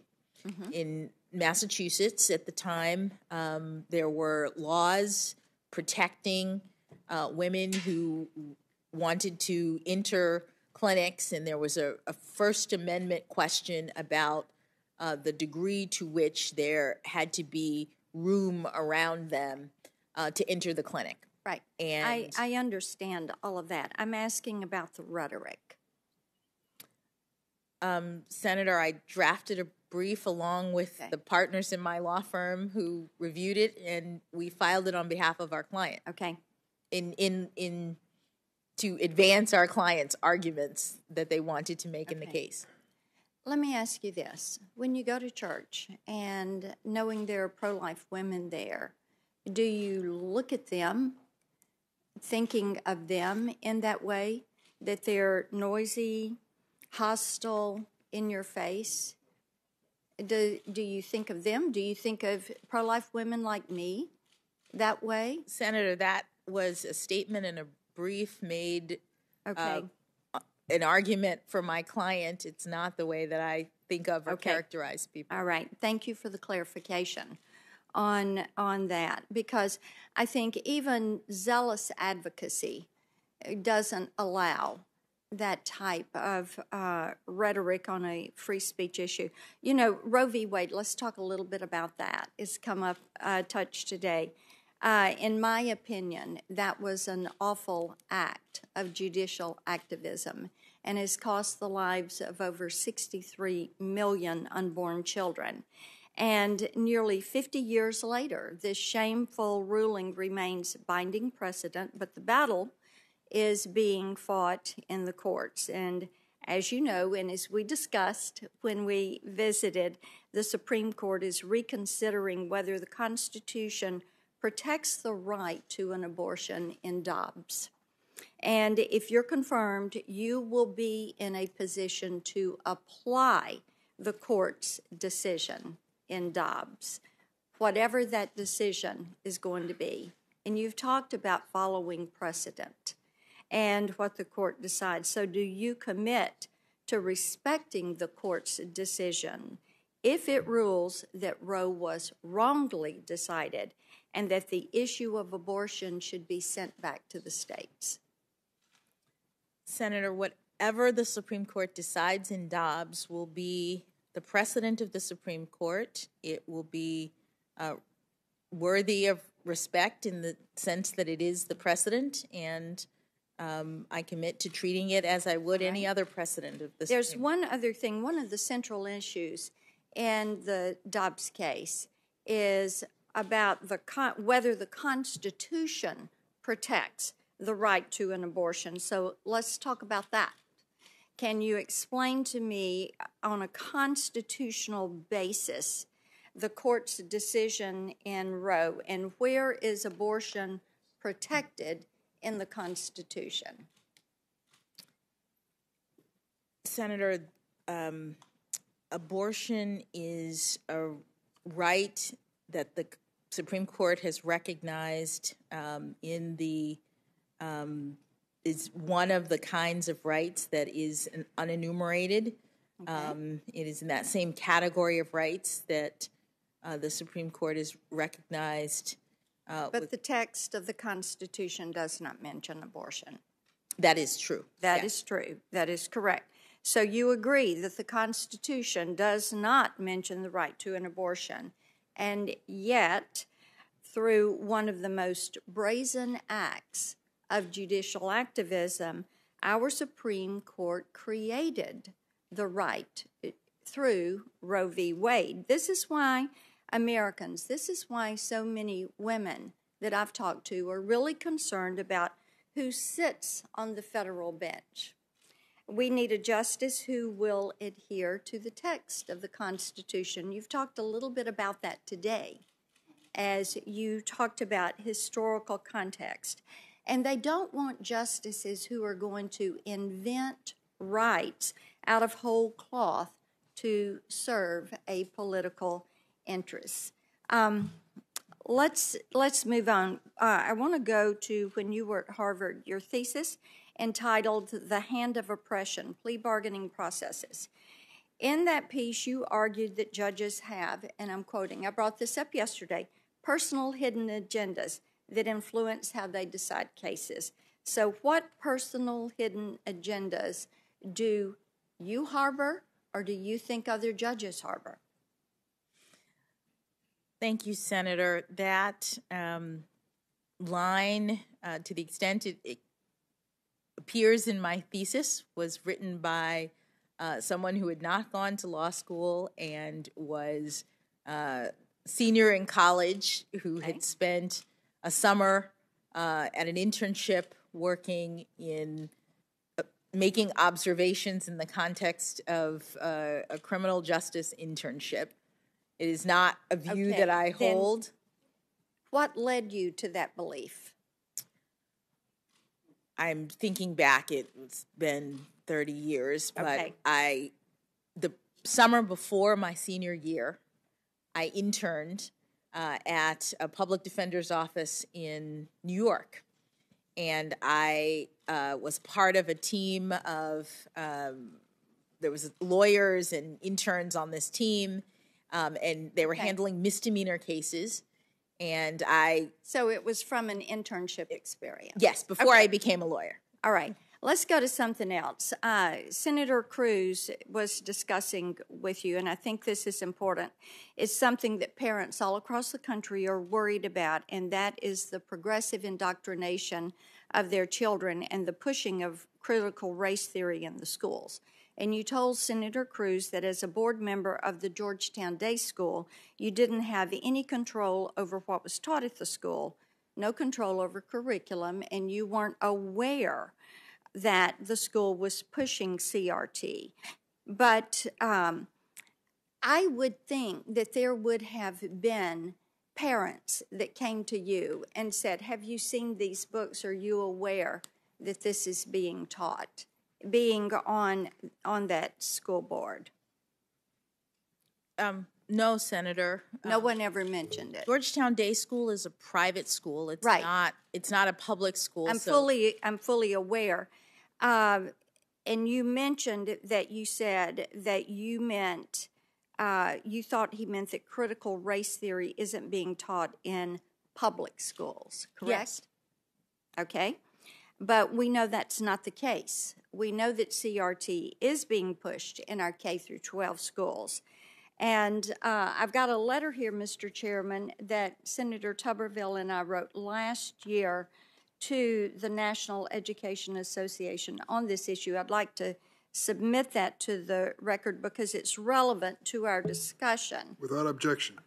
And we had admonished the NEA for adopting pro-CRT materials during their annual organizing meeting and proposing to spend $127,000 in teachers' dues to combat opponents of CRT.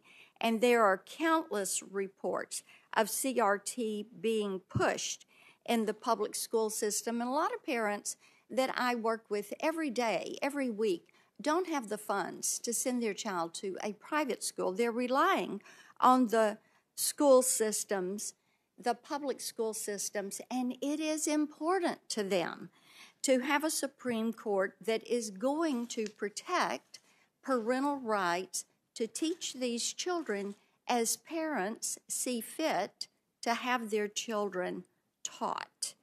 And I will tell you, too, with Georgetown Day School, I found it astounding that it teaches kindergartners, 5-year-old children. And I've got grandchildren. And they teach them that they can choose their gender. So is this what you were praising when you applauded Georgetown Day School's progressive education? Do you agree that our schools should teach children that they can choose their gender? Senator, I'm not remembering exactly what quote you're referencing, but Georgetown Day School is... It was in a book, and you gave the quote. Okay. Georgetown Day School is a private school. Yes. I'm asking, do you agree that schools should teach children that they can choose their gender? Senator, I'm not making comments about what schools can teach. Let me ask you this then. United States versus Virginia, the Supreme Court struck down VMI's male-only admission policy. Writing for the majority, Justice Ginsburg stated, supposed inherent differences are no longer accepted as a ground for race or national origin classifications. Physical differences between men and women, however, are enduring. The two sexes are not fungible. A community made up exclusively of one sex is different from a community composed of both. Do you agree with Justice Ginsburg that there are physical differences between men and women that are enduring? Senator, respectfully, I am not familiar with that particular quote or case, so it's hard for me to comment as to whether all right. I'd love to get your opinion on that, and you can submit that. Do you interpret Justice Ginsburg's meaning of men and women as male and female? Again, because I don't know the case, I don't know how I interpret it. I need to read the whole thing. Can you provide a definition for the word woman? Can I provide a definition? No. Yeah. I can't. You can't? Not in this context. So I'm not a biologist. The meaning of the word woman is so unclear and controversial that you can't give me a definition? Senator, in my work as a judge, what I do is I address disputes. If there's a dispute about a definition, people make arguments, and I look at the law and I decide. Well, so I'm not. The fact that you can't give me a straight answer about something as fundamental as what a woman is underscores the dangers of the kind of progressive education that we are hearing about.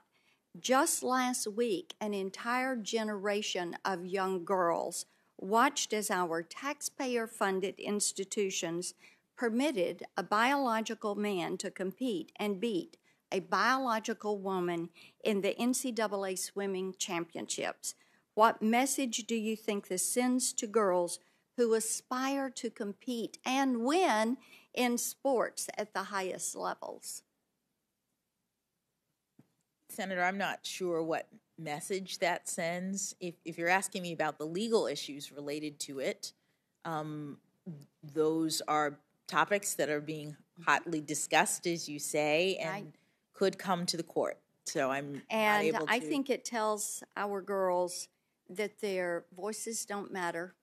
I think it tells them that they're second-class citizens, and parents want to have a Supreme Court justice who is committed to preserving parental autonomy and protecting our nation's children.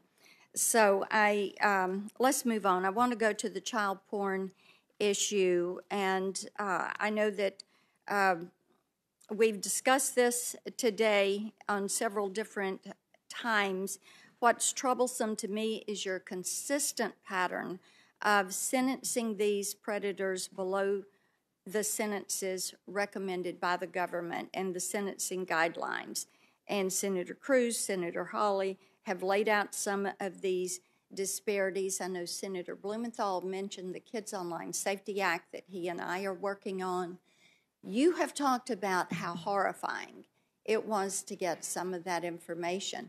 As we have held these hearings, that too has been horrifying. We've had moms from all over the country call us and tell us their story of how these pedophiles, these child abusers, these pornographers are using technology. And that technology has really advanced. And unfortunately, we know that online right now, it is more dangerous for kids than ever. Here's a couple of stats for you. In 21, NCMEC's cyber tip line received nearly 30 million reports of online child sexual abuse material, which is a 35% increase over 2020. Those 30 million tips contained 44.8 million videos and 39.9 million images. And as a mom and a grandmom, this is an issue of tremendous concern. I have grandsons that are 12 and 13 years old. And these are things that concern me, how these people work. I find the discussion that you made, the distinction you made between pedophiles who produce child pornography and those who are only collectors to be one without a difference. You said, and I'm quoting you, that it was a mistake to assume that child pornography offenders are pedophiles.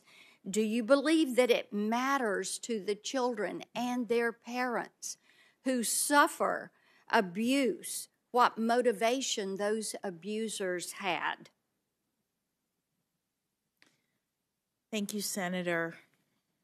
As you said, and as I've said, these cases are among the most difficult. They are. For judges who have to deal with the evidence, judges who, like me, are parents. My question, Judge, do you think it matters to the kids and their parents, the motives of the abuser, of the pornographer? Senator, it does not matter to the victims in these cases what the motivation is. The quote, I'm not exactly sure where it came from. I know that what Senator Cruz showed me before was questions that I was asking in the context of a hearing to... Okay. Well, I've got some serious concerns about that. I do want to go to your judicial philosophy and back to the 9th Amendment.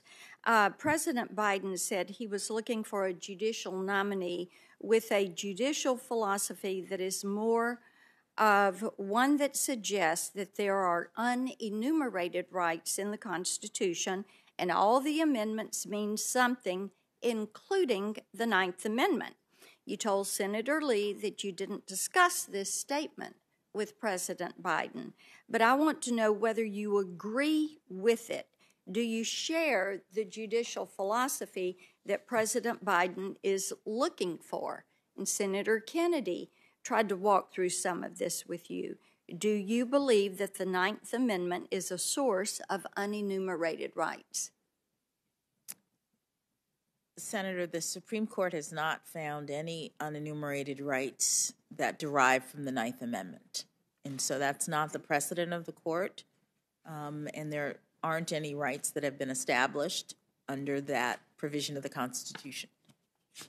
Okay. White House Chief of Staff Ron Klain has written that the Supreme Court should intervene whenever the nation's conscience and laws need a jolt in a progressive direction.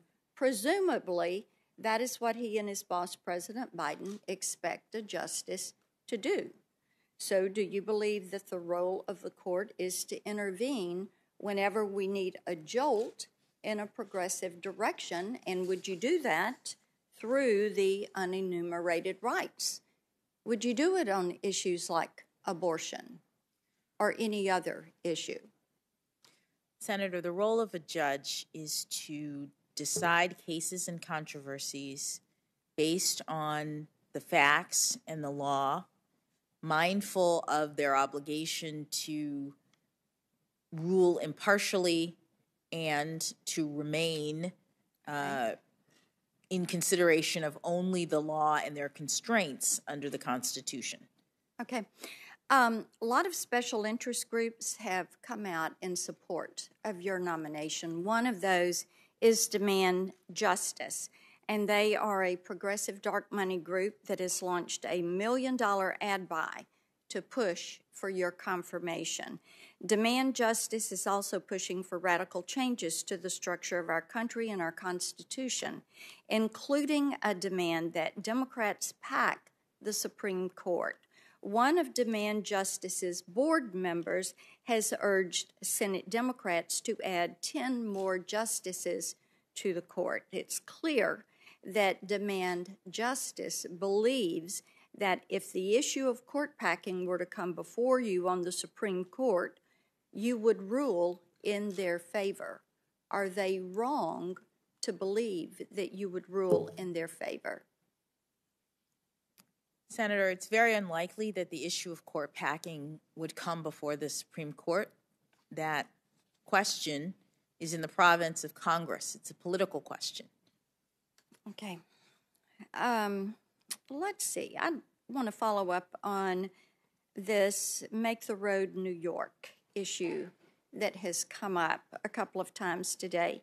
Congress granted DHS sole and unreviewable discretion to determine which illegal immigrants should be deported. This means DHS's decision was unreviewable by a federal judge, and any attempt to challenge DHS's decision should have been dismissed by the court. And yet, you did the very opposite. You didn't dismiss it. You inexplicably construed the law to permit a judicial challenge to DHS's immigration decision, despite the plain language of the statute. The D.C. Circuit, where you sit, reversed you. It noted that it could hardly imagine a more definitive expression of congressional intent than the one in the law at issue. And it questioned how you could have come to any other conclusion based on the text of the statute. So I'd like to know what was ambiguous about the immigration law that we enacted, and we explicitly stated that DHS's decision was unreviewable. What more could we possibly have said or have made clear that you were not authorized to review DHS's decision? Thank you, Senator. When Congress strips the court of jurisdiction, Congress, in many cases, does so explicitly. It says something other than sole and unreviewable. It says things like, no court shall hear, there's no jurisdiction to consider. There are ways that Congress clarifies that judges have no authority or no jurisdiction to hear a particular case.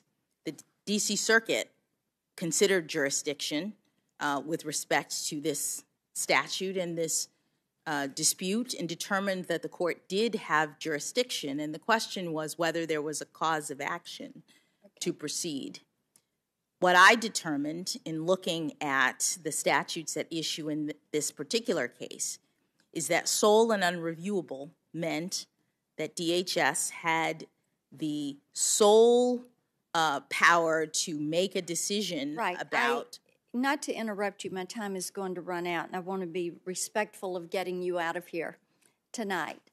But we were clear in what we said on that, and I heard your explanation on that earlier today. That's why I wanted to come back to it tonight, because this is the kind of judicial activism that really concerns Tennesseans. These issues that I've been through with you today, the statements that I gave back to you last night in my opening, things that you had said, decisions that you had made, these cause concern. So we'll take up a little bit more of it tomorrow.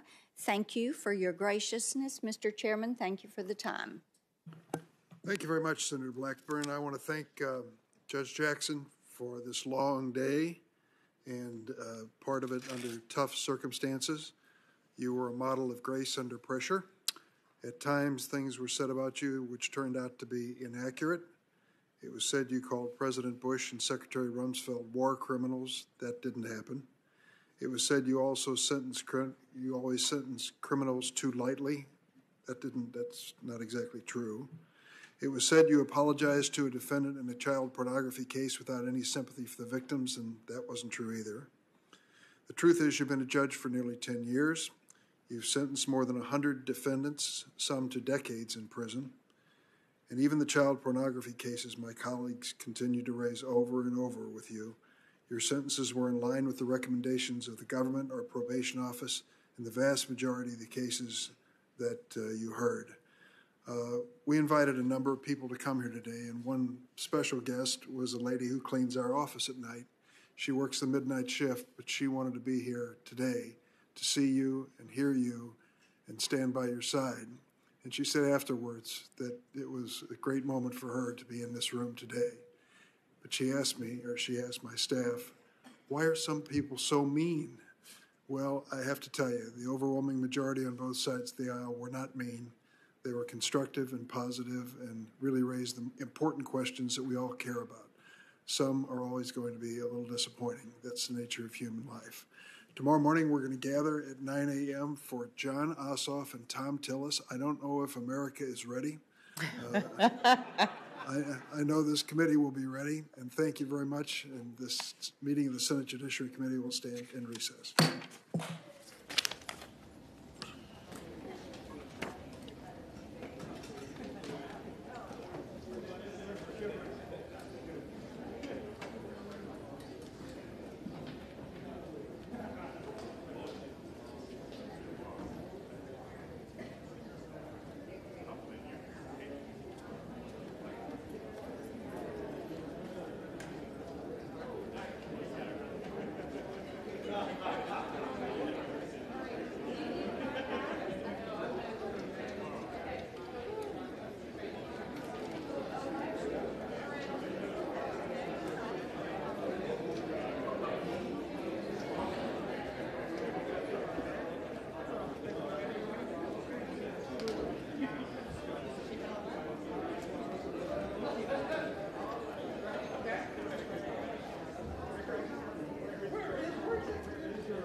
Someone